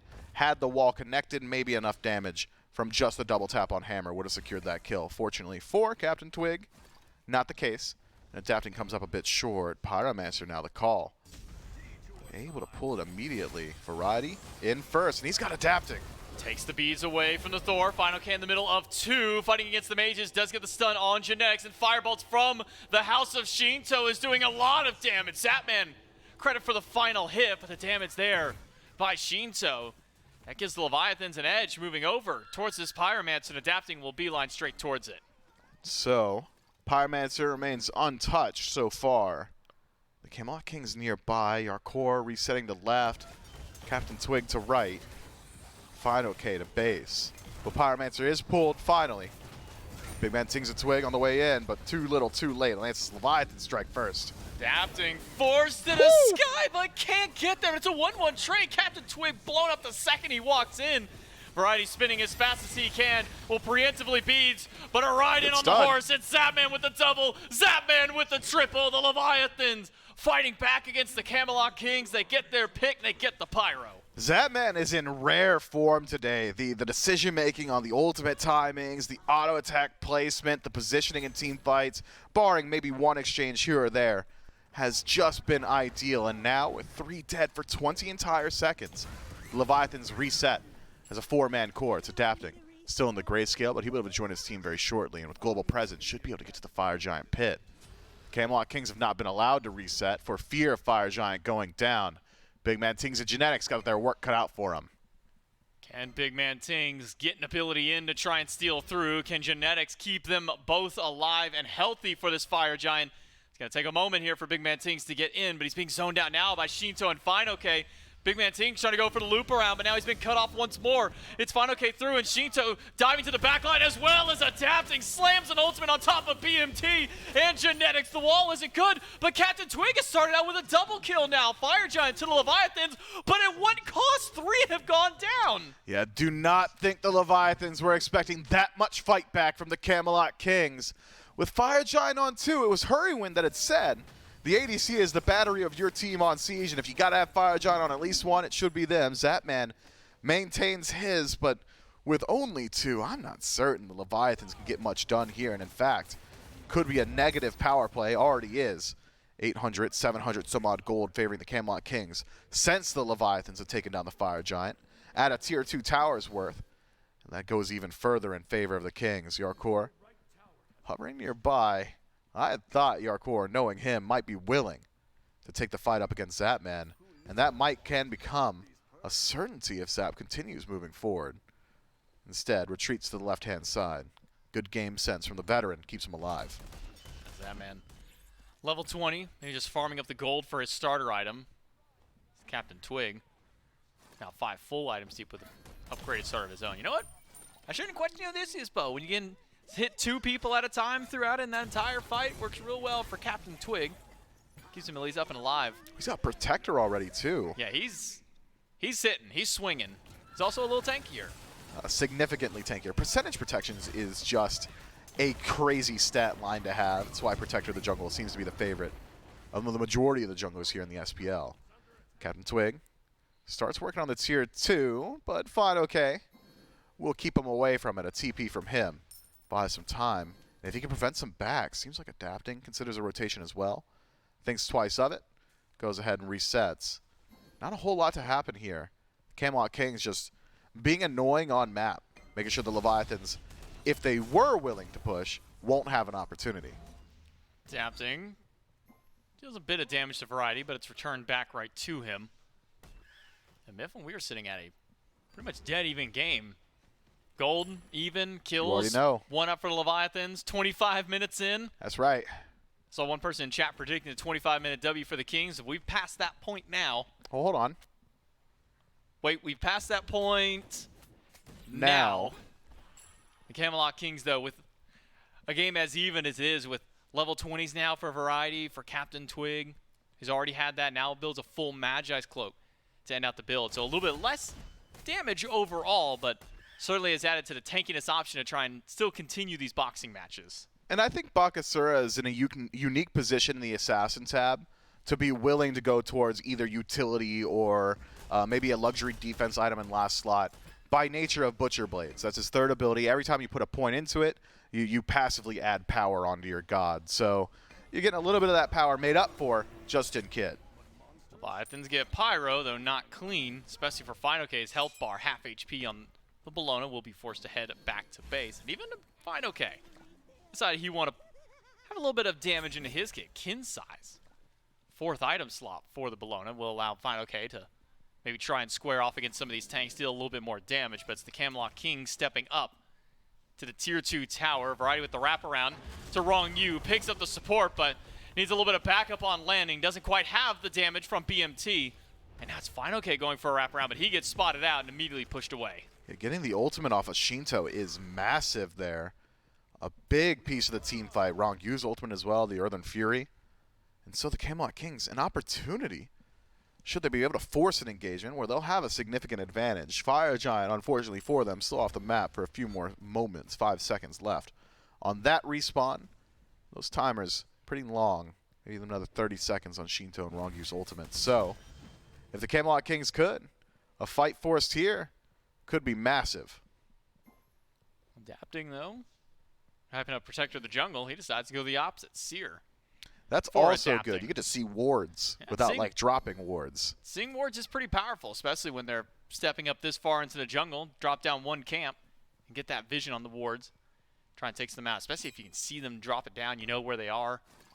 Let your team know, like, hey, let me get the last hit there so I can take these wards out. But now we push back over towards the Fire Giant. We saw this a lot over the course of this set so far. Watch them. 3, 4 Fire Giant dances typically before games do go down. Damage from the Leviathans certainly there. Now with 20 starting to be hit from players like Shinto. Final K's got some more sustaining kits, try and keep himself alive in the fights. I'm keeping my eyes on adapting, see how much value he gets. That's 2. Maybe a third one. I know he spotted that one on the left, but a bit less safe for him to walk up to it. Already gets value from his Seer. As Final K lines up in a 1v3, he's standing his ground. He is, and he's losing. So fast ult out. Or I should say maybe a slow ult out this time through. Captain Twig can re-heal up back in the jungle. Wrong Yu moves forward, misses the wall. Adapting doesn't get too much poke up against BMT and Genetics, thanks to the luxury of Aphrodite, able to resustain pretty much anything that Adapting did to them. As well as the shared protections, right? So what he had done had already been mitigated and then further mitigated by the sustain afterward. Big Man Tings back to full HP, wouldn't even believe he'd gotten hit by a double tap just seconds ago. Both teams posturing around the Fire Giant. I'm getting deja vu, J-Mac. These guys have really loved to line up here. Been a struggle for both sides, so evenly matched in actually closing out the objective. You know, I'm thinking about why Final K decides to stand his ground there. I believe wants to play a game of chicken with Captain Twig. Says, if you stick to me, I'll be forced to ult, but you know my team's rotating in. And if he disengages, Final K gets to hold on to his own ultimate ability.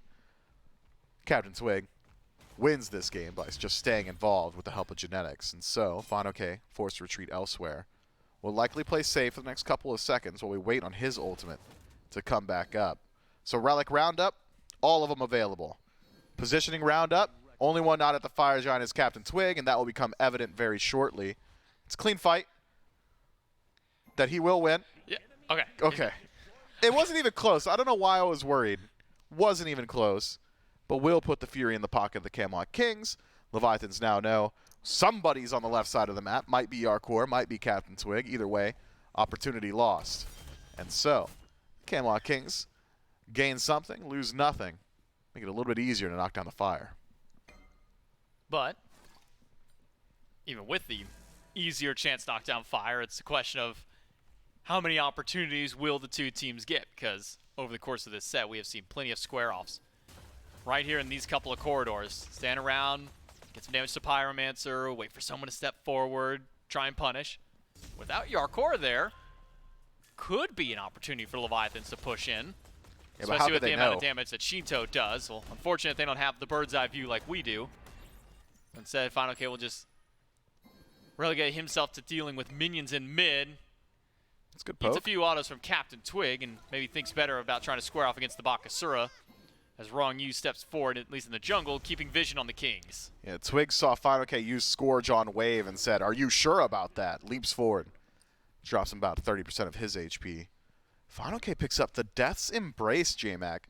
Haven't seen that item too often. Has seen some buffs, though. I believe every auto attack, it's a weird number, 0.3 seconds off of your cooldown, something along those lines. Yeah, a third of a second. Third of a second, but he's auto-attacking frequently with a high attack speed build. You still gain the benefits of healing and mana back on each hit, plus Scourge healing on every third hit. Final K is going to be really annoying to deal with. Yeah, he's got plenty of attack speed in the build to help buff that one up. I'm just surprised he hasn't already maybe. Well, I guess because Wrong Yu's gone for the Shoguns, he doesn't necessarily need one here, so. For Final K, if he can stick near Wrong, you can get some of that benefit. Dive onto Captain Twig. Twig will heal back up, adapting in the sky. Dunk down target. It's an ultimate from Captain Twig and a dunk in for adapting. A pick for the Leviathans to keep this fight going. Meanwhile, Wrong Yu's keeping 3 busy in the jungle. Yarkor's by himself. He's used the Aegis. He still has the beads, but he's being slowed to eternity and back. Final K nearly takes it down himself, and it's actually predicting the path of Wow. Yarkor. Doesn't see him come out of stealth just yet. Wrong Yu even joining in. See ya. And Final K knocks him down. Captain Twig too far forward, What eliminated happened to by the Variety? Leviathans. Variety left high and dry, scattered to the winds. Will try his best to turn onto adapting, gets the beads, and that's all he'll be taking. So it's 3 dead now just for the happened? Camelot Kings. It was actually a very intelligent play from the Leviathans. Final K says, "I will initiate, and Captain Twig will leap. Adapting, you got me?" And Adapting says, "Yes, sir." Zapman says, "You know what? I'm going to help out too." Hops onto the horse. Fight split because Shinto and Wrong Yu are chasing out the core of the Camelot Kings. And from there, the Kings fall apart. Now it's the Leviathans with every bit of the advantage. 3 towers on map for Leviathans to knock down, but still 17 seconds for Yarkor. A little bit longer than that for Variety. Should at least be a tier 2 in mid, maybe more. For Leviathans, they're pushing forward. Don't really have a minion wave to deal with this, but it's enhanced Fire Giant, so they don't need the minion wave. Into the backline goes Final K, but it's Captain Twig on top of adapting, chomping away, but he doesn't have the damage to stand through. Takes down the 1-for-1 trade, but now with Yark back online, the Leviathans cannot go any further forward. That might just be it for the Fire Giant power play. We've seen a lot of teams. That's it there. They still got 2 minutes. With the loss of 1, we've seen a whole lot of teams go ahead and reset themselves. He got the battery, though. He's full charge. The battery is full charged. That's good work, J-Mac. I like that. Full HP, full mana for Zapman. Unfortunately for him, only 4 strong on the Leviathans. Synced death timers between the junglers. They'll be back at around the same time. 30 seconds on respawn. Takes about 30 seconds to walk from base to a tier 2 tower. That'll leave you with 1 minute left on the Fire Giant power play. The Leviathans are probably going to want to reset pretty soon. I'm thinking we're going to the next Fire Giant. Leviathans do get Oni Fury. Helps out on maybe some of the sieges through these lanes. Minion wave's already pushing up on the left side. Might Hold just on, be they're pushing. Tier 2 on left for the Leviathans. Still missing out on adapting. He's just now respawning. We'll have to rejoin the team. A long hike back up. Or he could maybe even just work through the jungle, clear up what is left. Variety's on red. Variety's doing variety things. And He's that's going to hit hard now. Is he though? I mean, not as hard as everybody else, but he's going to hit pretty hard. You know, he will hit, what is it, like 30% harder or something like that? I'd like to see you eat a King Arthur ability. Me personally, I never could. You see how heavy that sword is? I'm surprised he can even swing that thing. Exactly, and now he's got a red buff further empowering him. The Leviathans are knocking on the door of the base. They've got 1 minute play with on the Fire Giant. And it's on 4. No damage into the Phoenixes just yet. It's Variety taking the most of his damage. Picks up Final K, hits him back down. Silence just off the mark for Yarkor. The Got Variety him. is gone. Adapting is also in danger for himself. No, Shinto falls down. Double kill for Captain Twig. Adapting full HP. He will use the Good wall. wall. Cuts off the path of the Camelot Kings. He'll bail out the Atlantis Leviathans on that. No Phoenixes down. 2 dead on the Leviathans. 2 dead for 50 seconds, and one of them is Shinto. Adapting doesn't have ultimate. Zapman doesn't have ultimate. I agree. Camelot Kings, it's time to start sieging yourselves. Grab a tier 2 tower, potentially even more here. Yarkor still alive. Camelot Kings battery, full charged. 30 seconds on Wrong U. That's it? Just that. Okay. No, 1 tier 2 Did you see tower. what happened to the Leviathans on Siege on Phoenix? You know what? And they had EFG on 4. That's fair. Yeah, the Variety's dead. Well, he had teleport. 15 seconds? Maybe 15 seconds on respawn. He would have respawned around the same time as Shinto and Wrong-Yu. I guess minions pushed too far up on left to try and do left tier 2. Yeah, but Beats and Aegis are off of Shinto, so on his spawn, could have just got accosted by Captain Twig, who's having a phenomenal game on this Bakasura. Do not let that go under the radar. He is doing so much for his team right now, closing gap under these priority targets. Yeah, I mean, the Camelot Kings were 1 minute, 30 seconds, excuse me, away from Fire Giant respawning. We are 1.5 minutes on both Beads and Aegis for Shinto. Looks like he slammed his keyboard, the whole keyboard, saying, "Get me out of here, ripcord." So those are in-sync timers. If Captain Twig can find them, that could be an opening. So now we return to what will be the inevitable next Fire Giant dance.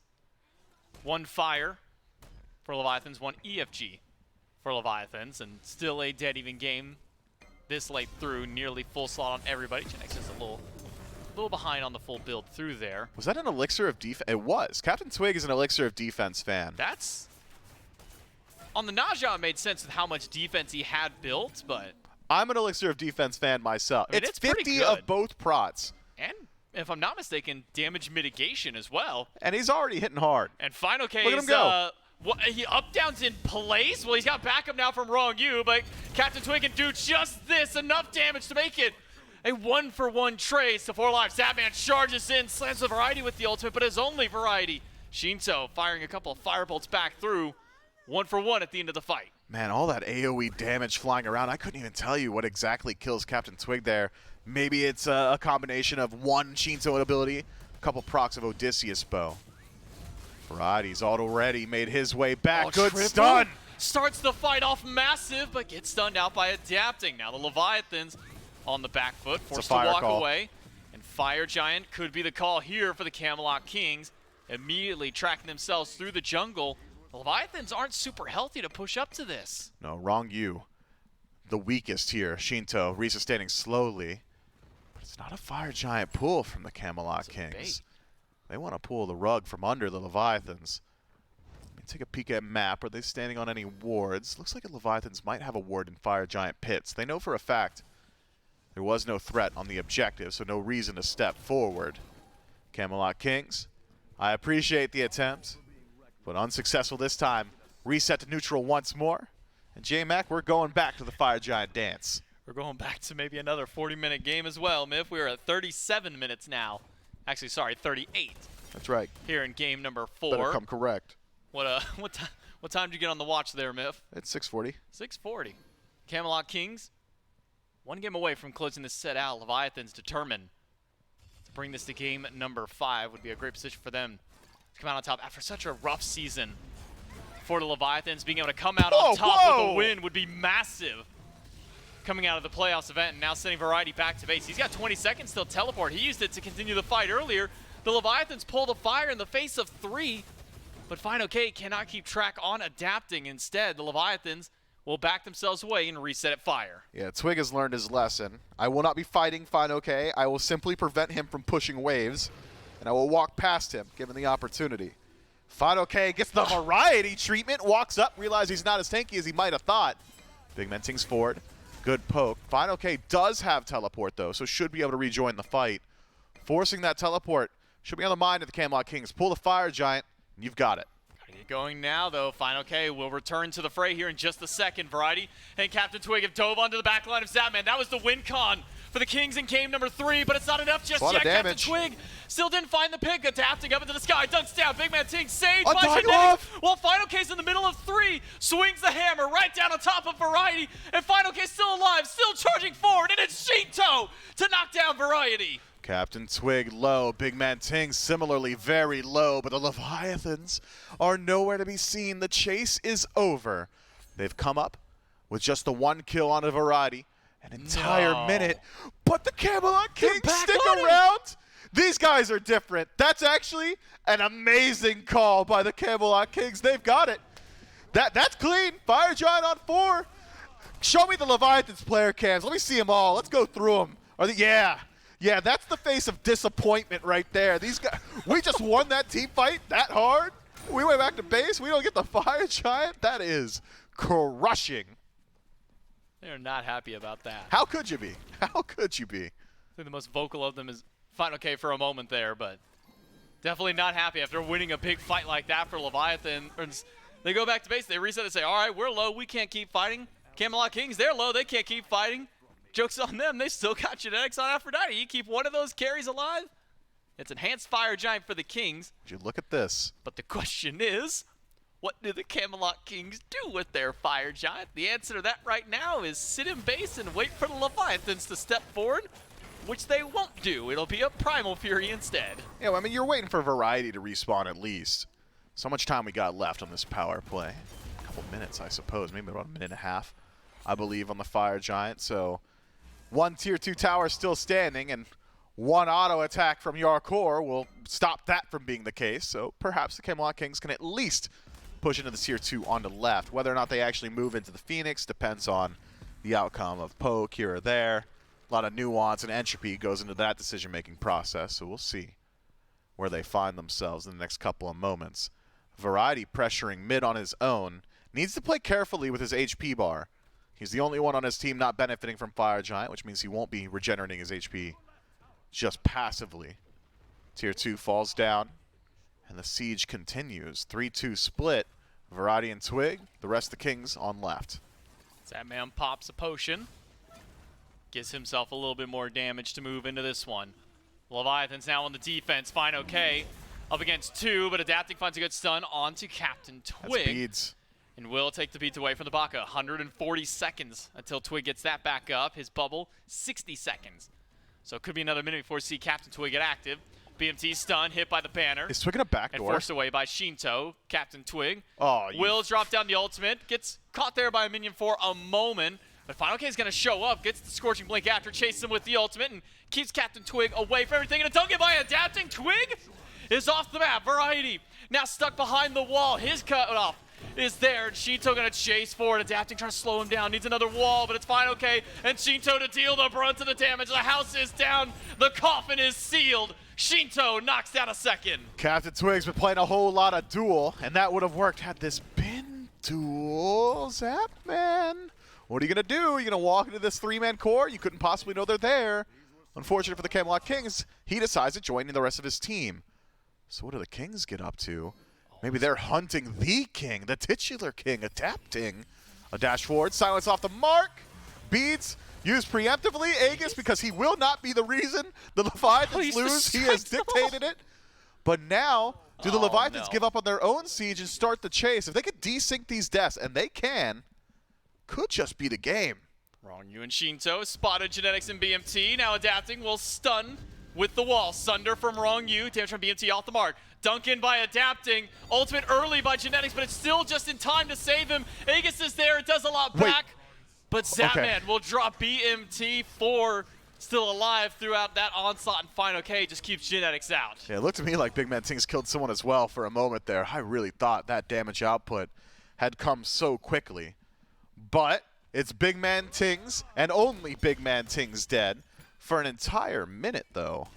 You gotta think the Fire Giant could be a viable option. It'll be respawning in just a few seconds here. The Leviathans have got every bit of advantage. Big Man Tings is the entirety of the Camelot Kings AoE DPS in team fight. Captain Twig's got a bit, but not easy for him to do it unless Big Man Tings is creating space. Fire started by the Leviathans. Captain Twig nowhere to be found as Final K will zone him away from the team. It's 4 versus 3. Shinto up into the house, firing those bolts over towards Yarkor. Forces the dash out, and Genetic steps forward. Fire Giant still hasn't been taken down. It's a quarter HP. There's a chance for Yark to steal away, but the Leviathans get the fire. And Final K has shown up. A double ult to the back line. And now Genetics still without an ultimate, but Captain Twig's doing so much to the back. He's able to take one before Zapman earns himself a double kill. Genetics and Yarkor still being chased away by Final K. Oh, and that's gotta be adapting. it. Gets a wall to lock him down, slows by Final K, and Wrong You with the wall. Takes another one down. Genetics just gets the ult in time, but is it enough time? Final K with the hammer and a help from Wrong You. Double for Zap, double for Wrong You. The Leviathans with 4 should be able to walk right into the throne room with the help of Zap, man. It's up to BMT on his own to knock back 4 from the Leviathans. He's got a lot of damage.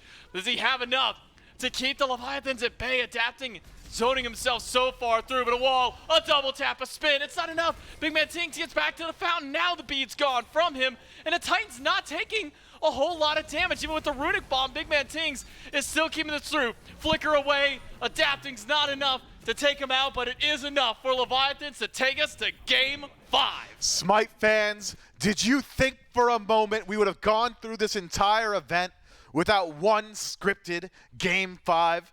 Of course not. The Leviathans push us there through perseverance. I think perseverance has to be the word of this set, man. Every single game going the absolute distance. Every single game back and forth. Fire Giants traded one way or the other. Highly competitive. But this time around, it's the Atlantis Leviathans off the back of a couple significant picks, some attempted plays from the Kings where they try and rope around, have desynced deaths, and without Big Man Tings, how can they contest Fire Giant? I'd argue they couldn't. Camelot Kings thought they could, and the Leviathans punish them for it.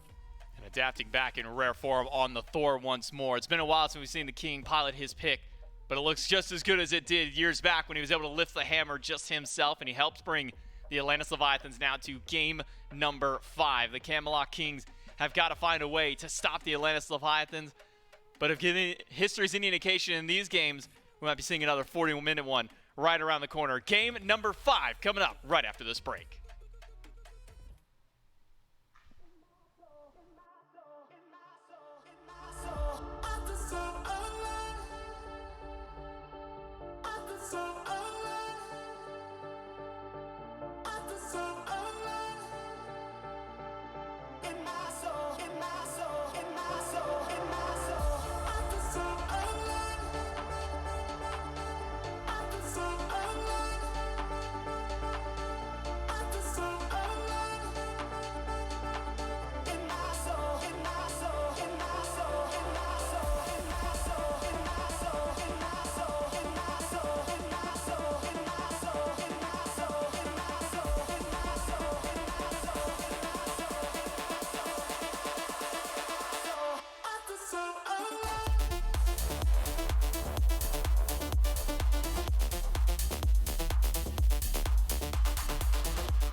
I think Mifflin said it best. You really thought we'd get this far without a Game 5?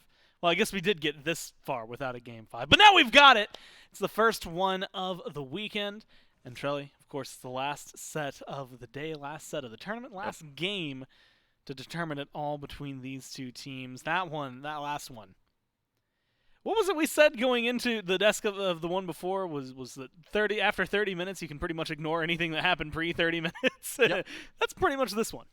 I would say so. Part 2. It was a lot of back and forth, a lot of great firefights, EFG fights, into some good sieges, some questionable sieges, good defense from both of these squads. Unfortunately, one team had to come out on top, and I think that, number one, Twig put on a fantastic performance on the Buck. That was a big issue here for the Leviathans. But on the flip side, the Leviathans figured out that as long as FineOK is able to find Twig, that he's going to get the better end of those trades more often than not, assuming that genetics is not involved. And once FineOK just started W-keying and trying to find Captain Twig, they were able to stop a lot of what the team wanted to do. And plays like this happened a lot, where FineOK goes in, adapting, catches Twig off the jump, and they end up just winning the fight outright because of that fact.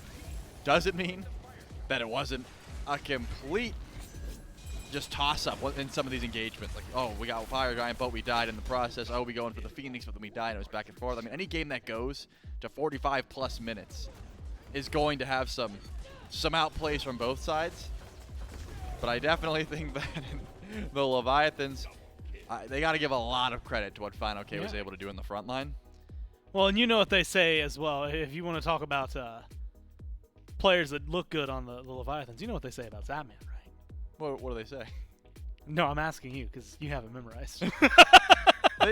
they say something along the lines of, you know, Zapman gets the most unfair criticism, very similar to LeBron in the NBA, because he's arguably the GOAT, and I forget the last part. Dang, they just want to like tear him down. And they just want to tear him down. Exactly. Yeah. Thank you.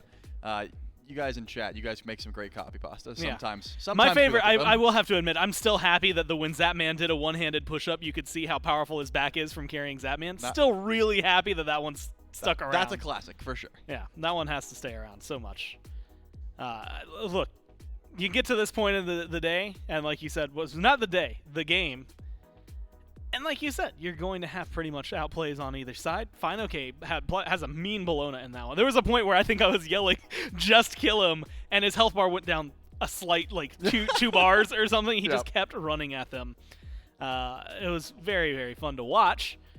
The question is whether or not they can continue that path. The other interesting thing, Trelly, and this is assuming, I'm watching specifically our graphics package here, this is one of the only best of fives I have in memory where they haven't swapped sides even once. Leviathans have been the Order team, and Kings have been the Chaos team. That has just been what it is for 5 games straight so far. Yeah, that is interesting because more often than not, one pick sort of dominates. At least in like game 3, you typically do one swapperoo. Yeah, but I don't think the Kings wanted to be first pick. Every time they've had the opportunity, they say, no, put us in second. Every time the Leviathans have the opportunity, they say, yeah, put us in first. That's what we want. So in that case, we'll have to see what happens here. I mean, I just want to know what is going to, break this set open. It's game 5. Everything's on the line. You have to take – game 5 is interesting because game 1 – you sort of take to the meta. You don't really try anything wacky unless, of course, you pull out a Kuzumbo solo or something like that. But game 5, you just take everything you've learned from every individual performance up until this point and say, okay, well, adapting Thor we dealt with, but also was kind of a problem. Twig was popping off on the Baka, but we ended up winning. The Circuit has been pretty highly contested in this composition. Hachiman has still been getting some great trades in these games. There's going to be a lot of stuff you have to watch out for. Well, good news is we got picks and bans ready for you. Leviathans, Kings, game 5. And again, back first picks for Leviathans. Also, just want to throw this over to you, Trelly, real fast. I opened chat hoping someone would post the LeBron James copy pasta so I could read it verbatim earlier. When that didn't happen, that's why I threw it at you. But there's been a lot of people saying that FineOK has a mean baloney. I like B-O-L-O-G-N-A instead of Bologna. Oh, okay. Yeah. It's, you know what? That's probably one of those, like, it's a funnier visual joke than maybe a vocalized joke. I was like, what do you mean? What do you mean? What's up with Final Case Baloney? Chad, I'm going to throw it out there, by the way. Baloney. Very tasty, but also polarizing, I have learned. Picks and bans going by pretty quickly, and so we'll jump straight into it. Hebo, Yamoja, Bakasura is going to be the adjustment. Guan Yu still available, despite the way the Leviathans have played the last few, banning that one often. Vamana, Hell, and Baba Yaga banned out by the Kings. Marty gets let through. Leviathans first pick that. Guan Yu and Serket is the top two for the Kings. And Shelly, very decisive picks and bans so far. Yep, that is a great top two there for the Camelot Kings in my mind. Getting variety on something not only safe, because he has been having some problems with getting ganked and being able to engage and get out, but also just something that has great lane presence. And the Serket, like I said earlier, has been very, very strong in this current matchup. Camelot Kings also did a great call by taking away the Baba Yaga, something that I think Shinto would gladly have taken if it got through. But of course, the Leviathans have made their pivots as well. The Yamoja and the Bakasura, I do not think will be getting through, and they didn't. So now the Leviathans have a choice to make. Do you take away the Merlin from DNT? Is that not something that Shinto is even thinking about this early on in the picks and bans? Because it's got great AoE damage as well as a good divine proc when you have to worry about the healing that Guan Yu will provide. And of course, the Terra has also been pretty high priority for most supports in the current meta. Well, after, I would argue, incredibly decisive first three plus the top 6 bans, Leviathan's taking a lot of, a halt, because they need to figure out what to do. They let Serket through, who, despite a lot of the bans we've seen, has been dealt with, and I think this is what the conversation was about. Ao Kuang locked in. Then Hachi? No. And Terra alongside it. So Hachi tossed in the air, maybe. Shelly, they're thinking they don't want the double hunter. That might have been part of the conversation as well. I thought it would be, especially if you're prioritizing Ao Kuang this early on. The only reason that Ao gets banned is when double hunter is revealed. So maybe they're just not worried about whatever hunter comes next, right? Hachi's great, but there's Shivalanke, there's Cernos, there's Rama, there's so many that could get through. They just wanted to grab the Terra first and foremost, and maybe ban some of Genetics' picks, because that could be a smart call, considering what the Camelot Kings have went to. Odin again? So far. I do think the Odin would be the smart call, and it does get taken away. Afro, yep, there it is. It's going to come through as well. When you watch a set this closely, the picks and bans almost pick themselves, and it will be the Hachi as well, which makes sense, because Leviathans may look towards a double hunter composition when they make sure that adapting gets on the Quang. What? Agni, maybe? Disco? Actually, Disco looked pretty good earlier. Oh, Nox. It went for the support. I was just like, honestly, I couldn't think of a Guardian after Yamoja. My brain went Afro, Yamoja. What else does Genetics play? Virtually everything? Yeah, I'm not going to think anymore down that list. Let's go over to BMT.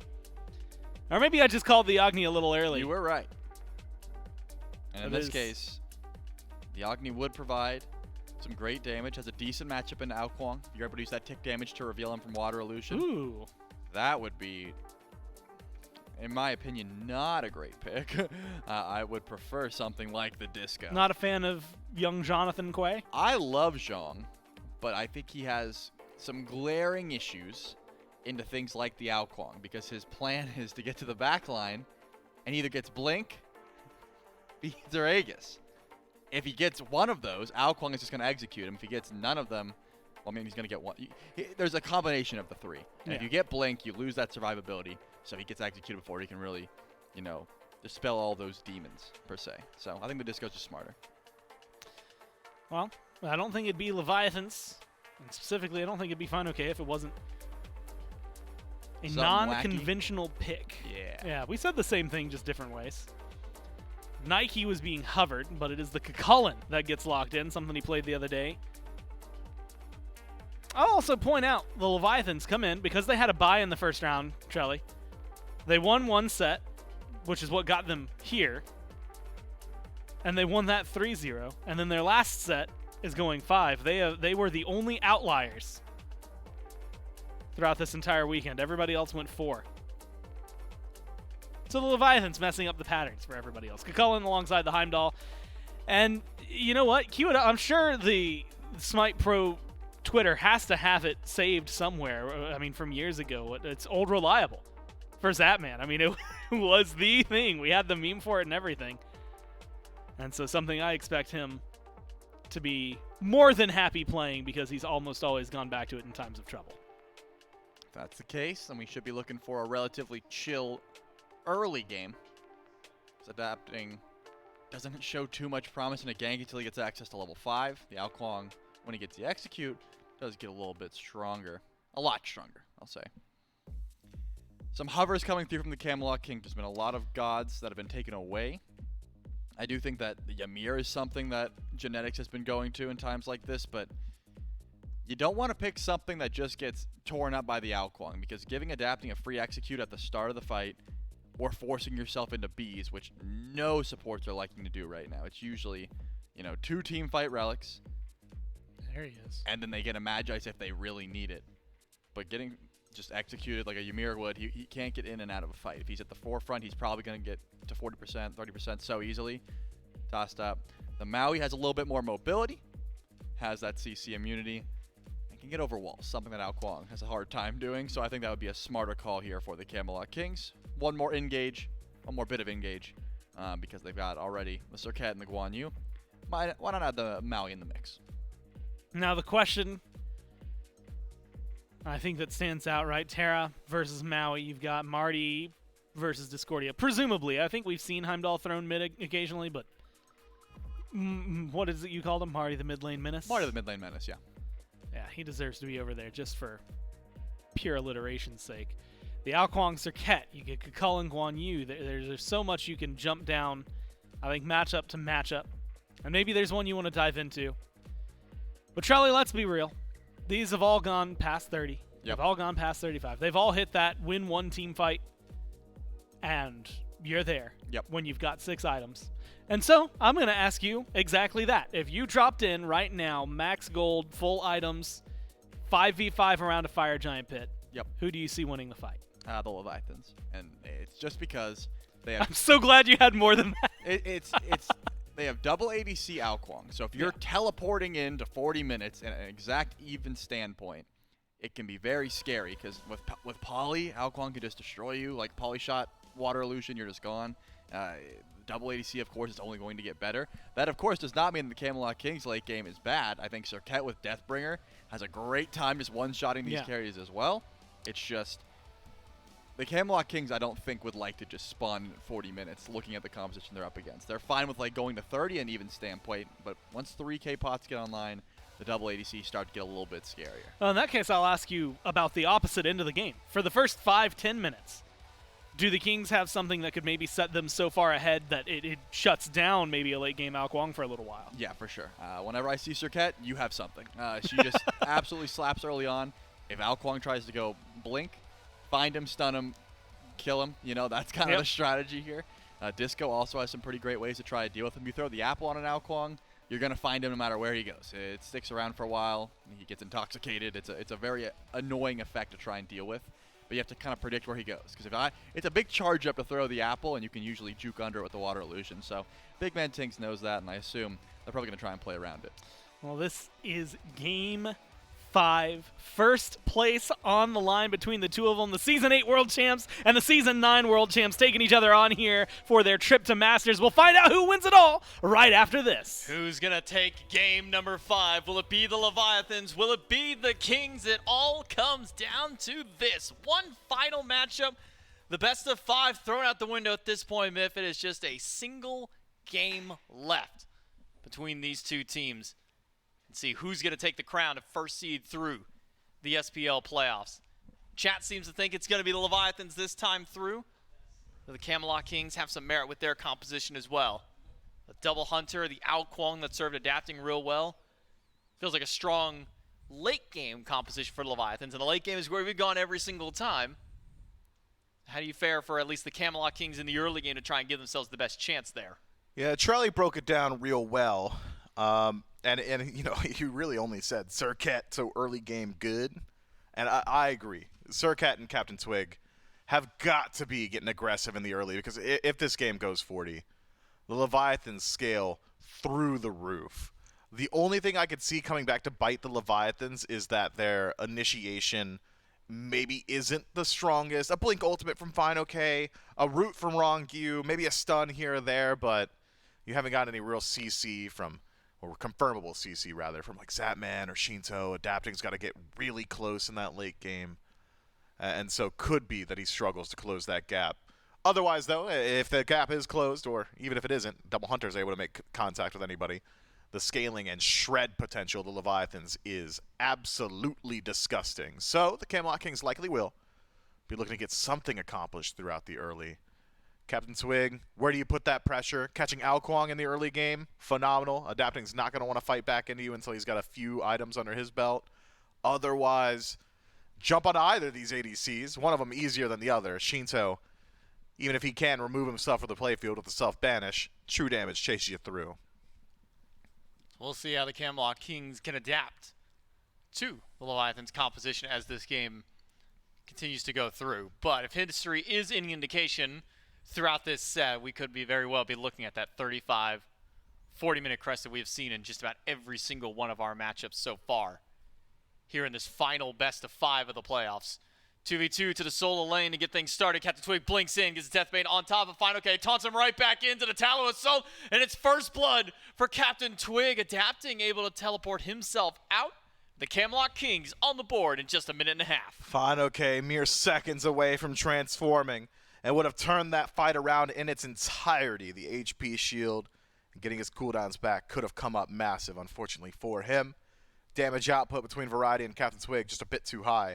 And something I think we could see Captain Twig go back for and try again. I know that double dipping on defense is so good and junglers hate ganking into it. Here's the thing about Variety and Guan Yu.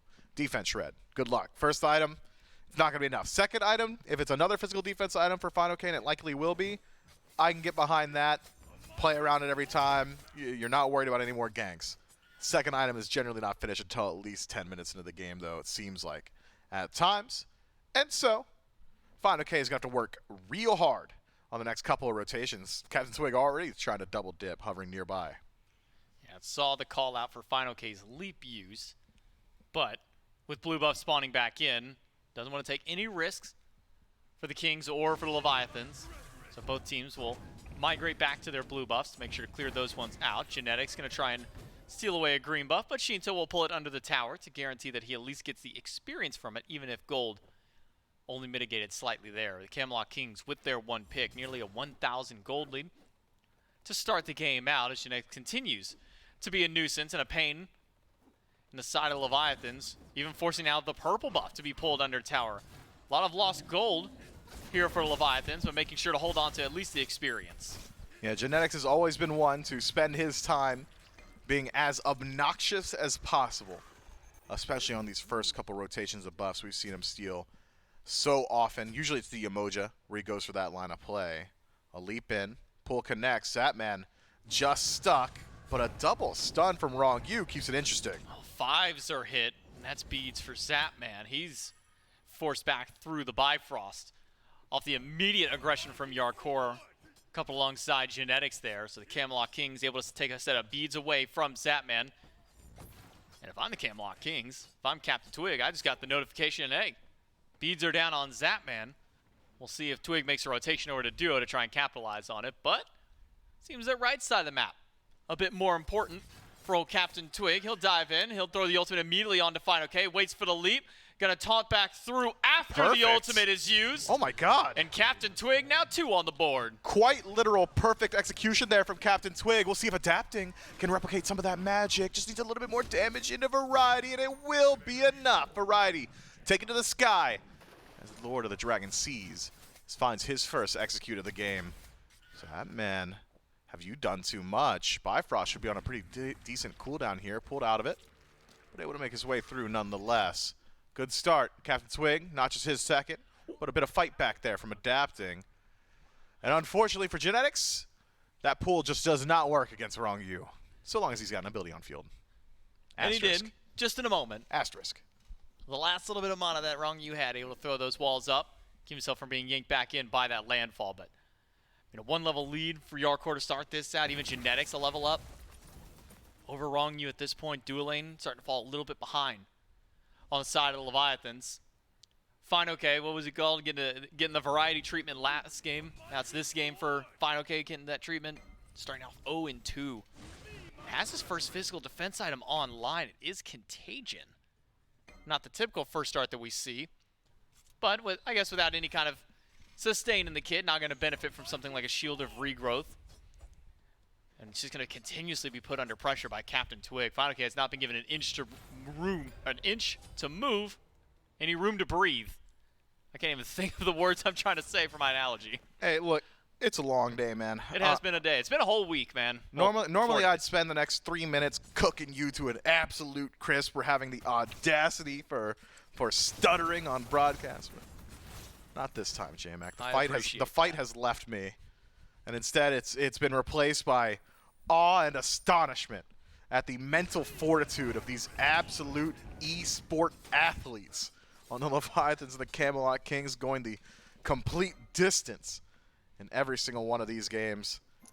And strategies on full display as Variety maybe sticks around too long once more. Adapting will not go under tower. Variety still has access to that ultimate. Adapting does not have enough damage just yet and just his kit to kill him. Wrong Yu in some trouble. I say some because he's not. He'll be able to disengage himself as well. I want to see Captain Twig start putting some pressure elsewhere. At this point, Variety has enough of a lead and is essentially strong enough that you're not concerned about his ability to hold his own in lane. And the dual lane's been doing just fine for the Camelot Kings. So where do you put it? Either chase Adapting into the jungle, take that 1v1 while you still win it, because there will be a point this game where Surcat has been the strongest for no longer, and it will be Adapting. And then never really will there be another attempt again or opportunity for that one-on-one. Captain Twig won't need the leap to get away. Be just fine, even despite the pressure put out by Adapting and Fine OK to turn and burn as soon as that cooldown buff did go down. Captain Twig able to drop the buff, put it around his waist, and walk back out to safety and continue up his farm. Did go Transcendence in first slot, now working at least towards that Son of Binding. Zabman fast ult out. Gets him away from Yarkor's ultimate, so 1-for-1 trade of ults between the carries of the two squads. But it's the Camelot Kings who still continue to pull ahead, even with only the 2 kills on to Fine OK. It's a 2,000 gold lead for the Kings. Yeah, the Camelot Kings have been playing through pressure. And it's not the OG, we've just controlled the neutrals. They have controlled a good deal of the neutral farms so far this game. But for the most part, it's just gold lost to towers. If we look at net worth on the left side of your screen, go all the way down to the bottom. That's Zapman at 4,100. All that gold just in his structure. That's the most fed tier 1 you've ever seen. And even if you go to the immediate matchup in lane, it's about 700 gold up just for Variety. Some of that afforded to him by the pressure of Fine OK going down now twice and keeping minions away from him, but Adapting showing up. Variety jumps onto the horse immediately. Does Adapting have teleport to chase out? He will immediately blink right back in. Has a lot of damage with the dragon, so he'll flicker right back inside, and another consume of the dragon. Adapting now also with 2 kills for himself. Yeah, so if both junglers are camping the solo lane, which one's going to have more success? It's probably the one that has an execute before there's CC immunity. It's got to be beads in next slot for Variety, right? I mean, I think everybody on the Camelot Kings wants to pick up beads. Even if in a standard game you don't want beads and it's just Ao Kuang, but for the most part you do. If you're assuming this game is going to go long, and every game so far this set has, oh yeah, losing one team fight in the late game to an Adapting execute that delivers them to your backline would be such an awful way to lose this set. And so, CC immunity has to be prime on the mind of the Camelot Kings, especially for those frontliners. That's going to restrict genetics. It's going to restrict Variety if they do elect to put some respect onto Adapting out of the jungle. You'd lose out on maybe a Heavenly Sprint or an Onk or something along those lines. Shinto, up to the sky. Lord. That's just Shinto's damage. Maybe Wrong Yu grows the ultimate. The dash just a little shy, but Adapting is there to save the day and finish off the kill. 3 in a row for Adapting. But my God, the burst damage from Shinto. That wasn't even a combo with Acerain. That was just the stinger and ultimate. Yeah, so it would seem Marty hits pretty hard, especially when he hits everything. And Captain Twig had dedicated so much of his kit to trying to secure that kill that he didn't have a whole lot left for disengage. Big man Tings. What? He's just falling for it. They're just not ready for the CC lockdown, the CC combo of Shinto and Wrong Yu, the damage output as well. Marty's banned pretty frequently for a good reason. I think we just got a good display as to why he's been banned. Shinto pulled under tower. Fast speeds prevents too many damage shots, at least from the tower. Genetics pulls him right back once again. Genetics is still running forward, but it's only Genetics. There's no further follow-up. There's no backup to help him out. Shinto lives through, but Genetics in the 1v2 able to take beads away from the Marty. Yeah, clean play from Genetics, who has always been one to make the Leviathans or any other team that he's played against really pay. Burning relics, setting up, even if he doesn't think there's true kill potential, so long as he can convince his enemy that there is, he'll be able to get through some of those resources. So, beads no longer available for Shinto. Could be another rotation attempt from Captain Twig, but I wouldn't blame him if he goes easy on it. Last time he came through the mid lane, it didn't go so well. Speaking of just burning resources, Captain Twig to get a bit accomplished on the left-hand side. Zapman now without beads and does not have access to second relic just yet. Still at level 11. Captain Twig's, he's got play of field now. Do you rotate towards mid, try and shut down Shinto while both of his relics are down, or rotate towards duo while those beads are down before he can get Aegis? Adapting though, now level 12. Beads and Blink available to the Ao Kuang. He'll toss the dragons away over towards towards Genetics. Comes up empty-handed that time. Instead just grabs one of the roaming harpies while Final K and Shinto work to the Pyromancer. Camelot Kings none the wiser this time. They don't even know that this is happening at this point. The dual lane rotated over, but now getting the notification of Pyromancer for Leviathans. That's one of the primary strengths of having an ADC in the middle of the map. The ability to burn those objectives. Goldfear on the other side for the Camelot Kings. The Leviathans, they've given up the greater of the two objectives. Can't fully quantify the value of Pyromancer until that Runic Bomb gets used, but just got to think Goldfury's better at this point of the game. Leviathans maybe kicking themselves a bit. They don't even check the objective. So, neutral objectives traded once more. It's the Camelot Kings nursing the gold lead that they essentially loaded in with, considering how quickly they got it started. Back to a near even game. Genetics pulls back Zapman. Aegis used. Ultimate from Yarkora. Dive on in. Zapple ults away. Not enough damage on Bramble. Instead now it's adapting. Trying to turn things back through, but unfortunately for him, he's hitting Genetics, and Genetics is fairly tanky on that Maui. We'll buy some space for Zapman to bail out. Yeah, Zapman, that's an avoidable pull in general. I know he doesn't have any relics right now, but Gallarhorn has knockup immunity on it, the second ability, where he toots his little horn. So long as he is playing heads up with that, Genetics is going to have a very difficult time connecting his ultimate. Hook off the mark. And so Wrong Yu able to keep that wave out of tower for a second. Make sure Zapman doesn't lose too much more farm. Keep your eyes on Captain Twig hovering nearby. Wrong Yu lands a massive bit of damage through that Sunder, but will not continue stepping forward, and so Captain Twig will look elsewhere for his opportunities. Yeah, double stun into double Sunder by Wrong Yu. Puts a bit of pain over towards Genetics. The Camelot Kings dual aim, and Genetics, unrelenting, will continue his efforts at trying to find a pull while adapting. Has not given up on the right side of the map. He'll go in for yet another execute, and Variety does not go beads this time. Instead, it's a Sunder for him too, and adapting has free reign on the right side. Yep, adapting so long as Variety does not have ultimate. We'll be able to find that execute every single time. 4-0-1 start for the Ao Kuang. Captain Twig beat him to the punch, but adapting has simply not let up. Getting a bit more active on map. That is a very, very dangerous line of play for the Camelot Kings. If I'm Variety, I'm so concerned, one, that that's just going to keep happening in the laning phase, and you're going to start falling behind significantly, and two, it's what we had talked about earlier. In the late game, one ultimate from this Ao Kuang allows him to reposition wherever he wants on field, and the execute, of course, just removing you from the field. It's just going to be so valuable. Adapting's got to be happy with this. Adapting to start 4-0 this game. 3 of his kills on a Variety, 1 on the opposite side, or at least towards Captain Twig. That's where all the deaths have been, though, for the Camelot Kings, has been between Variety and Captain Twig. It's also where they've been able to get their kills, has been through Captain Twig's start. Started off hot. I mean, a 2-0 to begin the game with Adapting, but Adapting's been able to do just a little bit more at least in the jungle for his squad. Yeah, literally double. Tier 1 tower gone for Variety. Adapting's got ultimate again. He's going to join right back in, and now it's Captain Twig joining the fray. Quick blink out for Adapting. Turns around, throws the dragon at Variety, but now Captain Twig going to go in with an ultimate of his own. Adapting still fighting back through, even despite the ultimate on top of the poison.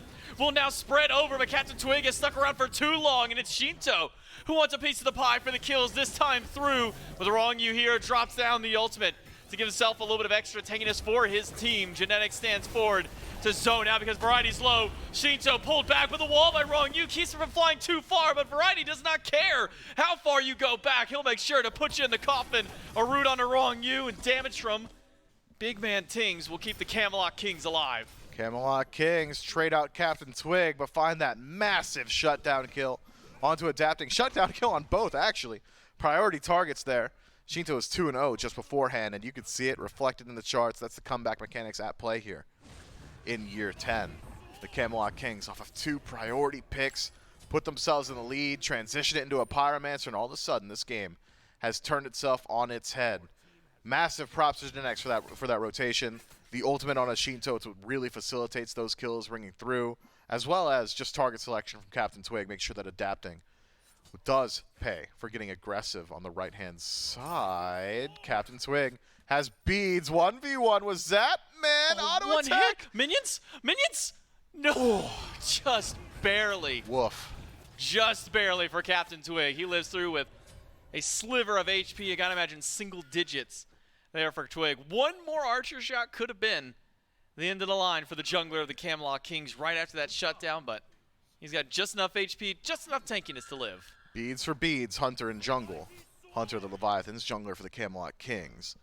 It's a little bit easier for Captain Twig to make use of the burnt beads of Zapman than it will be for the Leviathans to hunt down Captain Twig. Ever mobile on the map, you never know exactly where he's going to be, whereas Zapman, he's stagnant zip code on the left-hand side. You know that he's always going to be there. And so, a rotation from Captain Twig, I think, in the cards here to deal with the Heimdall. Damage output, though, already starting to stack up for Zapman. Kin size finished up. Executioners as well, starting to work towards the Odysseus bow. So much damage, so much safety on the Heimdall. If he's just playing safe for the next minute and a half, he'll be just fine, even in spite of losing the beads there. And let's talk about the performance that Zapman has had so far today. It's been great. Zapman has been, at times, one of the most aggressive hunters in the league. At others, the butt of a joke, right? Where the Leviathans themselves are saying, look, Zapman dies, our comms get better, and at least he's shot calling, right? And sometimes we play better when he's off the screen. But today, he's been landing every single one of his auto attacks, finding these opportune moments to initiate for his team. Even then, was attempting to steal a purple buff himself and nearly souls out Captain Twig. A rare, perfect performance from Zapman. Camelot Kings group is 5 on the Fury. The vision inside the pit. Gone from the Oracles, but still a ward there. Wrong U steps forward and keeps them away. And Final K finds a triple ultimate in the backline. Your core already down to half. And Final K zooming forward. Gets the war cry on 3 while Shinto rains hell from above. But a couple of aces keep them alive for a moment. Adapting. Shuts down one. Big man Tings thrown through the realms by Zapman, and on landing will die to the Leviathan. Zapman, credit for the kill. And Adapting and Final K, they'll dive to the tier 1 tower. They want more than just their 2. They want a third one. Genetics will ult to buy some time as Final K nearly goes down to Variety. He's got to get the bailout. Doesn't do so. It's a double in the backline for Zapman as Variety grabs one, but Adapting, no ultimate's got to do it with all of his might to take down Variety. Luckily for him, he's got the full might of the squad behind him. The Leviathans are absolutely rolling through the Camelot Kings here, J-Mac. That is 4 off the map, tier 1 tower. And because you've got an Alkwong, potentially the Fire Giant as well, Shinto's alive. That means your Hunter's there. Zapman's made the rotation. This is going to happen fast. Adapting, brings back around, swapping aggro of the Fire Giant through, and no one on the Camelot Kings here to stop this one. A 1945 Fire Giant to the Leviathans after a 4-man wipe on the left side, and the Fury didn't even get taken. Miff, they gave up the Fury, went for the fight instead. Now the Camelot Kings can get a major consolation prize at this point, essentially a participation ribbon by taking the Primal Fury down. The Leviathans fire on all 5. And take a peek at the relic selection for Genetics as well. That is another target now for Adapting to just easily execute in the team fight. Genetics has some counterplay with Landfall, but certainly won't be easy. Captain Twig has to defend himself. That wall was so nearly perfect. Nearly catches Captain Twig, and a pick there might have just been a Phoenix immediately. 4 stack from the Camelot Kings in mid. Leviathans 4-1 split. Grab themselves the Pyromancer, and that will happen incredibly fast. Zapman needs to play safe on left. Leviathans do not have eyes on the Camelot Kings, but will shortly. So much time left on this Fire Giant power play at that, 2 entire minutes. So long as you can deal with 2 tier 2 towers here, the Leviathan's going to be in a very good position. Would likely like to knock them all down, or even potentially some more, given the opportunity, but this early in the game, easier said than done. Zapman never left the left side. Final K going to work on the right side of the map with the other 3 the Leviathans bouncing between mid and now heading over towards left. We've Captain seen this. Twig tries to go for the 1v1.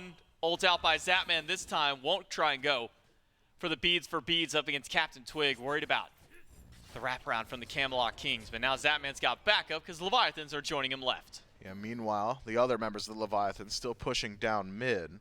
Variety on defense, but up against Shinto. And Final K, can you actually keep the tower alive?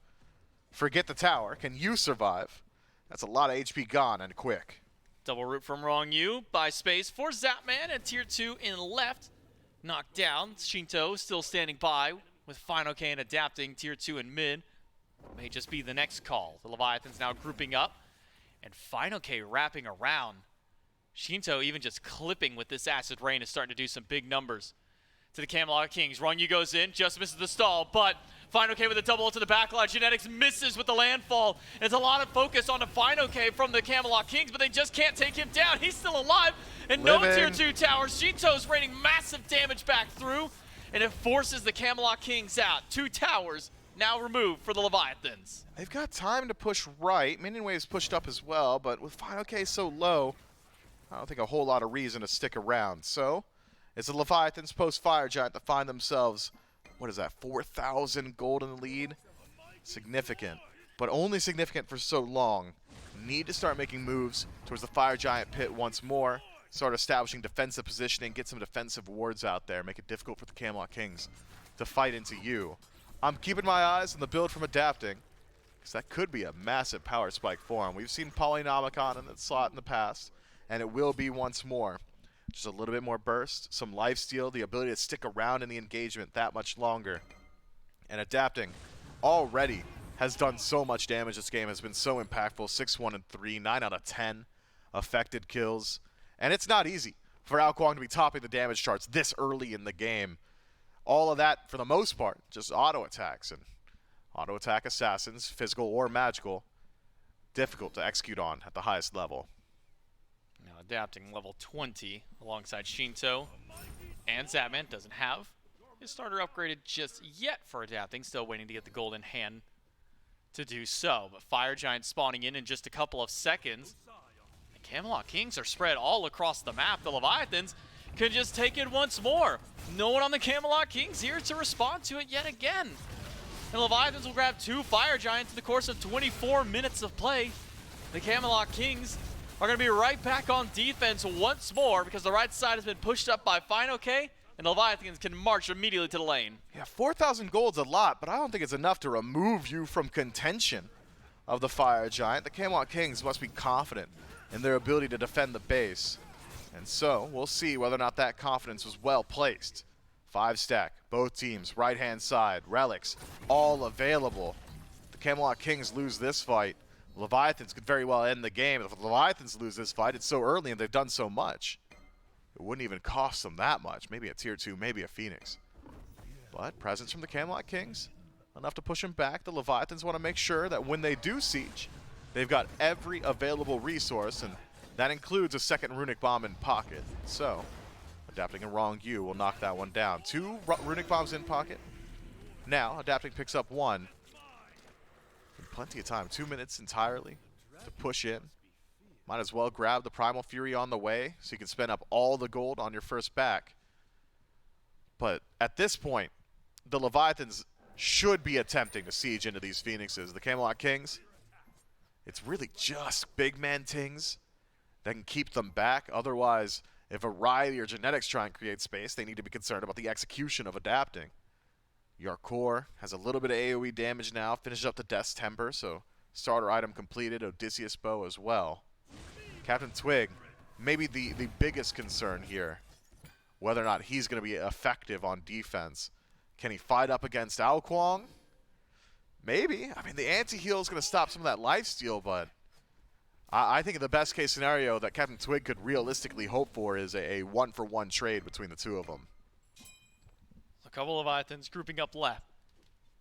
Now firmly in the driver's seat, 5,000 gold up over the Kings. Zapman staring down 2, slows him down with the Gallarhorn, but just to push the Camelot Kings back. How will the split go? Fine's on right? I don't know if they're pushing, J-Mac. He's got teleport. Maybe just pushing it up to set up for a potential siege on the right-hand side of the map, but definitely going to be slow to start. Yeah, 50 seconds? For the Leviathans. Might not even get much of a chance to go for the Phoenix. They got one wave with them and one wave on the way. It's not even a full one. It's only a couple of archers Leviathans have brought with themselves. Did they even knock down a tower with this fire, or did they get them all before? They got the tier 2 on right. Okay, so it's a tier 2 tower, a Pyromancer, and a Gold Fury for the Fire Giant this time around. I mean, they can show presence, but you've got 20 seconds left, and Shinto's down to half. I think the Leviathan's going to go ahead and disengage from here. No way they stick around, right? Adapting does have a Runic Bomb. He'll walk in alongside with Final K. The minions did get in, so half HP on the bird. But Final K will be just fine. Still taking this up. That Rage Form giving him a nice shield to soak up some of that damage. Meanwhile, 3 Leviathans stack up left. Fire's off. Fire Giant now gone. And it's a 2-3 split. A battle on 2 fronts, and the Leviathans may just give up on both of those fronts. As Adapting Final K back away, and the Camelot Kings do not have to worry about protecting their Phoenixes much longer. And they lose out on one of the Runic Bombs. The Leviathans, that is. Adapting uses his in an attempt to knock down the right. I like the idea. I've got Polynomicon, I've got a Runic Bomb, I'll burst through it incredibly fast, but with both Variety and Captain Twig there, no way Adapting could stick around. Loses out on his beads as well to the instant stun from Variety. And so the Camelot Kings do maintain their base. Zapman. Oh, don't get caught. He's got a lot of people coming for him. Oh no, don't get caught. Okay, Bifrost. That was close. That was. What's the cooldown on that Bifrost now? That's relatively long. I mean, yeah, it's not the longest that it could be. It's got to be like 30 seconds maybe. Yeah, now level 20, the scaling isn't as harsh on Maybe that one, but seconds. it's certainly got to be at least about a 30-second for Zap, but he doesn't need the 30 seconds. Captain Twig, the only one for the Kings to try and stop the Fire Giant from going down. Only having 1 Hunter means it's a little slower, but that Poly from Adapting is putting in some work on the Fire Giant. It will go once more to the Leviathans, 3rd Fire Giant of the game. But now the Leviathans are taking themselves right back to the base. Adapting, probably quite a bit of gold in pocket, actually full buys of Magi's on his return. And so now, the Leviathans really need to get something done with these Fire Giants. Time to start sieging. They might attempt to grab the Pyro and the Gold Fury, Oni Fury, excuse me, beforehand. And Oni Fury, I suppose, makes a bit of sense. Ping on Pyromancer, so we will be grabbing the neutrals first. I mean, Runic Bombs, you got time to play with, but you're already so strong. You already have a Runic Bomb. You got the Polynomicon. You've got the ability to burn through the Phoenixes. It's just about whether or not you can take the fight. Okay, fine, I was picking it up. Yeah, Fine's got it. But for Leviathans now, 2 Runic Bombs. Right, grab the Oni Fury. I mean, we're already here. Yeah, might as well. I mean, you've already got Shinto and Adapting by. Just grab an extra Fury. 2 minutes left of the Fire Giant. A deja vu, man. Push through. Feels like we've been here before, Myth. I think it was the last Fire Giant, right? Yeah, it sounds about right. About 4 or 5 minutes ago, we saw this happen. We'll see if the Leviathans can siege with this one. Double Runic Bomb in pocket. Maybe we see the 3-2 split again. Final K on one front, Wrong You on the other. But now Shinto joining. Adapting to Final K this time through. So it is a 3-2, but it's Shinto instead of sticking with the other carry in Zapman. Keeping himself over with Final K and Adapting. Gets him a bit of range siege potential and might even force the hand of Big Man Tings over. It is 10,000 gold, 2 Runic Bombs, Fire Giant on 5, 29 minutes into the game. The Leviathans knocking on the door of the Camelot Kings. It's just about poke for now. It's not enhanced Fire Giant, so you got to contend with the backdoor protections. Would like to have the minion wave.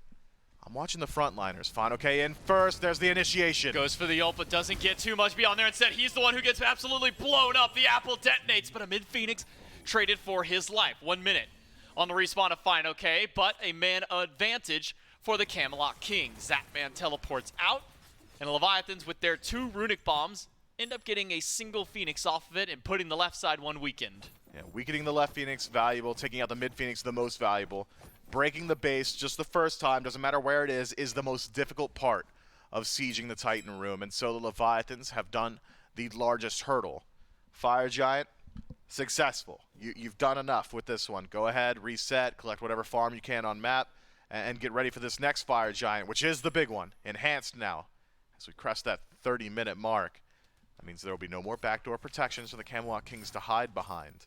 They'll have to really focus on defense. Don't even allow either of the double hunter composition from the Leviathans to make contact with those structures. What's the call from the Camelot Kings? 2 seconds left on Final K's respawn. Seems like they're trying to find any sort of fight on the map, but it will not be given over easily. The Leviathans reset themselves, recenter themselves, and will move in to the largest neutral objective Smite has to offer, Enhanced Fire Giant, in just a moment. Still a significant lead for the Leviathans, though that gold starting to matter much less once these relics start upgrading, once the potions start being picked up by the mid laners, by the hunters, and the defense is finished for the frontliners. Actually an Emperor's Armor by Captain Twig to try and help on these siege defenses, but just not quite enough to stop the mid lane one this time through. And now the Camelot Kings, first ones to the Fire Giant pit. The last few they have not shown up for at all. So marked improvements, at least by the Kings, to be ready for a defense or a fight this time through. Without Yarkor, they're still fighting a man down. They are, and Yark has just revealed himself on map, so the Leviathans know that it would take a while for him to join the engagement. Fine, okay. Clipped by an auto attack, and Odysseus Bow proc is not allowed to utilize that blink. Would have loved to. Just blink into that back line, get a big knock-up, but instead, a reset. We've seen this before. I believe it was the previous game where a few too many members of the Leviathans had reset around the Fire Giant. The Camelot Kings were able to grab it themselves. Instead, though, the Kings just using this time to set up a bit more vision on map. They're going to wait for the Leviathans to make a mistake. The Camelot Kings primed for a counterpunch. Adapting. That's 2 fairly tanky targets. Zapman's here, misses the ultimate on a Captain Twig, and it's now a fight against Variety, who's running as fast as he can on the horse and gets just enough distance. Adapting can't close that gap, but goes right through with the blink. Has the beats and gets the execute. Variety is gone. Captain Twig jumping out as far as he can, but he taunts Fine OK back to him. But Adapting lands into a lot of damage. Big Man Ting's doing the best he can, and Shinto in the sky just a little too far off to find the pick. Genetics with the landfall, doesn't grab anything this time through, and it's a turn and burn back. Captain Twig finds a taunt, Fine OK gets the knock up, and Zapman gets the kill. It's 2 down on the Kings. 2 dead, 40 seconds on nearest respawn. Fine OK has teleport, Adapting has sustain, and you've got an enhanced minion wave in mid. No resources for Captain, no ultimates for the Camelot Kings, but no attempt on the Titan's life. Instead, it is a fallback to the Enhanced Fire Giant. Even post EFG, you've got 30 seconds maybe. The Genetics isn't alive. Run it down mid, grab that Phoenix on respawn, maybe a life, a pick, and you've got the Titan. I'm surprised the Leviathans don't even attempt to go for the end there. EFG, Pyromancer, Gold Fury? No, no Fury this time. And why would you? Leviathans go mid. 15 seconds till Genetics is back. Ultimate online for BMT and Variety. Yark and Captain Twig still missing theirs. Phoenix's respawn. Final K walks in, so Shinto can knock down the bird with ease. A few autos from he and Zapman will remove the mid bird from the map. And now a fallback for the Leviathans. It surely isn't Primal Fury to base, right? Right, fellas? Nah, it's got to be Primal Fury on the way back from base, maybe, to then push up left? Nope. Nope, it's Primal Fury to base. Primal Fury to base for the boys. Yeah, well, maybe Final K and Shinto are going to stay out on the field. We just watching the game on repeat? We got a 5-minute rewind on here? I am getting the wildest sense of deja vu Someone broke the record player. It seems like it. Look, there is more opportunity now than ever to knock down these Phoenixes, so long as the Leviathans can get grouped up. EFG on 5. Relics, for the most part, available. Still waiting 30 seconds on Beads, Zapman, and Shinto, but otherwise relatively healthy in the defensive utility department. And Camelot Kings once more, grouped as 5 on defense. We've seen it before. We'll see whether or not things can change this time for the better. At least for the better of the Camelot Kings. Leviathans, I mean, it's a death of 1,000 cuts, but they're working through that 1,000. Runic Bomb in pocket for Wrong U. Enhanced Fire Giant on all 5. Genetics whiffs the ultimate. Nobody gets yanked back through, and now the Wrong U. And Leviathan surge into the Phoenix. Left side down, Final K to the back. Gets 2 with the ultimate, but keeps the apple away from the team. Transformation in, and 3 sent back to the fountain. The Camelot Kings now must regroup. Fire Giant resustaining some of the tankier members of the team. The right side Bird, potentially the next call. Variety just W-key ultimates right into the back line. Gets beads away from 2, and Zapman is now gone. Have the Camelot Kings found a way back in? No, it's adapting with the execute on Variety. Big Man takes down Shinto. 3 in the middle of all of the chaos, and it's adapting coming out big. Triple, quad, 1 more. Can adapting get it? No, it's just a little too far for Genetics, but adapting is grab 4 in this game. He will not let this one go. He wants his own unofficial Penta this time through, but he may just let Genetics live because the Atlantis Leviathans, in one fell swoop of a fight, it's adapting coming up massive for Leviathans to win out in 5. The Camelot Kings very nearly held their own on the tail end. One massive ultimate from Variety, but something that we had seen coming for the entirety of this match. Tanks without beads need beads against Alkwong. Those ults are massive. Hits a 4-man dunk afterward, 4-man water illusion. Alkwong looking real good in those key scenarios. What was the timer on the clock when you called the beads necessity for the frontliners? Was that 8 minutes in the game? We're like, who knows? We're like 30-something minutes beyond there.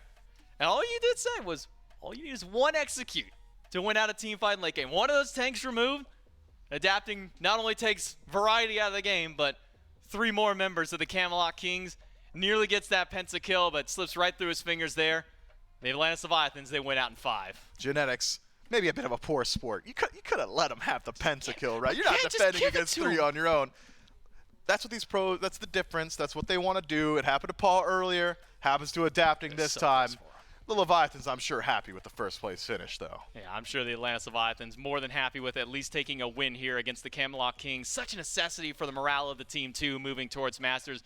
Big congrats to the Leviathans. That's it from me and Mifflin here on the castle. Throw it back to Gore and Trelly on the desk. I think I said something very similar to Miff towards the end of that one where I just screamed, give him the Penta. Yep. Unfortunately, it was about the exact same time that Genetics decided to jump over the wall, and unfortunately for adapting, he couldn't chase it. Fortunately for adapting, we don't need to talk about any of the other 9 players in this game. No, not particularly. This Alkwong had a fantastic game. His team was dying around him. Yep, that fight didn't look great. I mean, we just walked past Laney on the way in, he's like, I thought we were going to lose that fight, honestly. And I was like, it kind of looked like it at first, and then adapting said, hey, I'm going to go to the sky, come down, hit just about everyone. Water illusion immediately after, hit just about everyone. And those polyprocs were raining true. And then he looked right into the camera and said, it's adapting time. And that's when he went crazy. That was my favorite part, Yep, honestly. Exactly. I can't believe that he knew it was going to happen that way. I mean, Trelly, you get a little bit of back and forth at the very beginning. But eventually it just starts to skew one way more than the other, right? I mean, you know, you saw the kills. I mean, for a while, sitting around 10 to 5. And then eventually, you're just so far ahead. I mean, we had talked about it going into that game, very specifically about how if the Kings get themselves ahead, they have a pretty good window of opportunity to hold on to. And they held on for a little bit. There was a period where both junglers were 2-0. But then sometimes adapting just doesn't care that his team's falling around him, doesn't care what's going on for you. Goodness. He just jumps around. I mean, that is... He couldn't even tell what he was doing. Yeah, he was just going. He was just playing, and he goes 11-1-4 because of it. My man said, I have Spear of Deso. I'm getting lots of kills, lots of resets, and I'm going to click every ability. And hope There's a group in front of me. I'm going to throw damage that way. And it worked swimmingly. I would say that, yeah, 11-1 by the end of the game. Solid 20k. Unfortunately, Shinto and Final K still do more damage because Ao Kwang doesn't have much poke. But, yeah, the desolation goes massive there. Still, a lot of assists, right? 10, 11, 11. Zab goes 3-1 and 4, so maybe not as in-depth on all of the kills, but it was a low kill count game. Still affects quite a few of them. Good numbers from the other side as well. I mean, you're looking top damage has to be given to BMT on the Discordia, and I think credit has to be thrown over towards the Kings because they look good in this set. Unfortunately, adapting just looks a little bit better this time around. 11-1 and 4. And Trelly, I had started this one off saying that it reminded me of the Phase 3 playoffs at the end of last year. We get there. Who else but the Leviathans, the Kings fighting each other. It ends up going 5, so we mirror that part. But that time around, the Kings get themselves first, and they go first seed into Worlds, immediately kind of jumping, circumventing a lot of stuff. And the Leviathans fell down. This time, they've got the King on the roster. Oh, they did. And it shows off and showcases what the difference it can make. Ao Kwang, we were curious. It got locked in real early, and we were maybe a little worried about it, but it works out incredibly well. So, of course, who else do we have standing by for an interview other than adapting with JMac? Yeah, that's right. I've got adapting here with me. First off, congrats on the win. Congrats on the Quadra, near pentakill. What was going through your mind? What was going through the comms during that team fight? One immediately, you see Variety dive in, gets that big stun to the back line. You land that big execute. Is that the call from you and the team just keep going back in? And what was going through y'all's minds in that last fight? I don't know what anyone was saying. I think we were all just screaming. I just saw the execute. I knew. I looked back down, and I'm like, this is a pentakill. But then Sam runs away. Yeah, but then he just runs away. Doesn't give you. That's 2 pentas now that we've been denied so far this weekend. One from Paul, and now one from you here. Talk to me about maybe the morale now of the Leviathans. It was a rough season to start things out. Come up and find a couple of wins near the end of the phase, and now winning out first place here in the playoffs. How's the team feeling? I think we're feeling great. You know, we've been, starting to put in like a lot of work behind the scenes, and it feels like we're starting to find our footing, starting to find the way we like to play, and I feel like more than anything, our intelligence as a team has grown tremendously. So, very happy with how we play today. And how's the team feeling after now going through a full 5-game set? I mean, this entire tournament's been either a 3-0 or pretty much 3-1s all the way through. How's it feel getting not only the only 5-game set, but being able to come out on top with it? Oh, it feels great. Like, it's a great confidence boost heading into the next tournament, and hopefully this isn't gonna jinx us, but very happy, and hopefully we can just keep building from here and improve even more. Well, adapting, congratulations on the big win, the big game for yourself. Best of luck to you and your team in the Masters tournament. Congrats on the win of the playoffs. We'll throw it to the desk to close things out. They got a little while before we get to Masters, though, so some time to rest, relax, watch the tape, and maybe even get to the point where that 3-0 that we saw the other day repeats quite a bit more often, right? You can tell confidence is there, but hoping that they haven't jinxed things. I'm excited to see what they have to offer us, Jelly, but it seems like they're in good spirits for good reason. I saw the celebration. They did seem pretty hyped about it. I could hear it from in here, which we're in like a soundproof booth, and I was like, well, those are the Leviathans. They're pretty hyped about that win, and I think they deserve to be, of course, in this case. It was a hard-fought tournament. Winning a best of 5, I saw a lot of yawning in that booth because it takes a lot out of you for sure. Yeah, for those of you who are curious, at least for us, we're 5 minutes away from 10 hours here. For the players, you got several hours of playing. Here's the bracket, though, for this tournament. Best of 5s from Thursday to now. 4 games most of the days, or for most of the sets. Leviathans are part of the only 2 that are skewed from that. 3-0 win over the Gladiators gets them to the finals. 3-2 victory over the Kings gets them the first seed out of this tournament. And, of course, that means that the next time we see any of these SPL teams is going to be in a couple weeks when we start jumping towards Masters. But if you're wondering, that's 2 weeks away. So what's going to be there in the meantime? Well, the good news is that there is some stuff next week. We talked about it a little bit earlier if you've been watching this set the entire way through. But we do have SCC relegations. So make sure you're tuning in Thursday, Art Show, the update show, as well as some Dev Insight, the documentary, some videos we've kind of floated around, teasers that have been there to watch about Stu. And then, of course, Waiting Room to close that out and go in there. That was one of the best parts of Worlds was the Stu chants. So I expect that in chat that day. Friday, It'll be a little bit of a down day here, but then Saturday and Sunday will be coming in with the European SCC relegations and then the NA SCC relegations. That is the bottom 2 SCC teams from each having to fight against the top 2 SOC teams, the open circuit teams, for their spots there in the Challenger circuit. So a lot of pressure on those teams to try and keep things going.